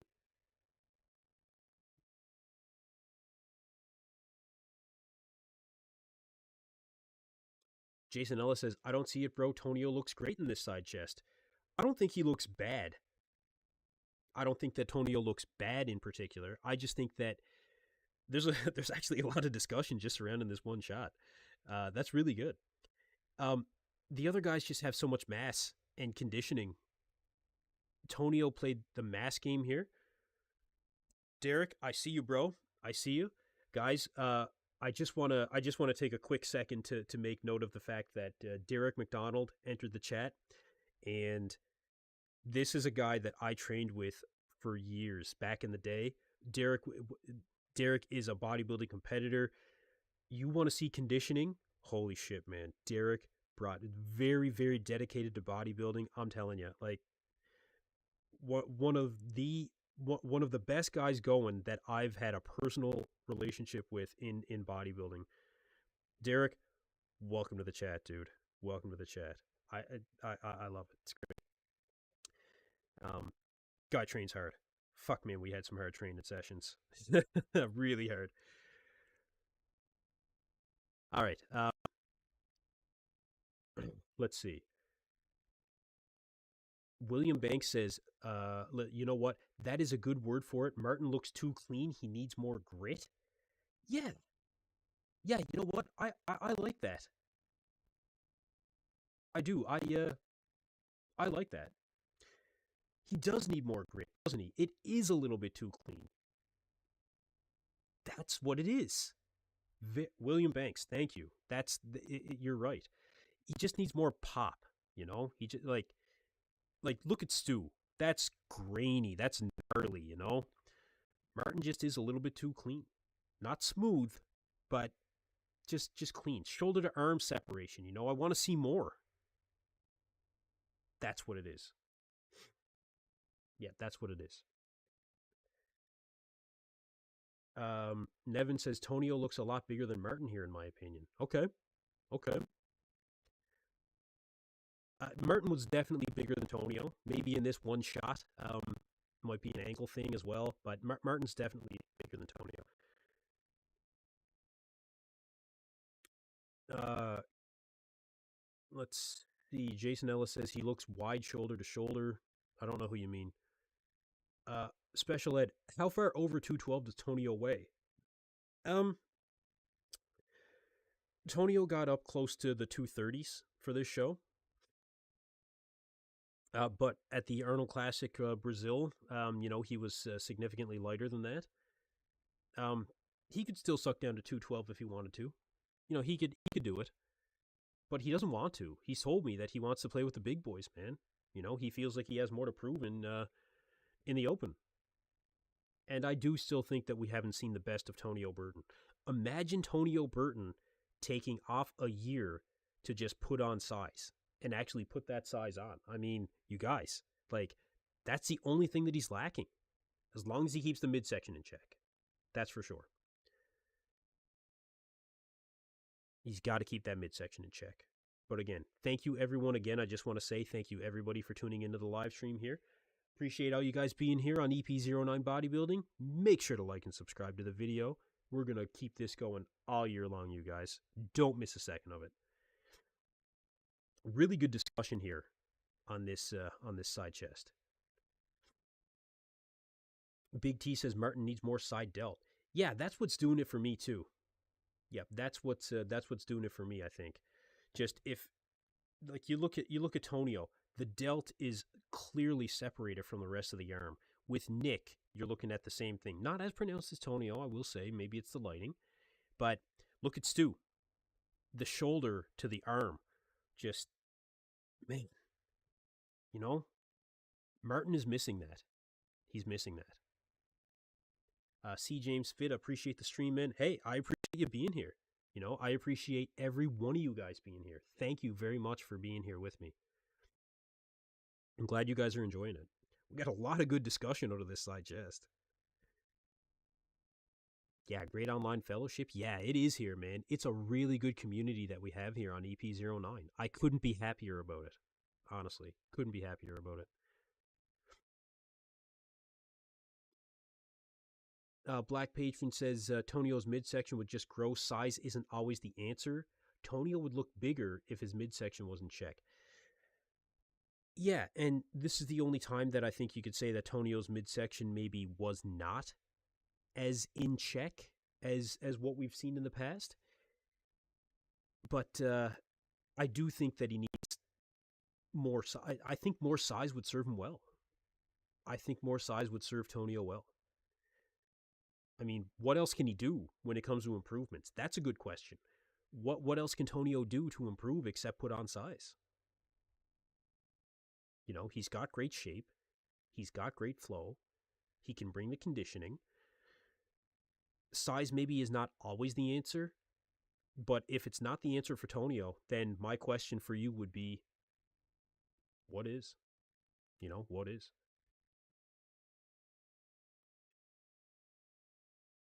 Chris Cormier mentioned the midsection when they had him on the podcast as well. Okay, yeah. Bring the waist in and work on his posing. Okay, okay. So for Tonio to bring in the waist, um, he's usually got a pretty good midsection.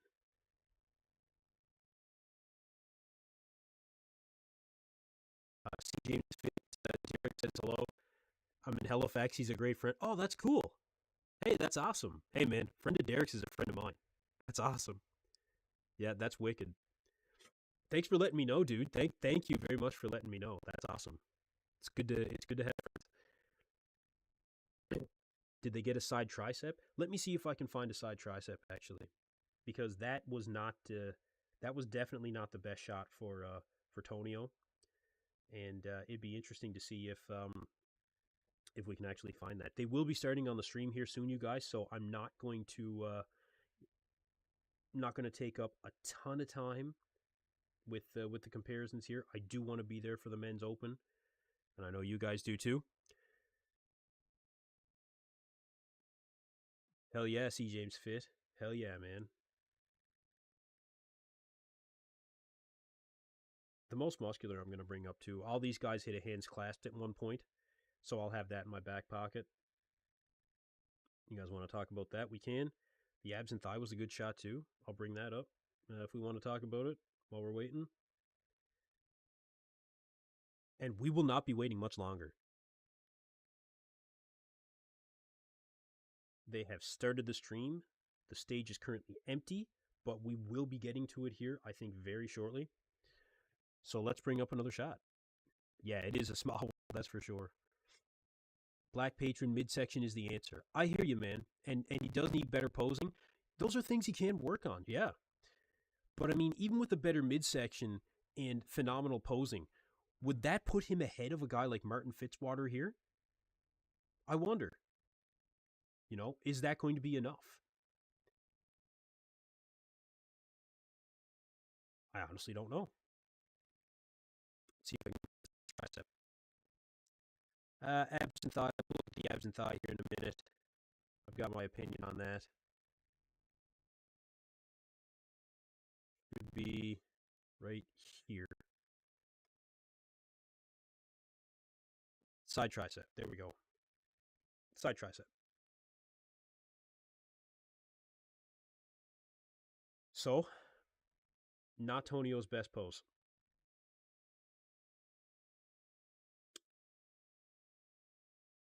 Yep, certainly not his best pose.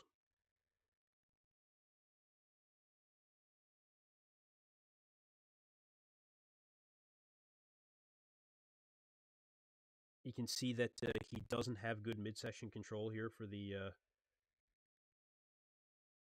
side tricep.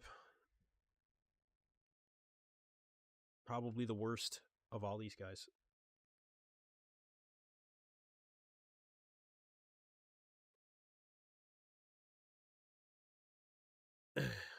Finally, we got sound. Yeah. I just noticed that too.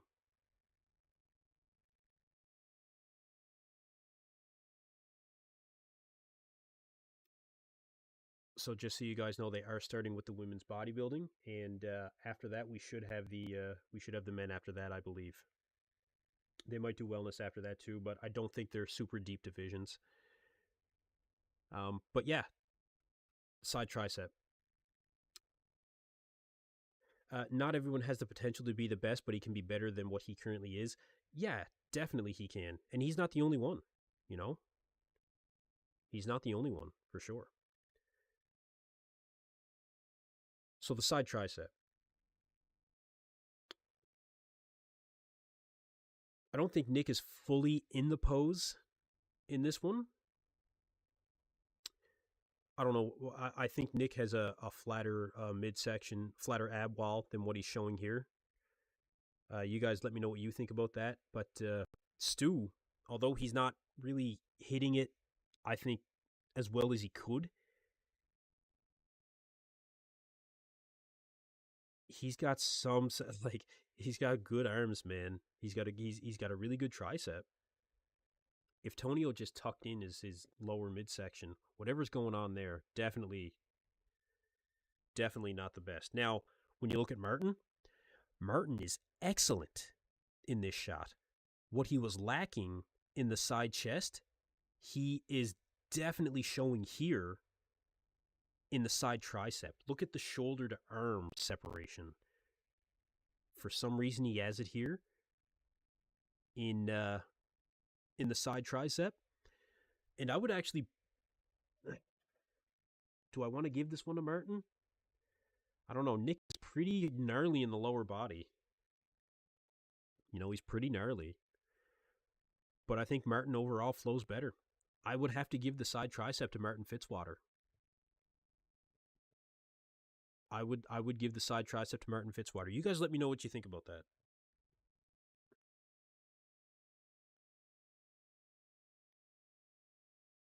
See, Big T710 says Nick wins off the legs. I get what you're saying, and that's why I was kind of hung up on this. I do have to give the side tricep to Martin. I think Martin takes the side tricep.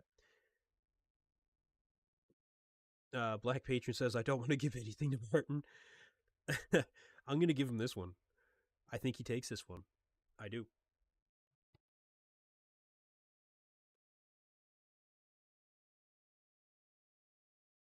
Let's see what else you guys have to say. Carrie says, Tonio just reminds me of a slightly smaller prime Nathan Diasha. Okay. I haven't heard Tonio compared to Nathan yet, but I kind of like that comparison, I think. I think I like it. Dave Monfra says, the mutant is going to win Nick's all day. Stu's waist looks bigger than Nick's. Yeah, Stu is not hitting this shot very well. I think that he needs to stand up a little bit straighter, maybe. Not bend at the knee so much. And, yeah, not great execution. Actually, Tonio doesn't hit it great either. He never has.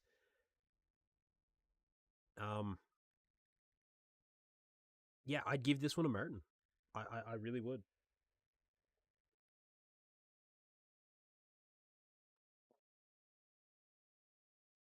If Hunter competed in this show, he probably would have beaten Nick, says Black Patron.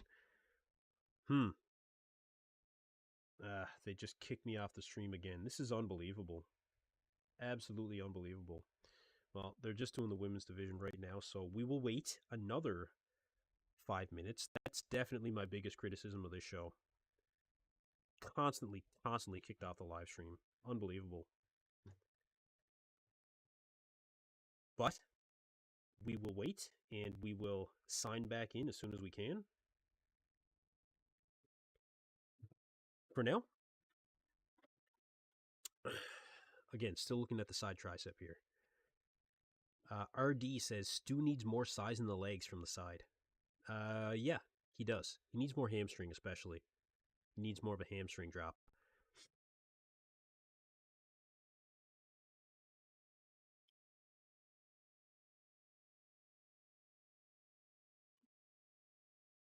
A few more comments here. Dave Monfort says this Nick Walker is a combo of the 2023 Arnold Nick and the 2022 Olympia. So he was known for his conditioning at the 2023 Arnold, and he was known for his freak factor at the 2022 Olympia. Is this a good balance of both? Yeah, I think so. Johnny, these are not shots from the finals. We are awaiting the finals currently. Rear double back comparison. Yeah, I can do a rear double by. I think I have one here. Give me a second. Let's get a rear double.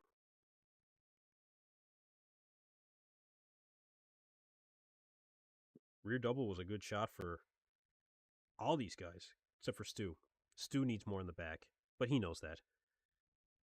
No, we've spoken about that a little bit already. But we'll bring it up. We do have the high quality images. So at the end of the day, I would give this one to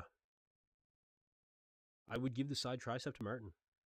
Black Patron, just so you know. I'm glad the live stream's working for you, bro. I keep getting kicked off of it.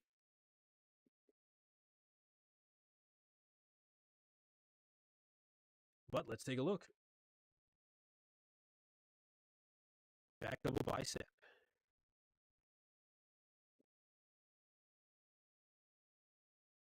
What's the word? What do you guys think?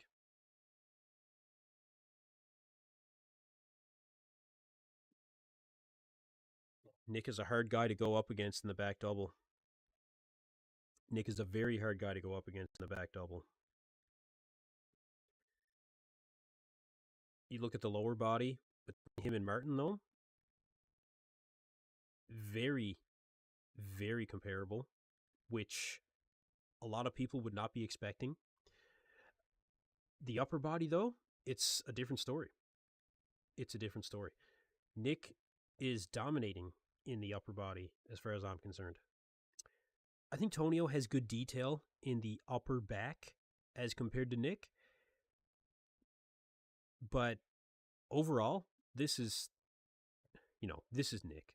Nick has one of the best back double biceps in all of professional bodybuilding. There's no question. Martin is lacking detail here as in the upper body, not through the lower body. Certainly not through the lower body, but Martin is lacking detail.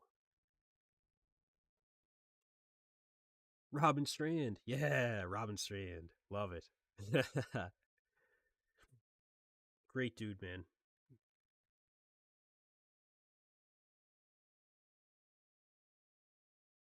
So yeah, you got to give this one a Nick. You got to give this one a Nick. Look at how much taller Martin's back is, or how much flatter Martin's back is here. Yeah, it really is. It really is. Yeah.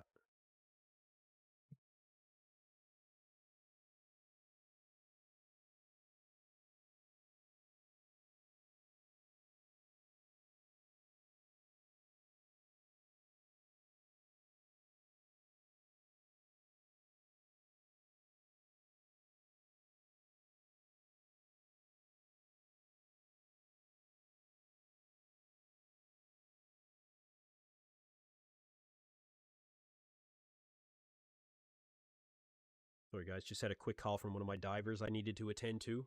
We've got a few interesting dive jobs coming up this week, I gotta say.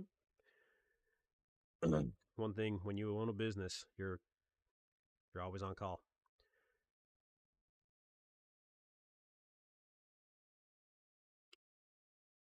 Well, let's see if I can get back into that live stream at this point. And I'm back. Very good. So they're still going through the women's bodybuilding division here, doing the individual routines.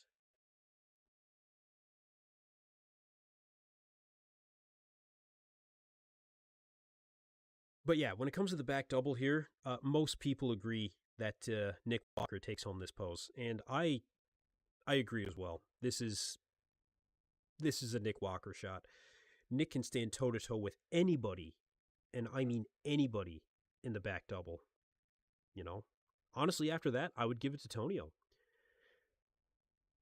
Even given Martin's comparable lower body, I just think that his upper body is so lacking in this shot that you can't give it to him.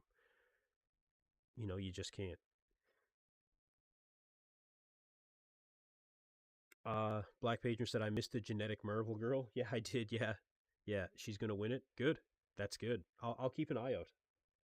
Yeah, I'll keep an eye out. Can I show the back lat spread? Yeah. Sure, let's go to the back lat spread. Let's take a look.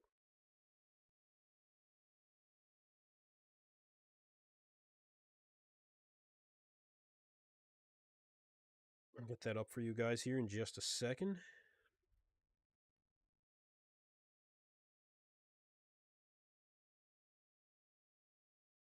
I'm actually hoping this stream doesn't go too late. I'll hang out with you guys for, as long as possible, that's for sure. But going training tomorrow, and it's gonna be a good session tomorrow. It's gonna be a good one. All right, let's get that back lat spread up here.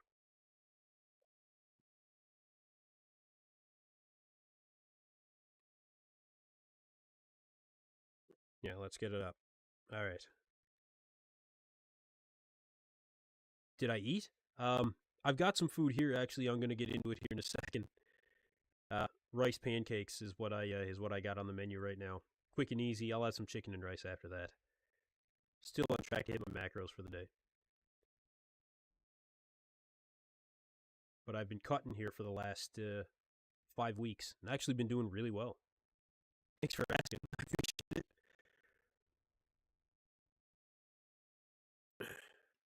Actually, we'll just before the men's open comes on, I think we'll have to start. Rice pancake.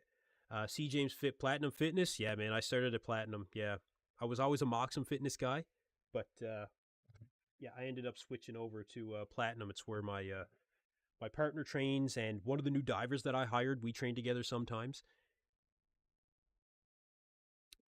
Zane Toner. Am I the only one who can barely hear him? Nobody else has been complaining. It looks like I'm doing pretty good according to my audio mixer here. Can turn it up a little. Just let me know. Am I competing? Nah, dude, I don't think so. No. No, I don't think so. I don't think you'll see me compete anytime soon. But maybe. Let me keep doing my cut. And I'll see. Nobody's gonna care anyway, because I'm gonna be doing a natural show. Yeah, I was just actually I go to the one in Glace Bay. Thanks for letting me know. But no, I go to the Platinum in Glace Bay. I live closer. Special Ed, are you entered in the Marks Max Muscle Invitational this summer? I am not. I am not. I don't know if I will be. I've been to the North Sydney Platinum. Yeah, I used to train there exclusively back in 2013 when I lived in Sydney Mines. I'm not entered in the Marks Max Muscle Invitational. No, I'm not. I might be a judge in the Marks Max Muscle Invitational, so that would kind of negate me, competing. But if I was going to do a show, it would probably be Marks. It would probably be Marks. Janolo Casio says, you are the next voice of bodybuilding, bro. Thank you. Thank you very much. I'm more than happy to be a voice in bodybuilding of many. As it currently stands, I'm more than happy with that. What show is that? The Marks Max Muscle Invitational. If you follow Marks Max Muscle on YouTube, he does an online competition every year. Actually, the winner of the show gets $1,000. So keep an eye out for that. And yeah, I might be judging it this year. But anyway, Martin doesn't qualify to do the Marks Max Muscle Invitational. Martin's a pro, so Martin can't do it. Sorry, Martin. That's okay. I think he's content with his Olympia qualification. You know what I'm saying? I think he's content.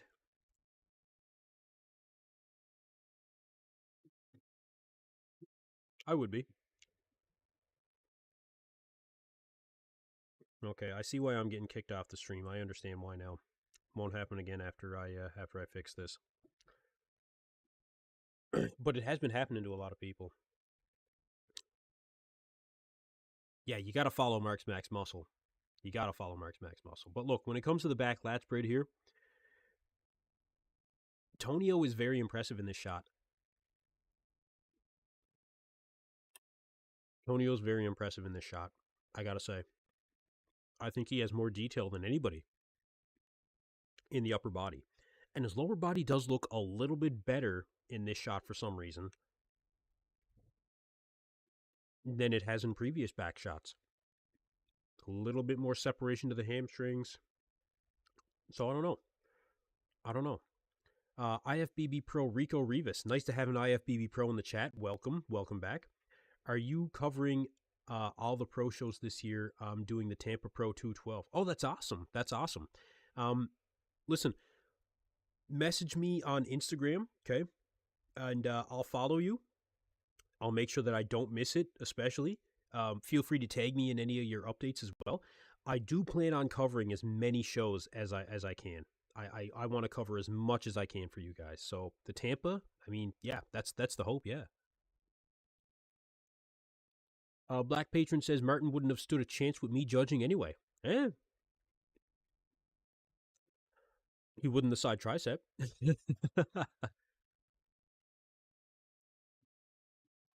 But no,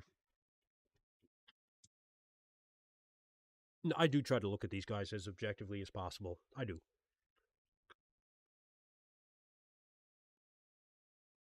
Nick has a really good back lat spread typically. I would say that he really should be winning this, but I would almost want to give it to Tonio. And it's funny because Stu's back double bicep is not necessarily, well, it's not his best shot. It's his worst shot. It's his weakest shot. But in the back lat spread, he's actually pretty good. Oh, yeah, we're just having fun, Black Patron, man. Look, you've been here, prejudging finals. Thank you very much for being here, bro. I really appreciate you being here. I appreciate all of you guys being here. If I ever need a chat moderator, you're going to be the guy. But some of the comments here, Tonio presents huge in the back lat, so impressive. Yeah, I probably would give this to Tonio. I probably would. Man, these pancakes have been sitting over for like 3 or 4 hours, and they're actually still pretty good. I'm happy about that. Derek says Derek McDonald, my former training partner, best training partner I ever had, says Tonio all the way in this shot. Yep, I think so. I really do. I would give Tonio this one. And Stu, I would say, is a close second. The lower body on Stu is actually pretty good. I actually think it's pretty good. Gonna let me back in the stream? No, not yet. I'm in stream jail again. No, we'll wait a few more minutes. I know that I missed the C. James Fit. I'll be here again if you do this. Yeah, man, I do these streams, as regularly as I can. Special Ed said, when you think about it, Mark's Max Muscles Invitationals is one of the only publicly visible natural contests that exist on the internet. You don't have to be a natural to go in the Mark's Max Muscle Invitational. You can be enhanced. You just can't be a pro. In fact, I know a couple of guys that I should invite to it.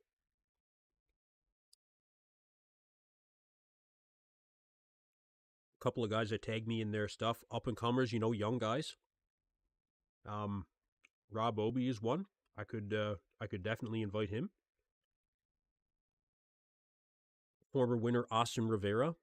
I got to get him on the. I've been promising him forever that I get him on the Bodybuilding Breakdown. I got to do that soon. I want to give back to the fans.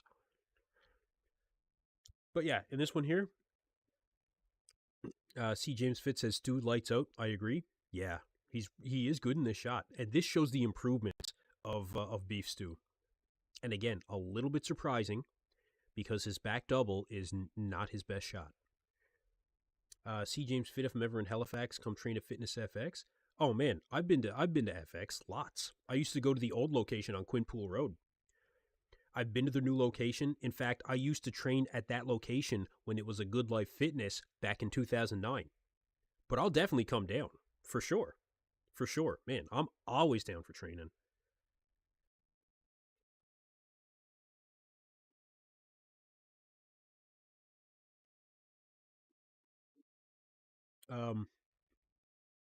Special Ed says, I guess I like it because it's a large percentage of naturals that compete. Yeah, in Mark's competition, yeah.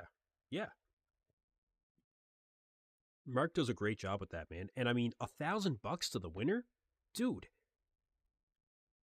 Like, that's ridiculous.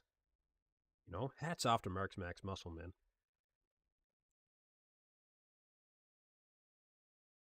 Ah, they let me back in the stream. Isn't that wonderful? Uh, I'd be listening. Crimson Carousel. I'd be listening.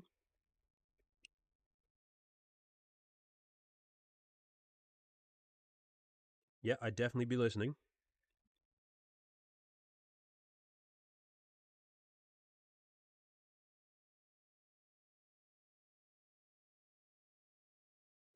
Let's see here.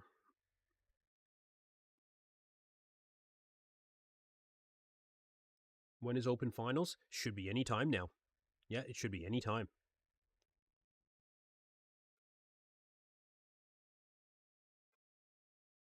Yeah, women's figure is on right now. Yeah. Hey, there's Robert. There's Rob Obi right there. Welcome to the chat, bro. I was just saying you should do the Marks Max Muscle Invitational coming up.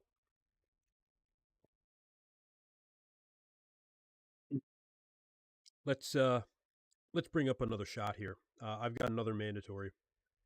Shout out to Rob Obi, guys. Really good up and coming competitor. Young guy, got great shape. I think he's going to do well. Now this is a good one. This here is a good one.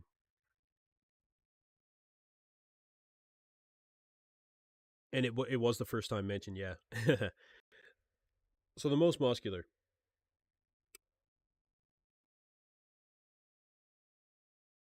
And I'm glad that all these guys are hitting, the most muscular in in the same way. All these guys have the hands clasped. That just gives us a really good comparison. A really good comparison. So you guys let me know what you think.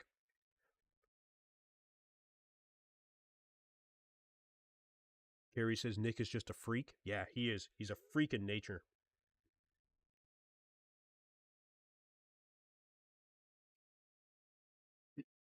Yeah, Nick is an absolute freak in nature.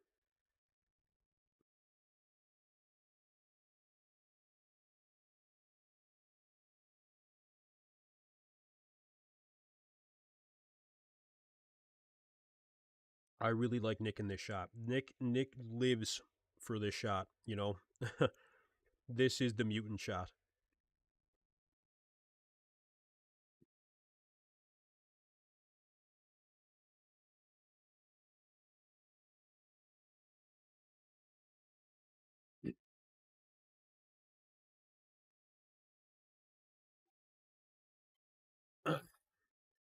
Thank you, Crimson. Thank you. I'm going to follow you on Instagram. Um, Fasting Frugivore. Are we waiting for the awards or results to be announced? Nick has the best overall package. Yep, we're waiting. We are waiting. And this is typical, you guys. To have to wait for the men's open. Anybody that's here is no stranger to that. C. James Fitz says Stu's midsection non-existent, unfortunately here. Yeah, yeah. Everybody else, is sporting their abs really much better than Stu.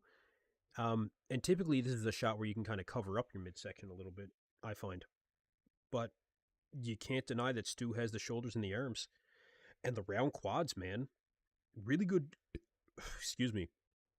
Really good insertions in the quads. Rob Obi, I know you've been here from the start, dude. I saw you. I saw you. um, yeah, even Tonio, like it's a pretty good shot for him. It is a pretty good shot for him.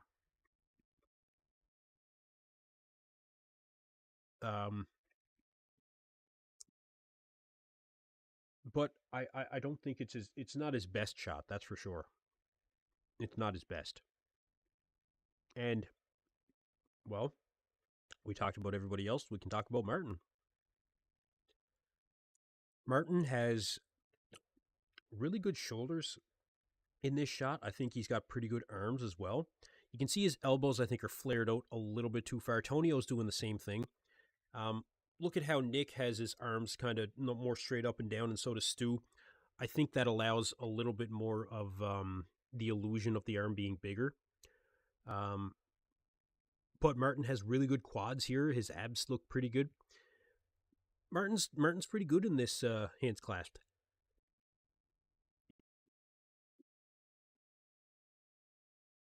Uh, Fasting Frugivore says eyes are drawn to Nick. Simple, the best overall package by far. Black Patron would argue with you on that. Nevin says, "What's happening with Stu's abs?" Yeah, I just don't know if he's flexing them or what, but he does have good abs. Rob Obi, Nick's massive, sure, but I feel like this is a pivotal moment in bodybuilding. With them rewarding aesthetics and shape, it's hard not to consider Martin. He's not that much smaller, in my opinion.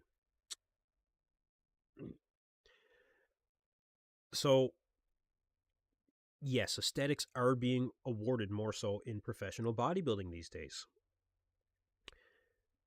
But there is still a place for the freaks. And Nick is the freak, as far as I'm concerned. You know, for what he has, he does an excellent job with it. Typically, his midsection control is very good. I think that it could have been better here. And I do think that we've seen better versions of Nick Walker than we saw here.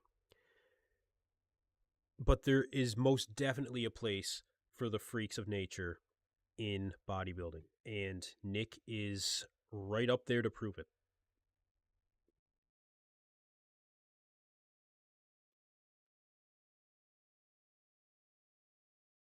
Carrie says, I don't think Nick's I don't think Nick's shape is bad enough to be docked the win here. No, neither do I. I don't think so at all. Now, there's a question I haven't been asked yet. Nevin asks, do you think Martin deserved the win against Vito? That's an excellent question. Yeah, I do. I do. I think Good Vito um, did not have as good of balance as Martin. And I think that Martin showed up with not as good conditioning as Good Vito, but definitely better shape, better flow, better aesthetics. Martin was the better bodybuilder. You know, Good Vito has a little bit of work to do. Although his conditioning was outstanding, man, outstanding. I just think Martin had better, like I said, shape, flow, balance, conditioning was, good. It was still good. So, yeah, I give that to Martin. Yeah, I had no issue there. Chris Aceto did, understandably so. Good question. Thank you. They're just giving out the awards for the women's physique now. So we should be getting into the men's open here. Man, it should be coming right up.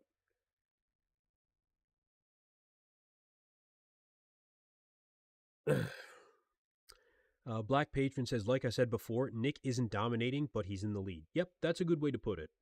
That is a very good way to put it. Good Vito got the condition down. He just needs to keep working on the rest. Yeah, that's all. That's all. Man, I'm really glad I ate. Thank God. I'll have to pack some back before bed, but in the words of Rich Piana, you got to do whatever it takes, right? Except Trent. I won't do that. Um, Rob Obi, true point. I think we can all agree Martin's back seems pretty flat here, and he was kind of slipping a couple times.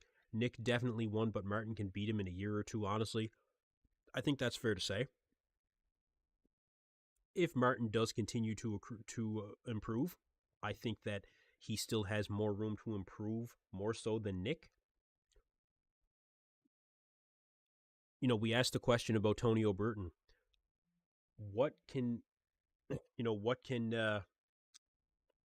Tonio really do to get better? I would ask the same question of Nick. He's not getting bigger. He is not getting bigger. So how does he get better? Well, what does Nick need to get better? better balance between upper body and lower body, more quad sweep. His midsection, I think he does everything he can with his midsection that he can now. The quad sweep, there's nothing that he can do about that. Nothing. The insertion into the hip tie-in is what it is. Unless you take Black Patron's suggestion and get the hip tie-in surgery. Hip tie-in surgery. Sounds like something you go to Mexico for. But look, in the most muscular, Nick wins. It's Nick. After that, Martin, then Beef Stu, then Tonio Burton. You guys let me know what you think of that in the chat. And again, thank you everybody for being here in the chat. Really appreciate all you guys tuning in. Few more comments here. Neckzilla versus Krizzo. May the best neck win. Okay. In the neck department, you'd give it to Neckzilla. But I'm going to be having an interesting conversation, I think, here this upcoming week with a special guest on the program about Neckzilla. I was speaking to someone on the phone that reached out to me about a previous video that I did. And if he ends up coming on the channel, I think you guys are going to be shocked. I think he's going to be shocked, but I'll leave it at that for now. I did tell Derek. When I told him who I was talking to, he said, fuck off. Didn't believe me. Nah, he did believe me. Anyway, back to the show. Nick, Martin, Tonio, Stu. Okay, you've got Tonio ahead of Stu in the most muscular. Okay. I'm not saying who it was. I'm not going to say who it was. But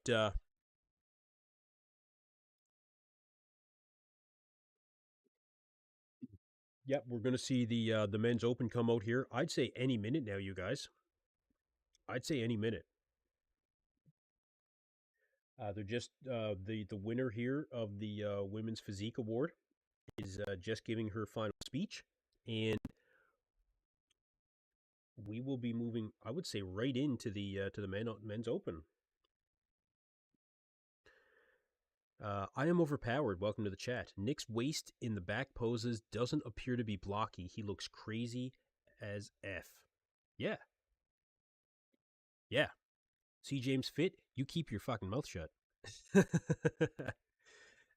It'll all be coming out this week.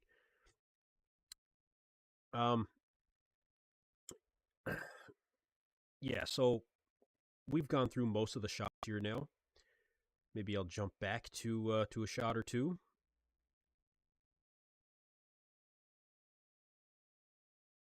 Again, the side tricep. We kind of harped on that a lot, I think. Maybe one that we didn't look at as hard. But we are going to be coming into the men's open here, you guys. Most muscular again.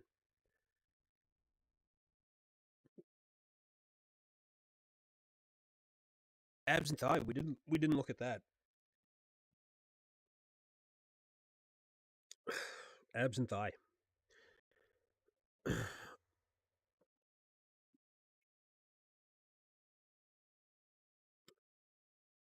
I am looking at the live stream. Just waiting to. You're welcome, C. James Fit. Just waiting for the boys to come out.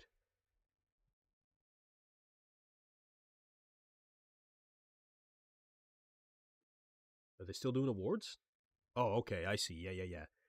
The boys will be coming out here soon. Check out the chicken purple. She's winning for sure. Which color purple? There's 3 different color purples. Oh, Hunter Labrada. Hunter's giving out an award. Yeah, Hunter looks massive.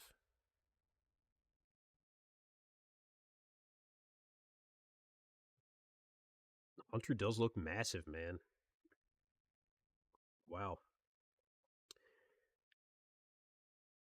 We'll get into the abs and thigh here.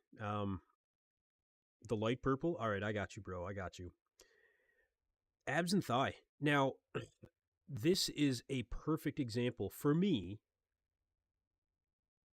This is a perfect example. I got you, Black Patron. Thank you. Of posing execution really making the difference in a shot. For me.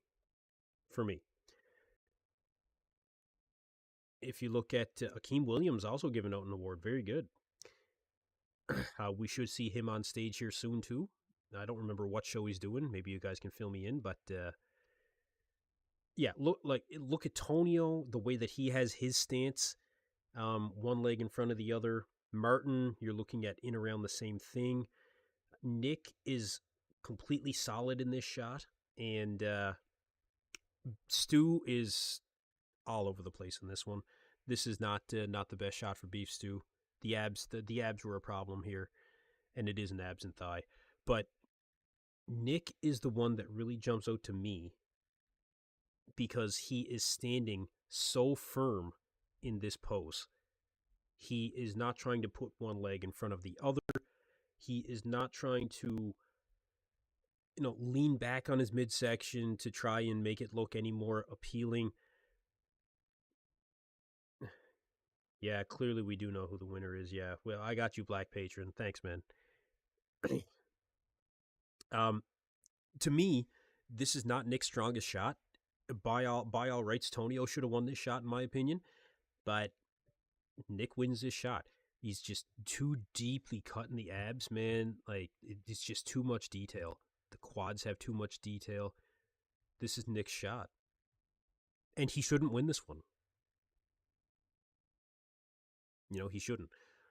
Look at the taper of the midsection in this shot. It's better, and it's more pronounced. The difference between the ab wall and the obliques don't look blown out. Nick wins this shot. Let me know what you guys think. Let's hear it in the comment section. Let's hear it. Don Kennedy's asked, where is Quinton? Probably 7th place. Honestly, probably 7th place.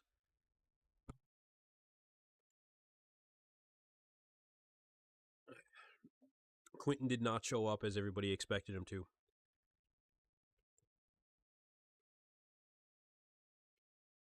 Joe Blast, welcome back. Stu almost reminds me of the Boyer Co. apps. I'll have to get familiar with that.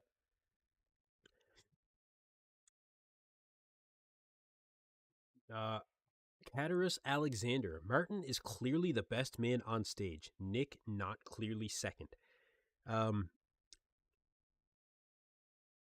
think that Nick is, Nick, I think, is the winner. And I think he is the clear winner, but I think that Martin has the potential to surpass Nick in the next couple of seasons. And Rob Obi actually mentioned that. I do think that Martin can potentially surpass Nick in the next couple of seasons. Excuse me. Jake Wood is tall as hell. Yeah, Jake Wood is a tall guy.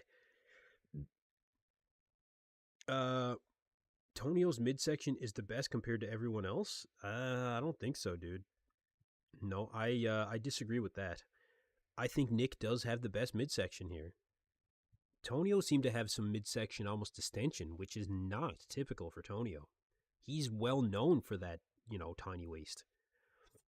I don't know what went on there. I'm going to have to ask him. OG Grinder says, I agree. Nick wins the abs and thigh. Yeah, he does. He does.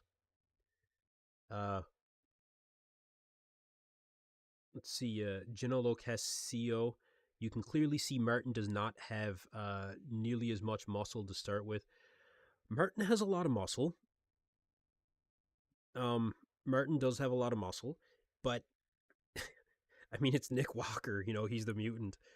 Not a lot of guys can stand with him from a muscle mass standpoint, just a freak factor standpoint. Tonio bottom of the abs, yeah. There's something going on there.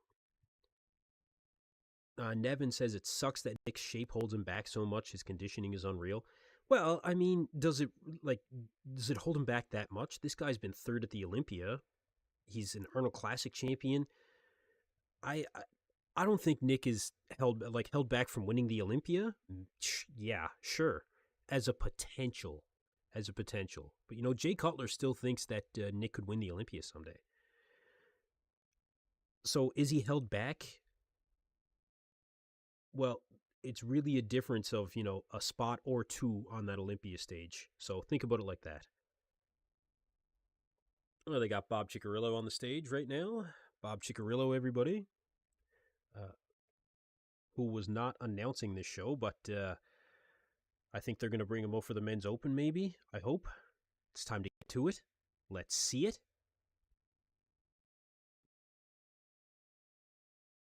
Actually, you know what? Funny, I also had a conversation with Xavier Wills just before we popped on this stream here.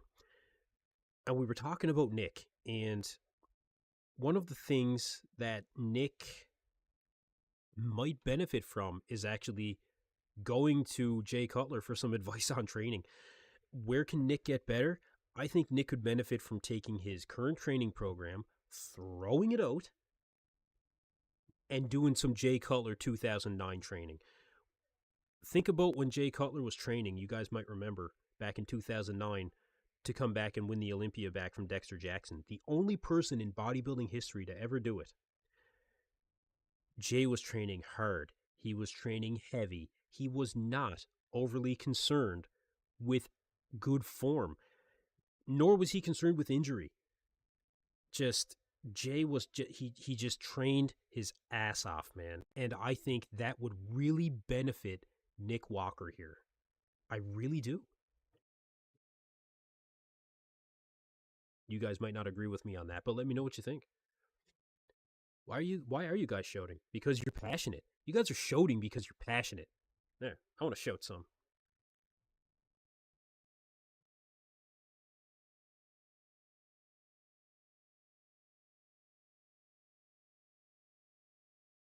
Yeah, I want to shout some. There. You guys are having all the fun shouting.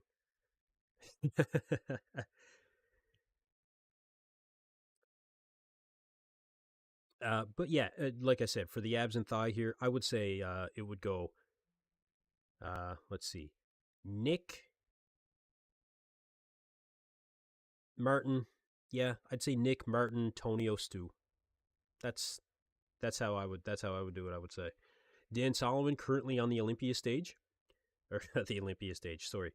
Dan Solomon is the chief Olympia officer, I believe, is his official title. I think they might have changed that to him just being the the president of the Olympia, maybe, or CEO. I'm not sure, but he is the man in charge when it comes to the Olympia.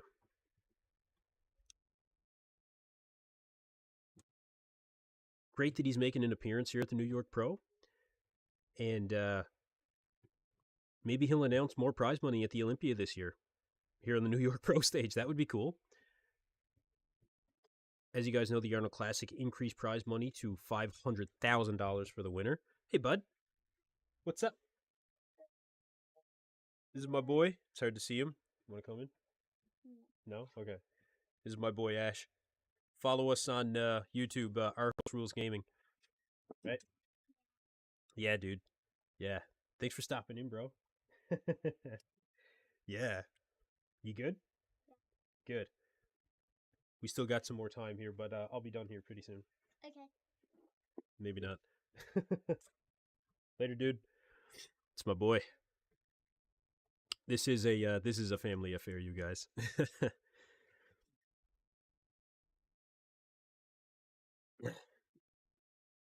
So yeah, again, Dan Solomon's still on stage here at the New York Pro. I would expect.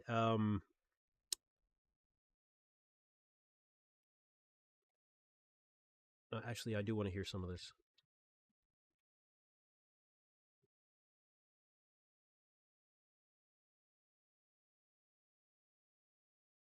Yeah, my boy is getting bigger. Shit, man. I want to talk about it.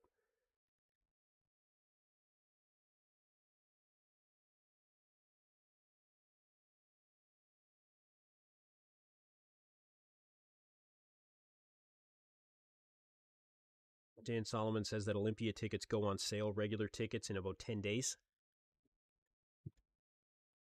And the VIP ticket sold out in 3 days, you guys. 3 days, that's it.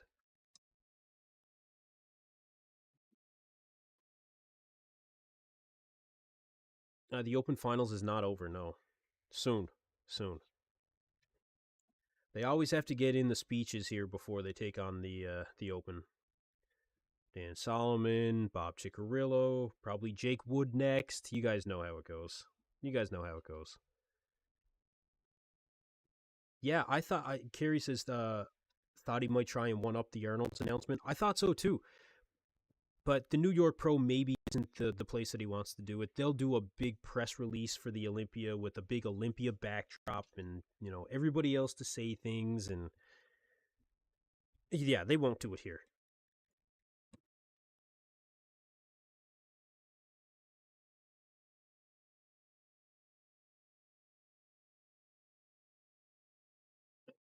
Am I going to be at the Olympia? I don't know. I'm kind of torn on going to the Olympia because covering it here is very important to me too. Very important. So it's kind of it's something I do want to experience, but I don't know.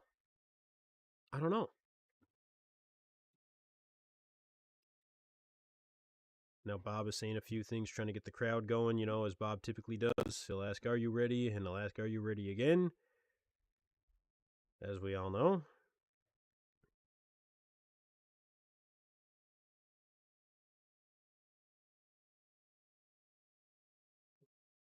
Man, being in the audience, everyone just must be like, just get to it, man. Just get to it. That's what we're all waiting for here. Oh, goodbye, Bob.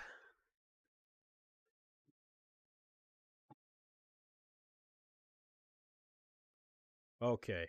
They are moving into the men's open class right now.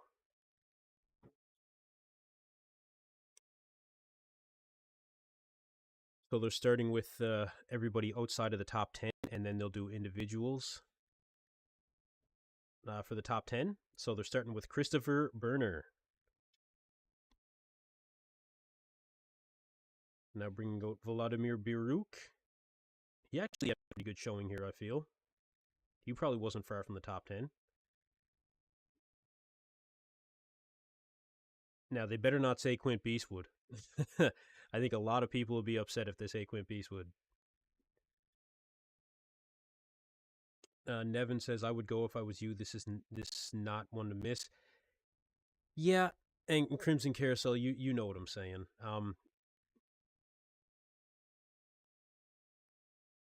You don't want to miss the Olympia. And I did consider, special ed, I did consider going to the Olympia with a press pass in order to do interviews and stuff like that.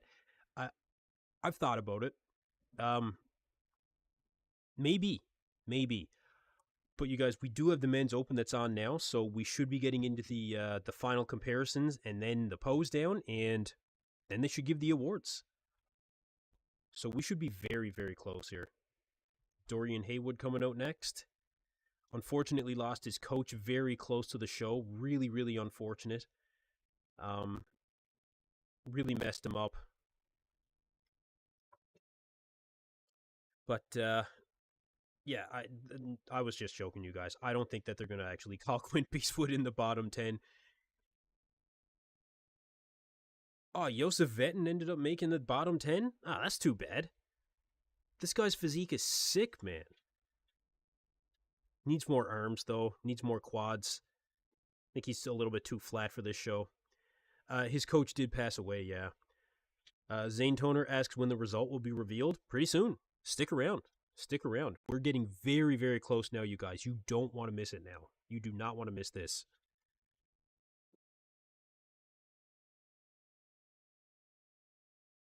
Here we go. Top 10. Top 10, you guys. And they're starting with Tim Budasine.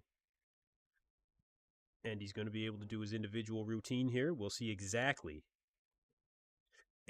what's going on with Tim Budasine.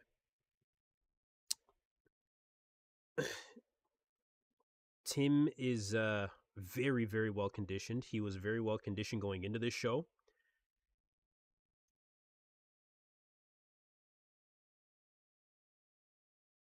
see what kind of individual routine he shows up with. I think he's got a little bit of midsection distension in particular. Got to really keep control of that midsection. I think he's just letting it go a little bit too much. But he has times when he does control it pretty well.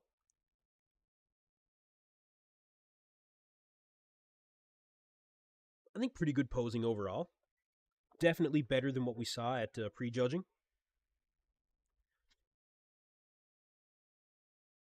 And it looks like he's getting a little bit better as he continues to pose. Good detail in the quads. Good arm separation. Not a ton of lats from the front. Good back lat spread. Good side chest. Tim's a good bodybuilder. Tim is a good bodybuilder, you know? He is. Zane Toner asks, do you think it's possible for Nick to get the Mr. Olympia title? It's possible. It's possible. I think it's less likely the more that I see guys improve like Hadi and Derek and, you know,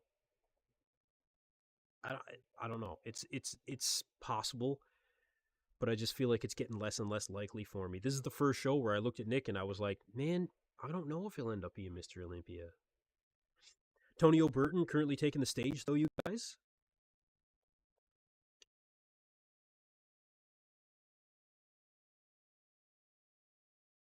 See if he's made any improvements in conditioning.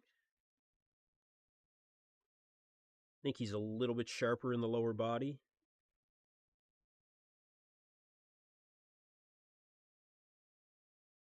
Still very good in that back lat spread.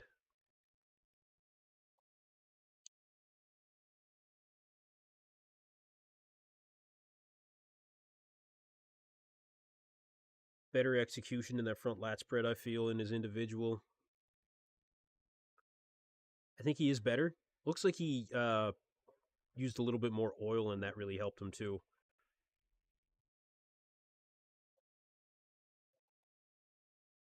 Yeah, he's really nailing that that front lat spread.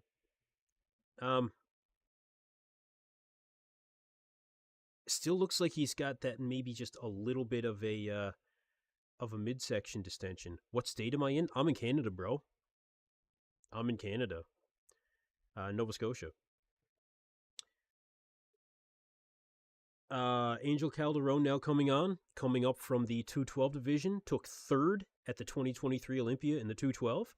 He has made the top 10 here at the New York Pro.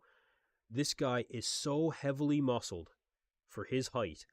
It's almost unbelievable.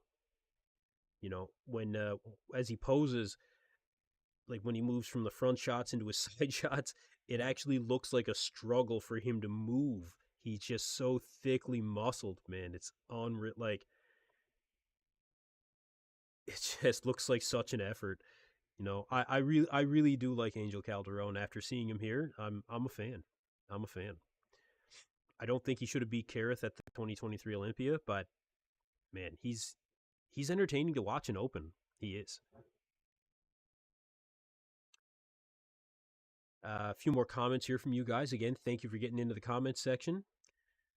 You can never count Nick out. Work ethic is incredible. Yeah, it is. Yeah. I would like to see Nick start training hard and heavy, though, man. You know, I'd like to see him go back to training 5 days a week. Really just smashing out some hard workouts, you know. Just get in there and forget about the, you know, concentration work and squeeze the muscle. I mean, squeezing the muscle is important. You guys know what I mean. Just get in there and fucking lift, man, you know? Just go throw some weight around. I haven't seen that from Nick. Quint Beastwood up next. Next up, we got Quint Beastwood.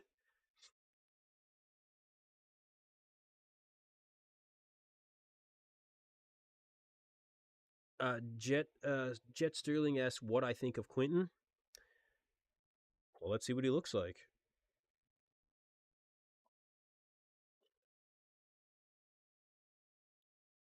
I think he's sharper from the front here at prejudging, or at the finals as compared to prejudging.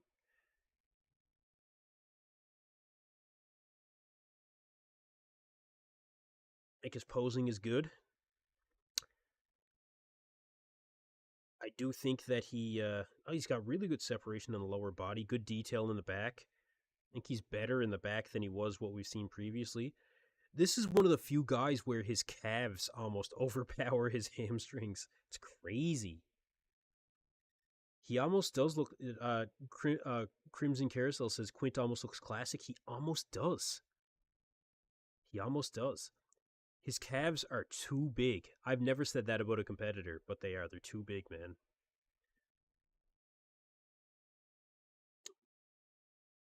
Um, but Quinton he lacks overall size. I think everybody was expecting him to show up here looking a lot bigger, and we just didn't get. This guy was not out of the conversation for top two. Bob Ciccarillo had the guy winning the show. That's just not going to be the case. Good frame, good conditioning, good potential, but this guy just took an entire year off, and size still isn't there. He's very, very tall, but great conditioning, and for what he has, I think I think he had a good showing.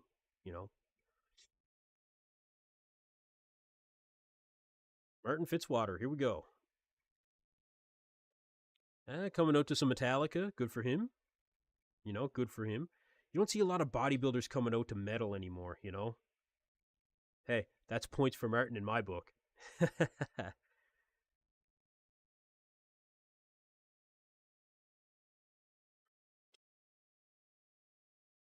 Did Martin make any improvements? Yeah, he did trip a little bit, yeah.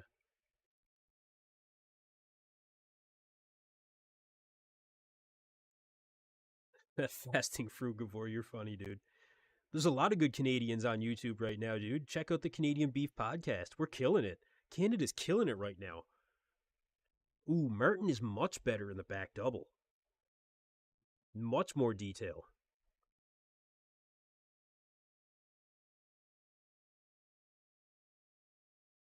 He's not going to win any awards for creativity in poses, but the quads have more detail, way more detail. He stopped hanging onto those trunks. That's good.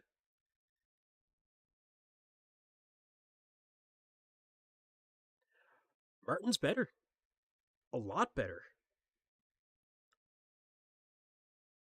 Martin is a lot better at finals, you guys. Wow. He's still lacking that separation in the arms in the front though. You know? But even the shoulders look better in the side shot for the side chest where I was saying like he just didn't look like he had a lot of shoulder separation from the arm to the shoulder. He does now. He looks good. Except that front double. I don't know what it is about that. It's the arms. Um he's confident in his poses. Yeah, that back double looks really good now, man. That's great. Great improvements from Martin. But he does need more separation in the arms from the front.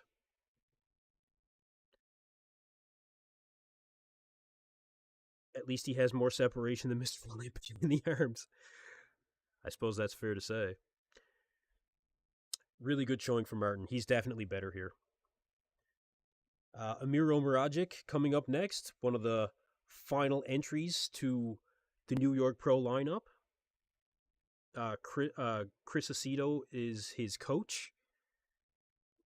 Almost got an Olympia qualification last year at the Big Man Weekend against Roman Fritz. Came second. So, really good conditioning here. Really good conditioning. Deathface says Martin wouldn't have won either way. It wouldn't have won either way. Not close. Look, Nick is although he's the clear winner, it wasn't a blowout, like everyone was just expecting. Martin's pushing him a bit, he's showing that he has potential to defeat him someday. And Nick doesn't get pushed like that very often. Amir Omaragic here has really good conditioning. Still needs more overall size, but he's only 25 years old. He's got a long way to go in professional bodybuilding. Decent song choice. We'll give it to him. Kerry says this guy's obliques are kind of strange from the back. Looks like he has two backs.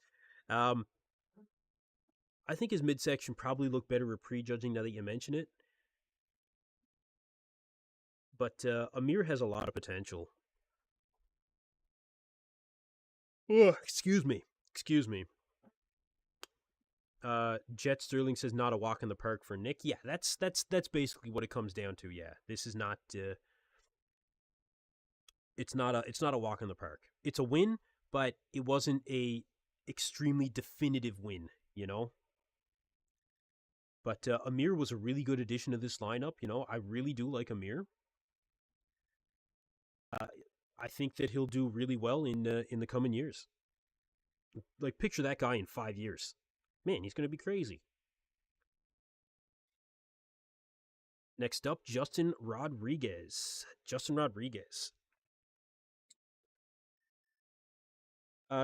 been getting a lot of flack for not showing up with any amount of improvements the last few shows. But I've said it once and I'll say it again. I love this guy's attitude. He is not a quitter. He is extremely committed to coming in better. He has been working with Justin Jacoby, also the coach of Tonio Burton. And the biggest criticism for Justin was the midsection. That's what they were trying to really dial in here for this show. Did they do it? They didn't at prejudging. And here at finals, I think the midsection could be... I think he could have better midsection control. I do. I really do. But, he holds those poses to the full extent that I think a bodybuilder should. I do like that. He's got great back shots. Yeah, like that's a good back double. He's got a really good back lat spread.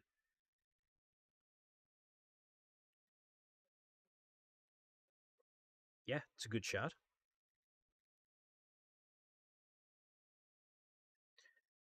His obliques really spill over though. They really spill over.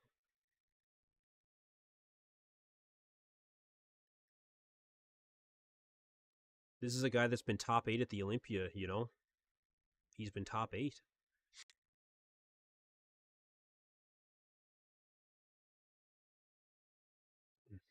That's it. Well, he's made top 10 here at the New York Pro. Next up, Beef Stu. Beef Stu up next.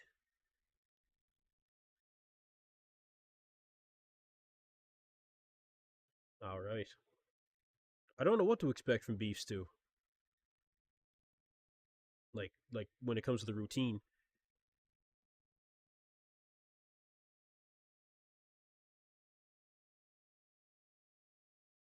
Randy Lee says Beef Stu looks like more mass than Nick Walker. I don't know about that. He's got better quad sweep.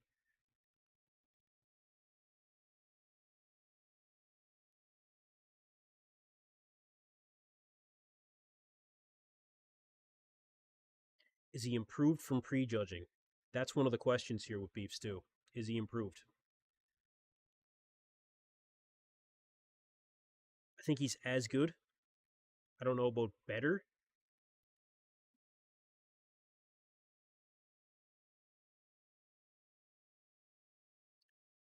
See if he improves as he keeps posing here.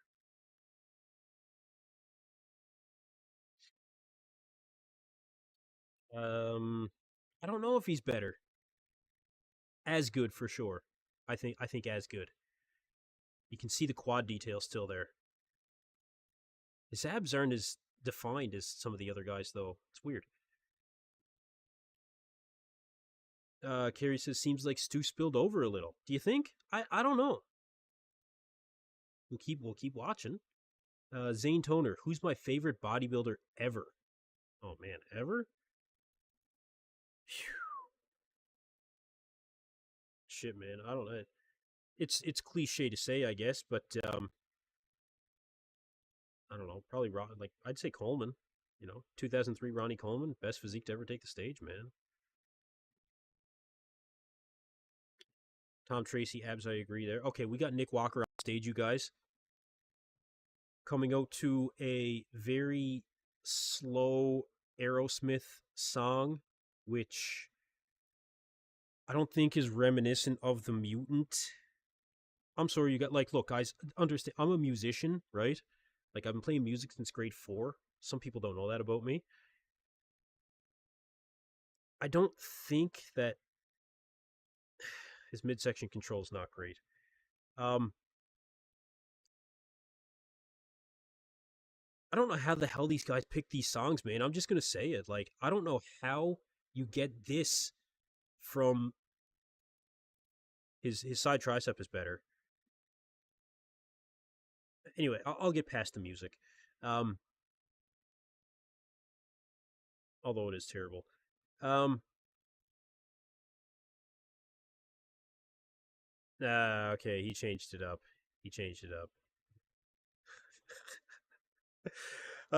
Thank God. Now this is more the mutant, you know? That's more the mutant style. I think Nick is better here at finals. Yep. Yeah, I'd rather hear some more hard music too, man. Actually, you know what? Kevin Levrone is one of my favorites of all time. Yeah, I agree with that. He is. Yeah, Nick is just huge, man. Just, he's massive, bro. God, man, he's huge. Keep that oh, Nick, holding that midsection, dude. He's letting it go. Ah, man. But he is better here at finals, you guys.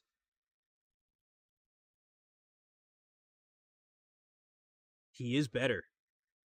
Dude, his color's better, I think. I think he changed his tan.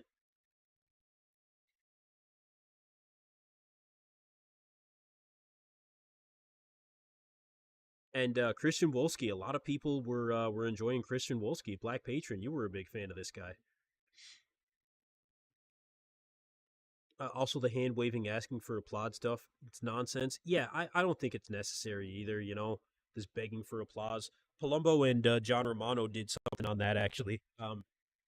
This chair's getting uncomfortable. Um, they did something on. They did a rant on that on an Iron Rage. Christian Wolski, good showing. He's going to be top 6 here. I think. I think he's probably going to defeat Quint Beastwood. Escort says Nick should come out to Pantera. Yeah, bro. Yeah, yeah. I think you're right. Yeah. Carrie says I actually love the approach from Nick coming in full as a host despite the midsection flack, leaning into his strengths. Well, that was the advice he was given after the 2023 Arnold Classic.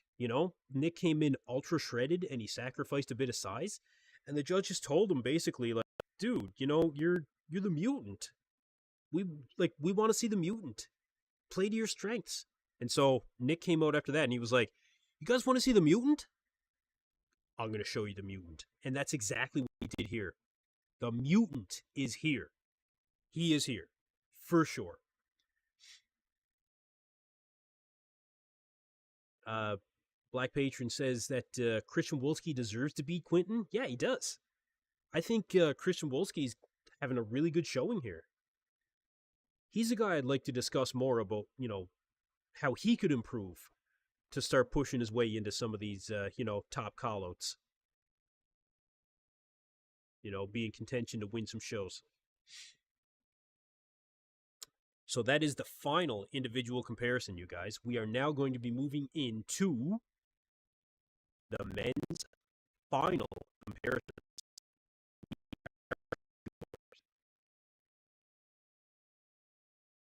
All right, first collo. Here we go. First collo. Let's see it. Let's see it. All right, who do you guys got? Who do you got? Come on, come on.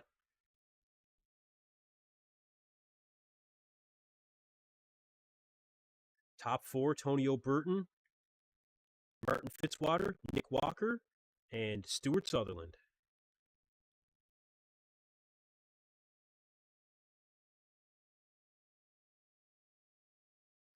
Front lat spread, man. I don't know. All these guys are better. I think maybe not. Maybe not Stu. Side chest Stu's really good, man. I don't know. Back double is Nick all day, all day. Nick Walker.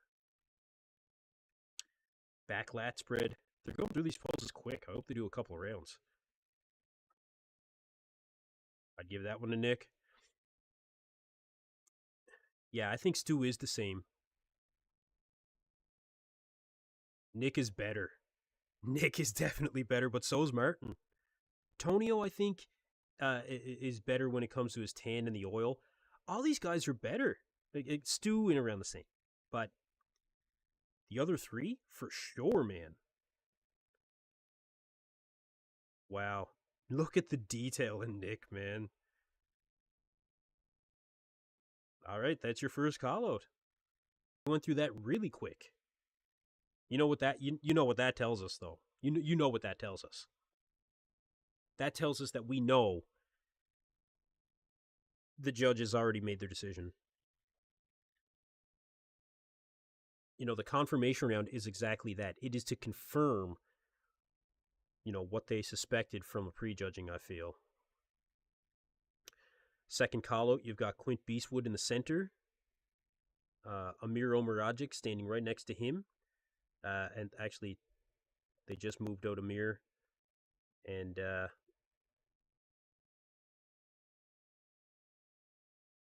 oh, they're moving Amiro to the far left side. Okay. So you've got Angel Calderon, Quint Beastwood here. Yeah, Quint just looks so small, man. I'm surprised that Quint's in the center. I'm surprised that he's in the center. I'm not gonna lie.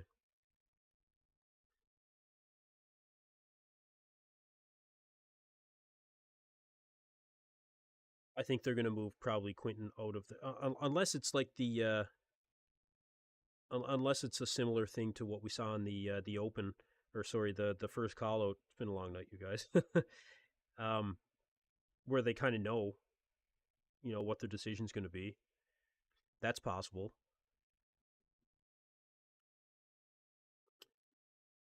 Crimson Carousels, they need to move Quinto to the center. Yeah, I think so.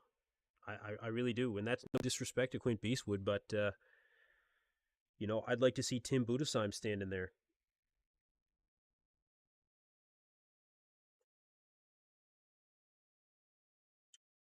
Um, yeah, Black Patron. It wasn't close enough at prejudging, hence they skipped over the first call out. Let's hope they bring them back out again. I hope so.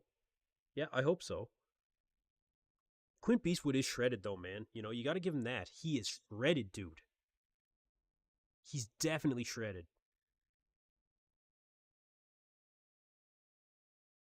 Angel Calderon, unfortunately, is just too short. You know, he's getting lost in the mix here. And I actually think that Angel is not as good as he was at prejudging. They're switching Angel Calderon with Tim Budesheim, which I don't see the point in. You know, I don't see the point at all.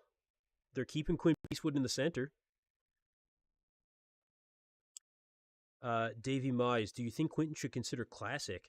I think Quinton would be way over the weight cap for Classic. I don't think he'd ever make it. No, I don't think he'd ever make it. And no, I don't think that he would do well in Classic, honestly. I don't think that he has the shape for it. But he is very well conditioned. He's shredded, man. I like Tim Budesheim the most of anybody in this lineup, actually. I think Tim should be in contention for sixth. Mess Rocco says Quinton took more than 12 months to grow. Where's the gain? Matt Jansen fucked up on this one. uh, maybe, maybe. I don't know. Yeah, Fasting Frugivore says Bob Chicarilla had Quint winning. Quint is lucky to even be here in the top 10.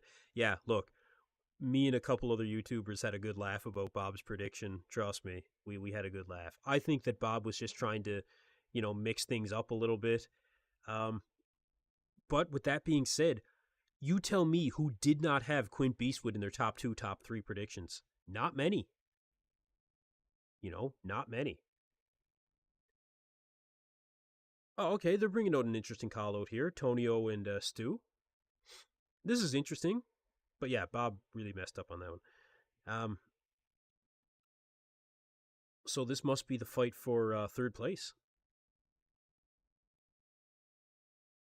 It is easy to trash predictions. It is. And look, I don't hold anybody to their predictions. Xavier tried to bet me, which I should have taken the bet because I would have won. But again, it's kind of out of a respect thing that I didn't want to do that, Like it's all well and good to joke around and stuff. In fact, I won this t-shirt when I won a bet for the 2023 Texas Pro. It was with John Livia at Serious and Silliness Bodybuilding. I correctly predicted the top 3, and he owed me the t-shirt, and he sent it to me, so good on him. I love this shirt. Victory shirt. But for third place here,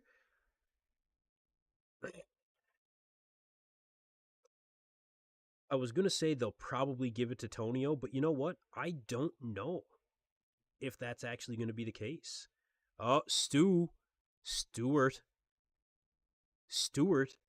It's not a front tricep pose. Did anybody catch that? Did anybody catch Stu Sutherland doing a front tricep? You're not gonna get points for that, bro. Tyler Mannion himself said it after the Texas Pro, or maybe it was just before. I can't remember. No more front triceps. Come on, Stu.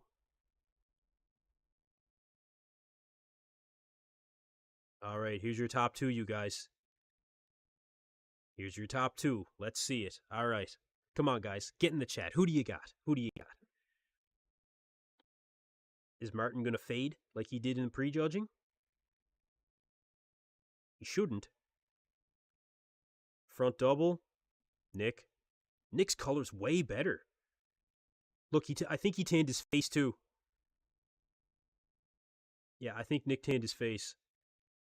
Front lat spread, I'd give that to Nick.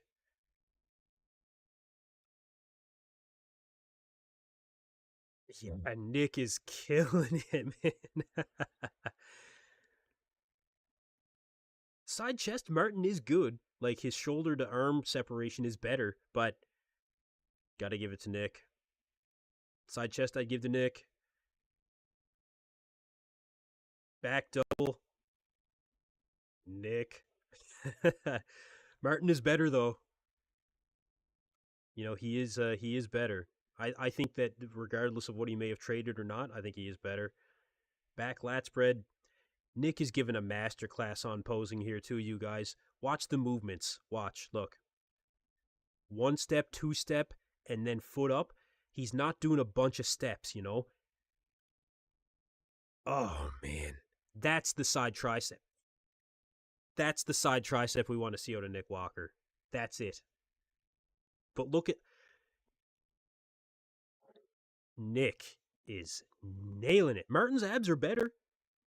I will say that. His abs look better.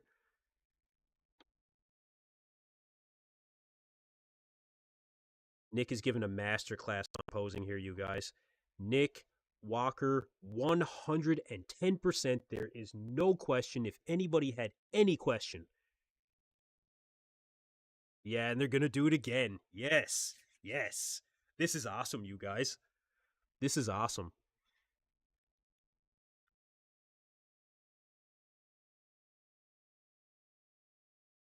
Yeah, not now. Yeah, it might have been a 1-point difference after prejudging. It's not now. Look at that. Nick is on, man. Holy shit. He is on. You guys, Nick is on. I'd give both those poses to Nick for sure. Look, Martin's starting to move a little bit more methodically, though. But watch the foot movement here. Look, see? Nick is just absolutely solid in these shots, man. Zane Toner, I can't show you what's happening, man. I'll get some shots after the fact, but I can't. Streams are being shut down left, right, and center, unfortunately. We're not going to get away with it for the New York Pro.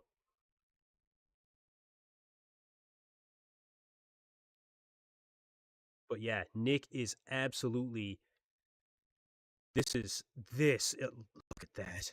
He is so much improved. What did Nick Walker do between prejudging and finals? Yeah, Martin's breathing hard, man. And he's starting to sweat a little bit, it looks like. They're gonna call it after this. They won't let Martin stay on the line anymore. They should. Nick is 110%. This is the best Nick Walker I think I've ever seen. Nick. Man. Should have done cardio, bro. That's what I'm saying. Should have done some cardio. Martin is a top 5 Olympian. I don't think that's fair to say yet. Let's let him get his first Olympia under his belt and do some comparisons with the best of the best. He was great against Nick. Let's see him against some other guys. Top 10? Good possibility. All right, here's the pose down. Man. Nick Walker. Transformed from prejudging to finals. Absolutely transformed. Man, I feel myself coming to life, you know what I mean? And I know you got I can tell you guys in the chat are going through the exact same thing that I'm going through right now. Unbelievable. Look at how the narrative just turned.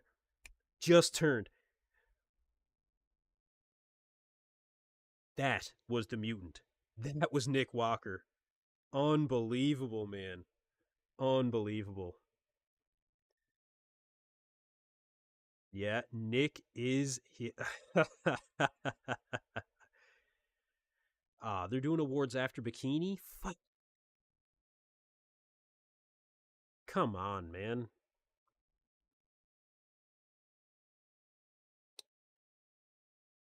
Uh Guys, they're gonna do bikini before they give the awards for the finals here.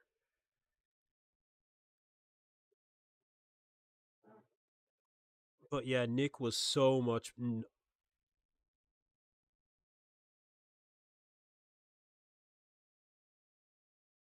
Yeah, no one's been waiting on bikini. I'm sorry. I'm sorry, no one. Um, man, let me try and find some shots. Let's find some shots here, you guys.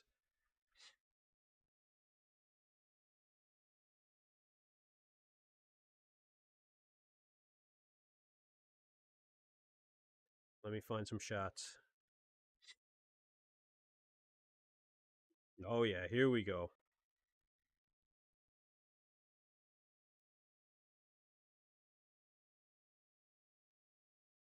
Let me get some shots. Nick was insane.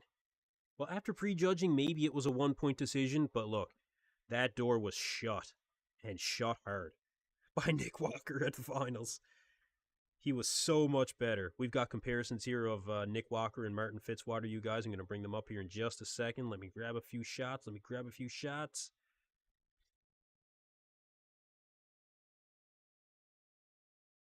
Nick shut the door hard, man. Shut the door hard.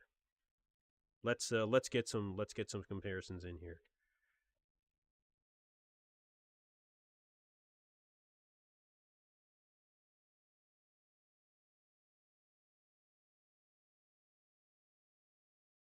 All right, we got some shots from NPC News Online. I'll bring up some of those shots here.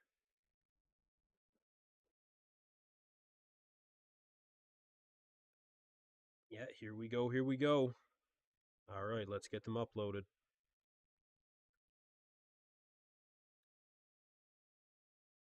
You guys, unbelievable. Massive, massive change out of Nick Walker. Like, this was, dude, you got, like, you guys know what's up. Anybody want to say Martin Fitzwater's taking home the win now? Gamberizing. Hey, man, what's going on? Goat Fitness, make us stay up even longer. I know, dude. Like, come on. I gotta train tomorrow. You know? I gotta train. I still gotta eat. I gotta eat, like, I still got, like, 1,000 calories I gotta get in me, man. I was very excited. Crimson Carousel says, I've never seen you so excited viewing a show. Man, that was a transformation, man. That was unbelievable. You know, that was unbelievable, man. Especially from a guy like Nick Walker. Like, come on, dude. You know? Let's get a shot up here. Here we go. Here we go. Bringing up a shot. Coming in. The finals are going to be right after Bikini.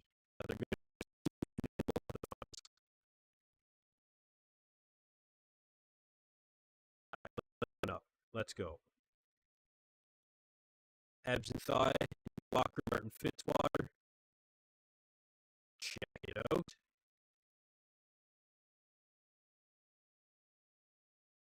Man.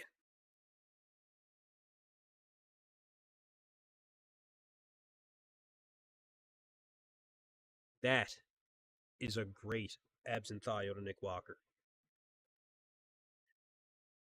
The Red Loop says more women's. I know, man. I know. Look, I wouldn't care what division it was. I just like, just come on, get to the fine. Like, just give us the awards, you know?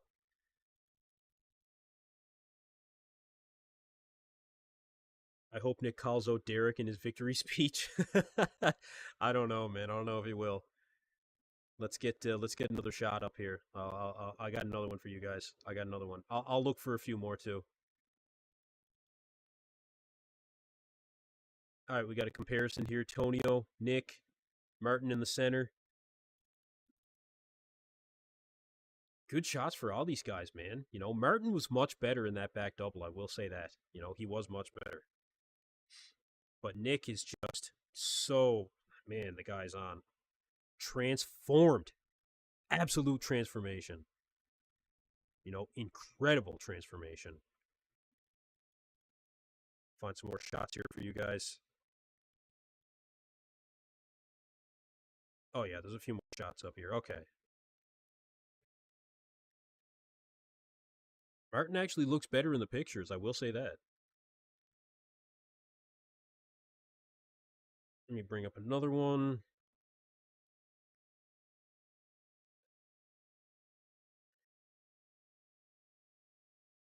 Got another shot here for you guys. Between Martin and Nick. Actually, okay, yeah. I must not have grabbed the other one or uploaded it. Few comparisons here. Let's take a look at. Let me get a better angle on this one. Should have just done one at a time, but here we are. Take a look. Forget about me. Doesn't matter. Look at the difference. Look at the difference. Wow.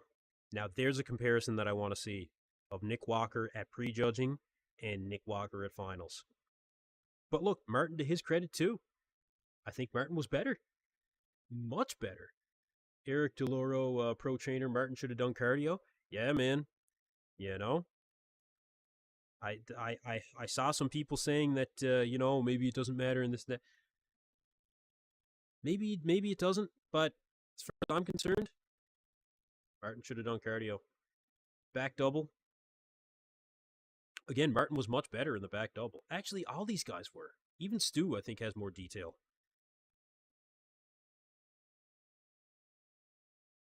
But was it enough? No. Really, really killer shots, man. Killer shots.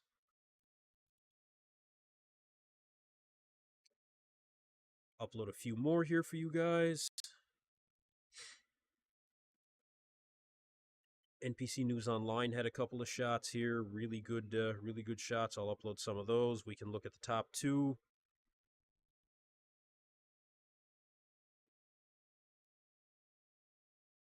Got a side chest. I got a back double. Let me just bring it up here in just a second. I want to get a few images in order to show you guys exactly what's up.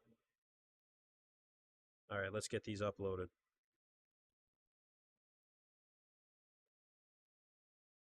Here we go, here we go, here we go.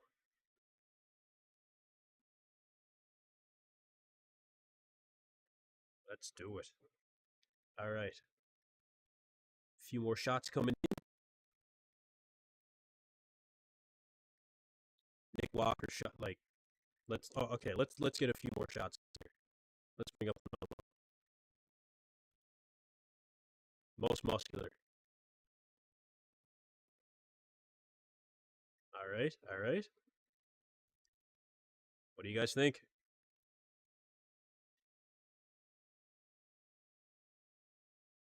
Good detail for Martin, I will say, through the chest and through the shoulders. You know, the striations going through there.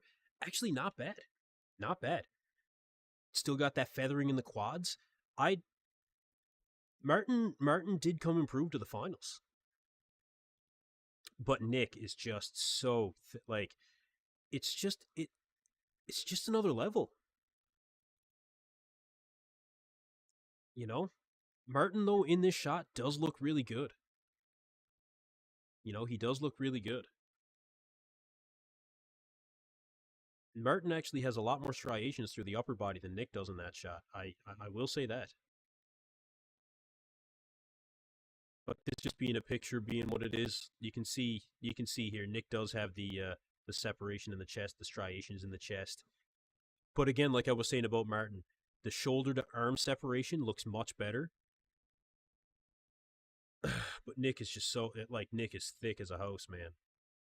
Might be a little bit in his favor given the angle, but still a really good shot. You know, a really good shot.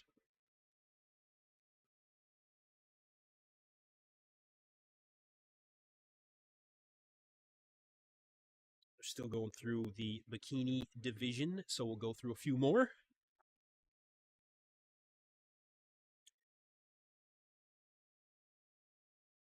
What do you guys think of the side chest? Who's got it? Who's got it?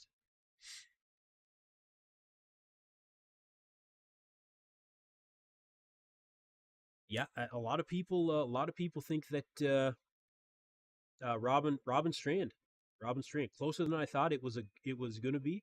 Yeah, after prejudging, it definitely was. But for those of you guys that watch the live stream, you know, like pictures are one thing here, and these aren't straight on shots either. I'll see if I can find a straight on shot. Nick was absolutely like Crimson Carousel said. Nick was a statue. He was statuesque. Like I was telling people, watch his foot movement. You could really see the difference in Nick. Just he was putting on a match class in posing, man. Back double.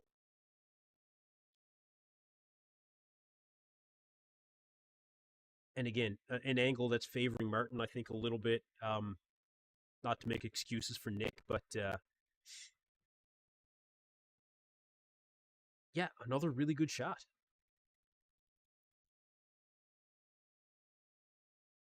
Red Loop says Martin has one of the best crab most musculars in the league. Bold to say. Davey Mize asks where Robin is competing this year. Robin is 3 weeks out from the Toronto Pro. Robin is going to be competing very soon, you guys, very soon.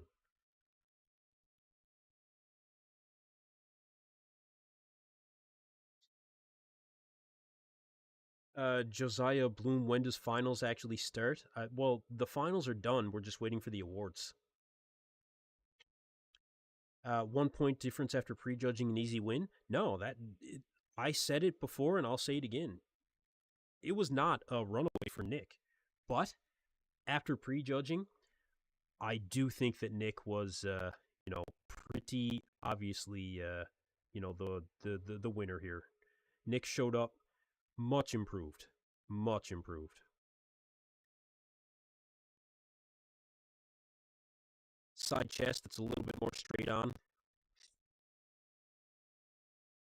What do you guys think? Side chest.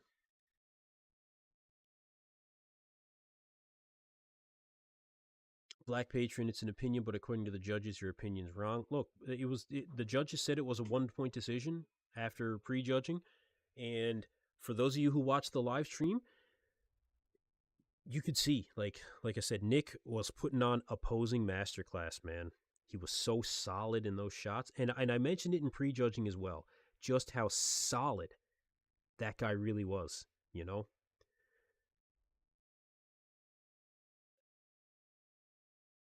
but take a look at the side chest. Who do you guys got for the side chest?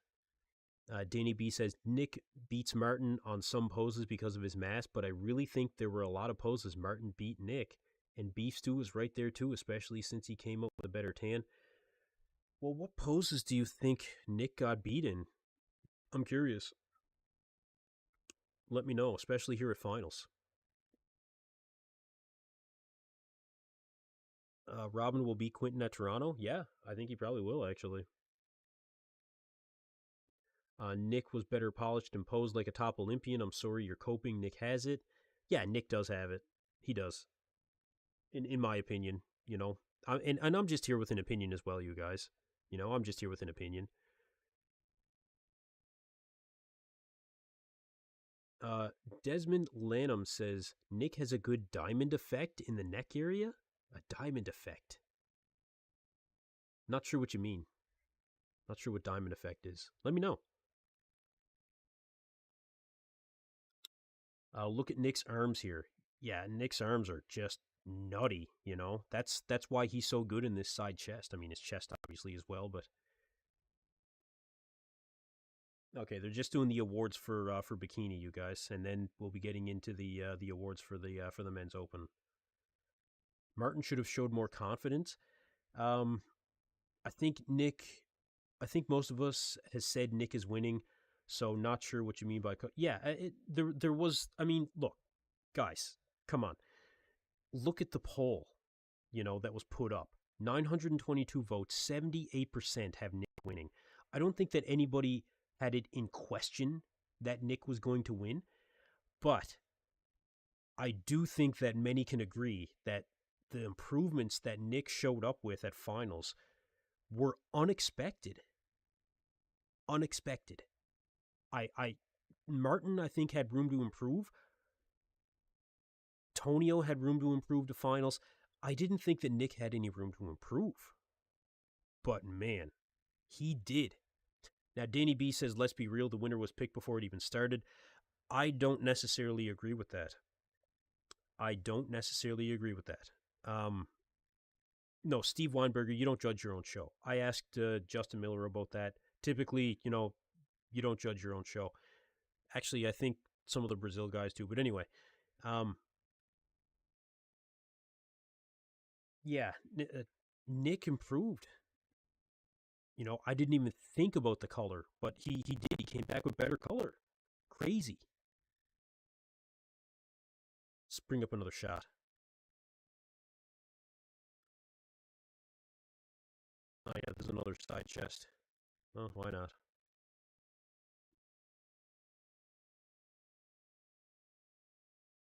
So this is an angle that favors Martin a little bit, maybe.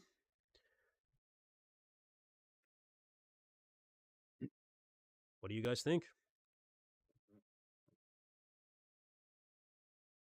They're just going to give away the first award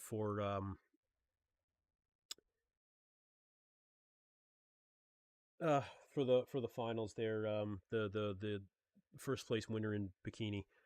Guys, I just want to get to the awards. Honestly, that's being honest with you guys. Raymond Jones, hey, what's up, Raymond? Nick haters have a lot of work to do tonight.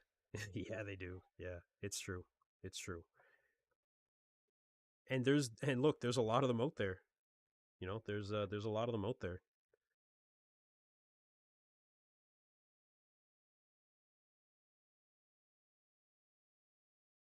I don't think there's any obsession.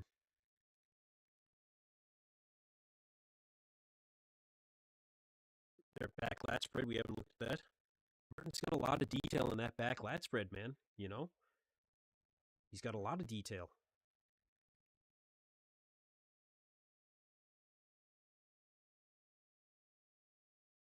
Let's put it, Stuart Tombro says, let's put it this way. If they gave it to Martin, it wouldn't be the biggest robbery ever. There have been many bigger robberies in the sport. Yeah, I can agree with that. I can agree with that. It would be the biggest upset of the year so far. And I think it would be a tough one to beat when it comes to that kind of an upset. But, I mean, I don't think we're going to see that. Martin can go home knowing that he was within a 1-point decision to Nick Walker. And this is the most muscular that you guys really liked out of Martin here.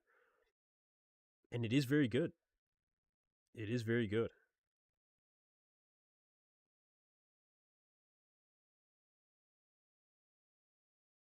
But Nick really did put on a really did put on a class here for posing, you guys.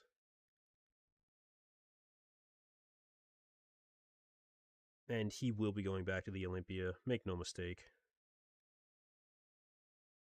He is the mutant. The mutant is here to stay. I got a couple more shots. I just don't want to miss the. I don't want to miss the final awards, so I'll bring up a couple more here. I got a couple singles of Nick, just that I found quickly here, so I'll bring those up.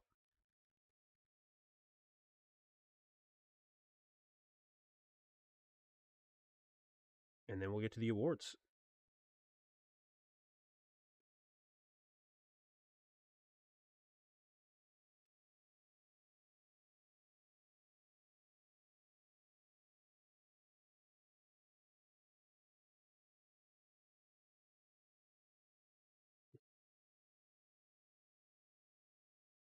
All right, let's bring up another one here.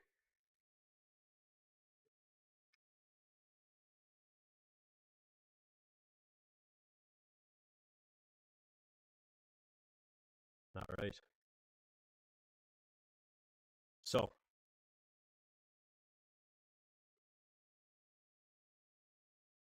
this is pretty nutty.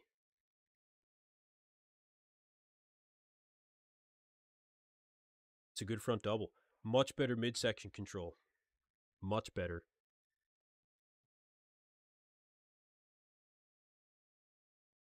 Guys, they're bringing out the top 5. They are bringing out the top 5. Here we go.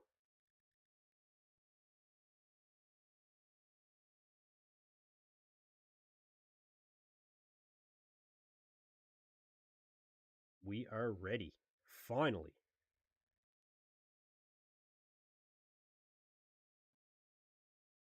All right. 5th place.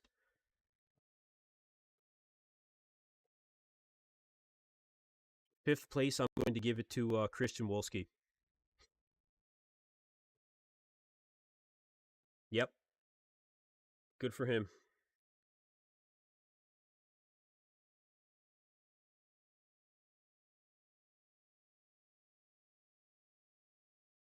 Yep, good for him. 4th place, I'm going to say Beef Stu. 4th place, Beef Stu. I originally had Quint Beastwood picked for 4th place and Stu picked for 5th. Actually, depending on the day, I had Angel in 5th at one point. Anyway, 4th place, Beef Stu. Let's see it. Let's see it.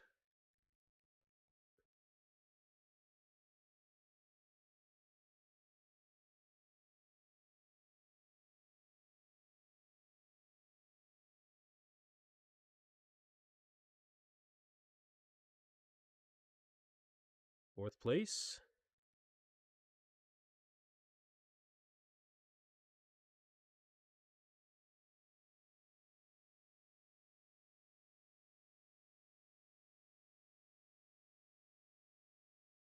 $3,000 for fourth place.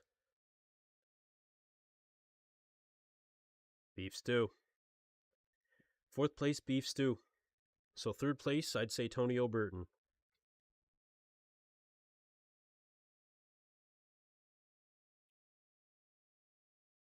The women need their own shows. I didn't.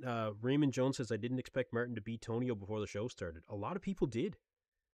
Yeah, look, Stu wasn't happy after last year's New York Pro either. I'll tell you that right now. Tonio told me some things that Stu said to him backstage and wasn't very sportsmanlike. But regardless, you got to stand up there with poise. Yeah, as expected.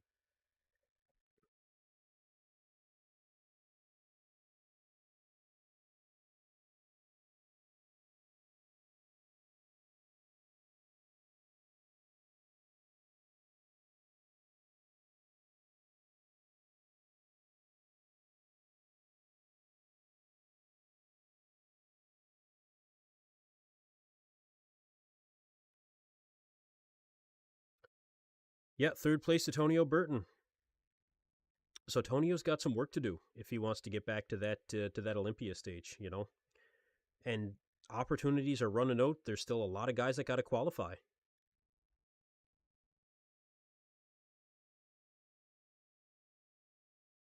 All right, guys.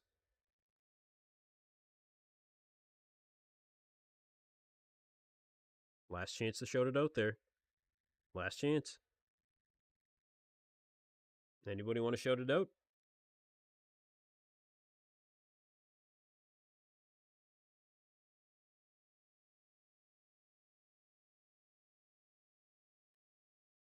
17.5 for second place. That's really good.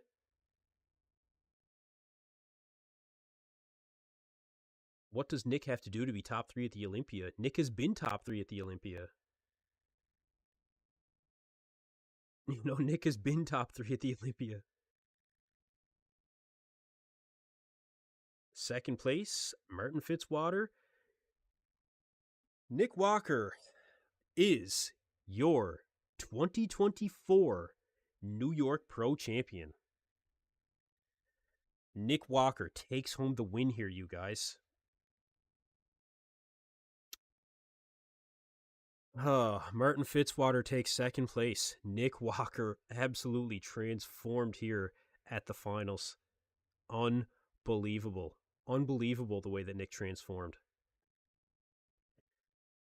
This really does show, I think, a lot of people that Nick is still. I mean, look, there's already questions being asked. What's it going to take for Nick to be top three? Nick was top three. He is top three.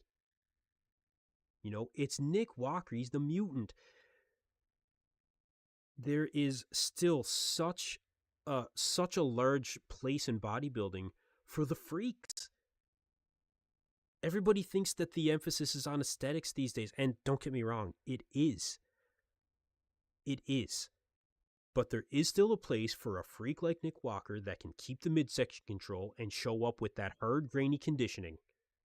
You know? And the muscle. Come on.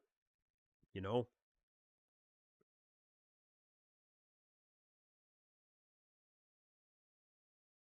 Black Patron says, I feel this put more doubt in Nick than anything else.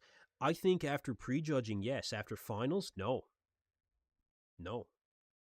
I don't think so. I think that Nick has redeemed himself at the finals here.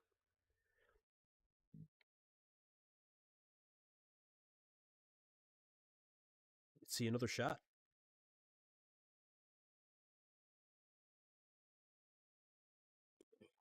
Like, man, that's gnarly, man. You know, that's gnarly.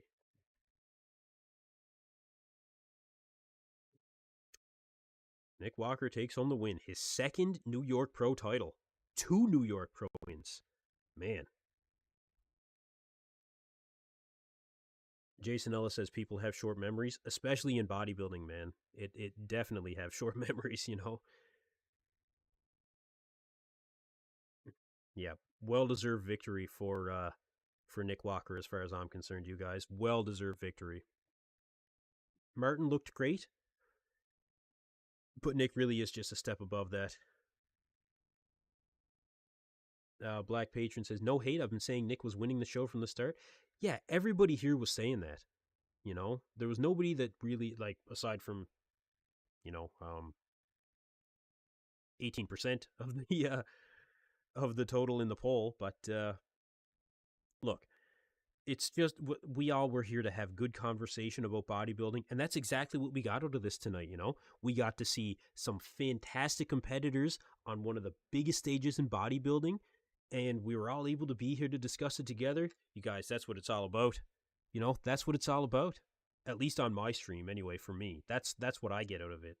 You know, so again, look, congratulations to Nick Walker, second time New York Pro Champion, right? Now he's just got to go win another Arnold, right? Right? Right? Good for him, man. You know, he deserved this win. And it definitely did show that that Martin Fitzwater can come in, you know, and be a contender in the Olympia, potentially get to that top 10. You know, there's potential for Martin to crack that top 10 now.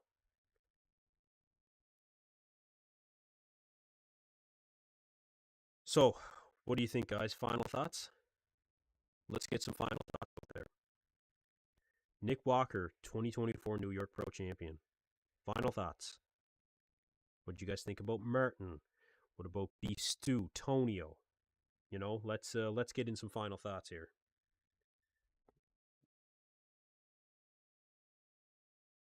For me, I will say that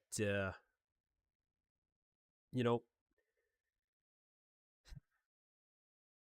and I know I've said it before on this stream, but the transformation from prejudging to finals on Nick, very, very impressive. Very impressive. I think that this really did show that this finals version of Nick, he showed why he belongs on that Olympia stage and why he's been consistently at the top of every show that he's ever done in the Pro League. You know, there is a place for the freaks. He does bring it. And just, if you guys watch the live stream, you could see from his posing, masterclass. Absolute, yeah, the stream did die during Nick's speech. I don't know why. I'll find out what he said tomorrow. But he did. He put on a masterclass in posing. He nailed every single pose. Every single pose. Martin Fitzwater, I think, is going to really, really show up at the Olympia improved. And don't be surprised if he's in the top 10. It's going to be a long road for Tonio, I think, moving forward. I hope he comes into Cali and wins it, because I think that after that, it's going to get a lot tougher, because that'll be 3 shows that he's done now in the first half of the season. You know, presumably he's not going to get better. It's going to be a tough road for him. And I love Tonio. I love his physique. I want to see him at the Olympia stage. So I hope he comes into Cali and wins it. Beef Stu, much improved. Very impressive. And he might not make it to the Olympia this year, but I think it's only a matter of time. So let's hear from you guys. Ben's lifts, what will it take for this Nick to win the O? Hard to say. I can't say what it'll take. I think he's just got to keep doing what he's doing, keep playing to his strengths. And same thing as what they said in previous years. Maybe a couple other guys have to come in off. You know? So I don't know. EP, we've been here all day. Yeah, we have been here all day, haven't we? And thank you, all you guys have been here. Like Black Patron, Red Loop, you've been here. Rob Obi, I know you've been hanging around back there. You know, all you guys have just been awesome in the chat. Thank you so much for making this so enjoyable. You know, Crimson Carousel, Raymond Jones, all you guys have been here all day long, man. You know, hats off to you guys. Dave Mize, Danny B, Jason Ellis. Man, I tell you, this is a serious community that we got here on EP09 Bodybuilding, and I'm really happy to have you guys along for the ride with me. This was an awesome show. Really, really good show. And we still got so much left in the 2024 season. You guys, this is going to be a phenomenal season. Phenomenal. Yes, I know. You want to go outside, don't you? Yeah, I know. I know. She wants to go outside. Good girl. Rob OBC, I knew you were still hanging around, bro. Thank you. Thank you very much for being here. Thank you. Oh, God. Want to hear how you pronounce your name? Man, it's definitely silent ends. Uh, Kobil Gobeni. I'm gonna assume that the ends are silent. So I'm gonna say Kobil Gobeni. You're actually catching me at a time when haven't had a lot of sleep either. It's getting late here, you guys. I know. Hi, girl. My dog here is just waiting to go outside. I'll get her in a minute. Um, Jason Ellis, this was great, man. Thank you. Thank you for being here. Thank you very much. Rob Obi says has to uh, has to have been the most competitive show this year, hands down. Yeah, I think so. Yeah, I think it was. Really, really good show. Exactly what you would expect out of the New York Pro. Raymond Jones, good job hosting the chat. Thank you for being in the chat, Raymond. Appreciate you being here. Davey Mize, love the podcast. Keep it up. Thank you very much again. Really appreciate it. Bespoke Cycles Bike Fit. I'm always lurking, but thank you. Hey, listen, it's all good, man. It's all good. Thank you for being here. Thank you for tuning in. I appreciate each and every one of you guys for being here. Make sure you like and subscribe to the channel. You guys, we're going to keep this going. This was fantastic. Really, really enjoyed doing this live stream. Joe Blast, great stream. Thank you for being here, Joe. Really appreciate you as well. Really do.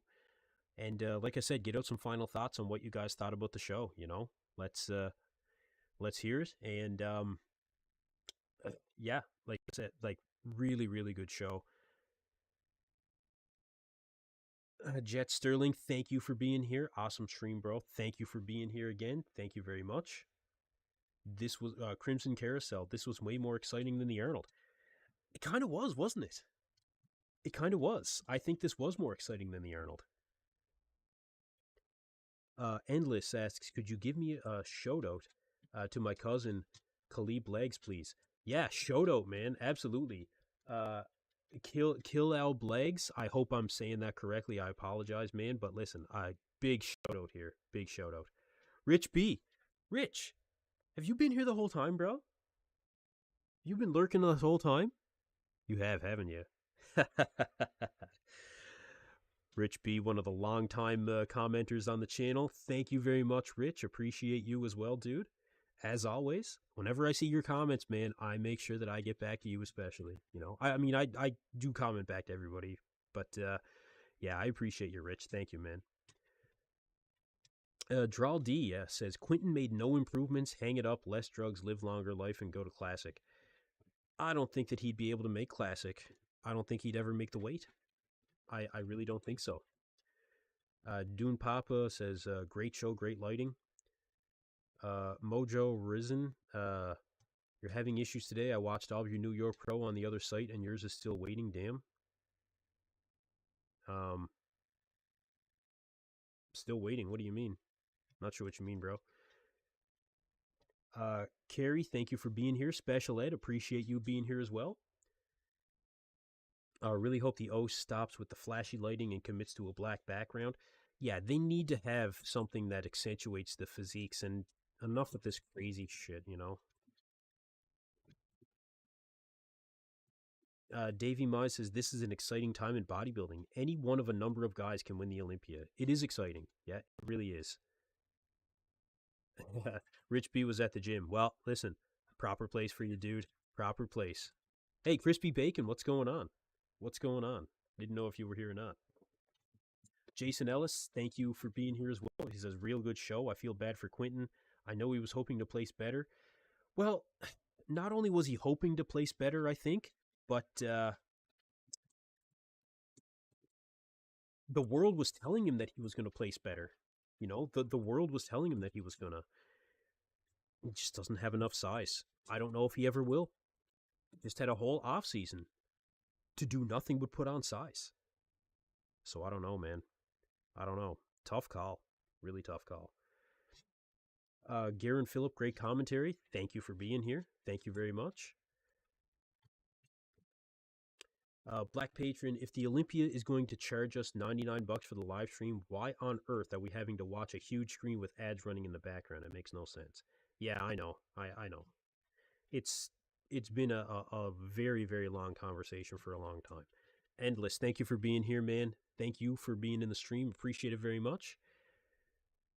Dune Papa says, first time here, love the way you promote and talk about bodybuilding. Well, this is what we do, man. This is what we do. I get excited about this stuff. I do. I get excited about it. This was a very exciting show.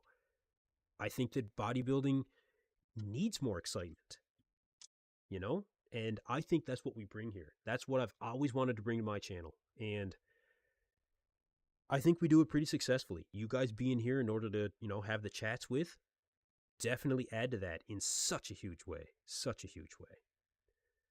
T. Bray says, Nick the Brick. Well, this brick is going to the Olympia, bro. Going to the Olympia. Eric DeLoro, pro trainer. Great work, brother. Great info listening to you. Thank you very much for being here, Eric. Appreciate you very much, brother. Thank you very much. Crimson Carousel, take care, EP. Great stream. See you until the next one. Thank you very much, Crimson. And thanks for that little tip, too. I appreciate it, brother. Listen, thank you again, everybody, for being here. Black Patron, thanks for being here. You've been here the entire time, bro. Hit me up on Instagram. Make sure you follow me if you're on there. We'll chat some more. Yeah, thanks everybody again for being here. This was an awesome stream, and again, we had Nick Walker come in and win the 2024 New York Pro, silencing many doubters with this package that he brought to the finals. Absolutely awesome. Cool Car Envy, hey, what's going on? You've been here the whole time too? That's awesome. Thanks for doing the live play-by-play. Thank you for being here. Rob Obi, crazy to me, feels like Quint just became a marshmallow, got hyped and really disappointed. I think it was more underwhelming than with Horse at the Arnold. Yeah, it was. You're right. That's a good comparison. It was. It really was. We were all expecting Quint Beastwood to be top 2 here.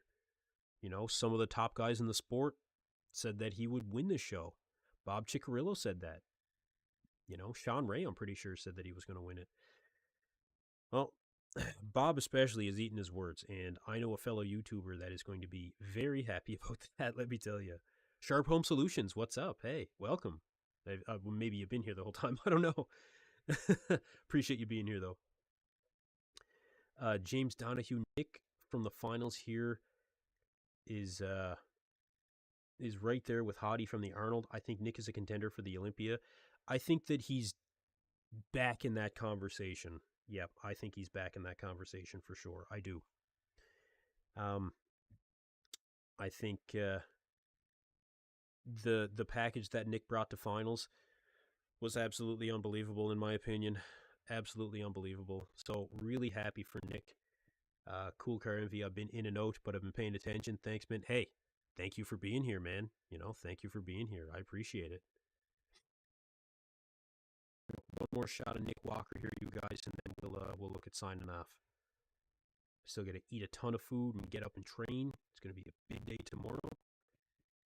Yeah, fantastic. Absolutely fantastic from Nick here. He should be very happy. Sharp Home Solutions, I had a pucker factor moment when Nick did his posing routine. His gut came out and I almost cried. Oh, man. He had much better midsection control here at finals. I'm really looking forward to seeing the high-quality Gilco footage. I think that's going to be awesome. Yep, I think that's going to be really good to see. Get to a few more comments here. James Donahue. Everyone comes in a little off at the Olympia lately. If Nick can duplicate this conditioning, he has a chance. I agree. Yep, I agree with that. And I think that Nick has a lot of time between now and the Olympia to improve. Think about that. He can improve on this conditioning. He can improve bringing in the midsection. But he did have a very, very good showing here. Sharp Home Solutions, have a good night, ladies and gents. You as well. Thank you very much. Cool Car Envy says, love this channel. Keep up the good work, buddy. Well, thank you very much. I appreciate you being here. I really do. I appreciate everybody being here. Again, fantastic show, you guys. For Nick Walker to come in and win his second New York Pro title, I mean, think of the legacy that Nick Walker is already leaving in bodybuilding. I mean, you've got a guy that has won the New York Pro. You've got a guy that has won an Arnold Classic. Now you've got a guy that's won 2 New York Pro titles. He's taken 5th place at his first Olympia, 3rd place at his second Olympia. Anybody that would say that Nick Walker doesn't have a shot at that Olympia title at this point, I mean, on paper, it's pretty much undeniable that he at least has a shot, you know? At least has a shot. I mean, come on. Nick Walker, your 2024 New York Pro champion. Martin Fitzwater, who proved that he will be an Olympian this year after winning the Detroit Pro, but also that he can stand toe-to-toe with one of the biggest freaks in bodybuilding. As you guys can see, this dog really wants to go outside, so I better get her out, huh? Yeah. And it's late here. I'm going to go eat. I'm going to go and get some sleep, get up and train. And you know what? We'll see what I get out for content tomorrow and things like that. But listen, again, thank you everybody for being here. Nick Walker, your 2024 New York Pro champion. That's it for me here on EP09 Bodybuilding. Make sure you like and subscribe. Do not miss all the coverage that's coming this year. Thank you again very much.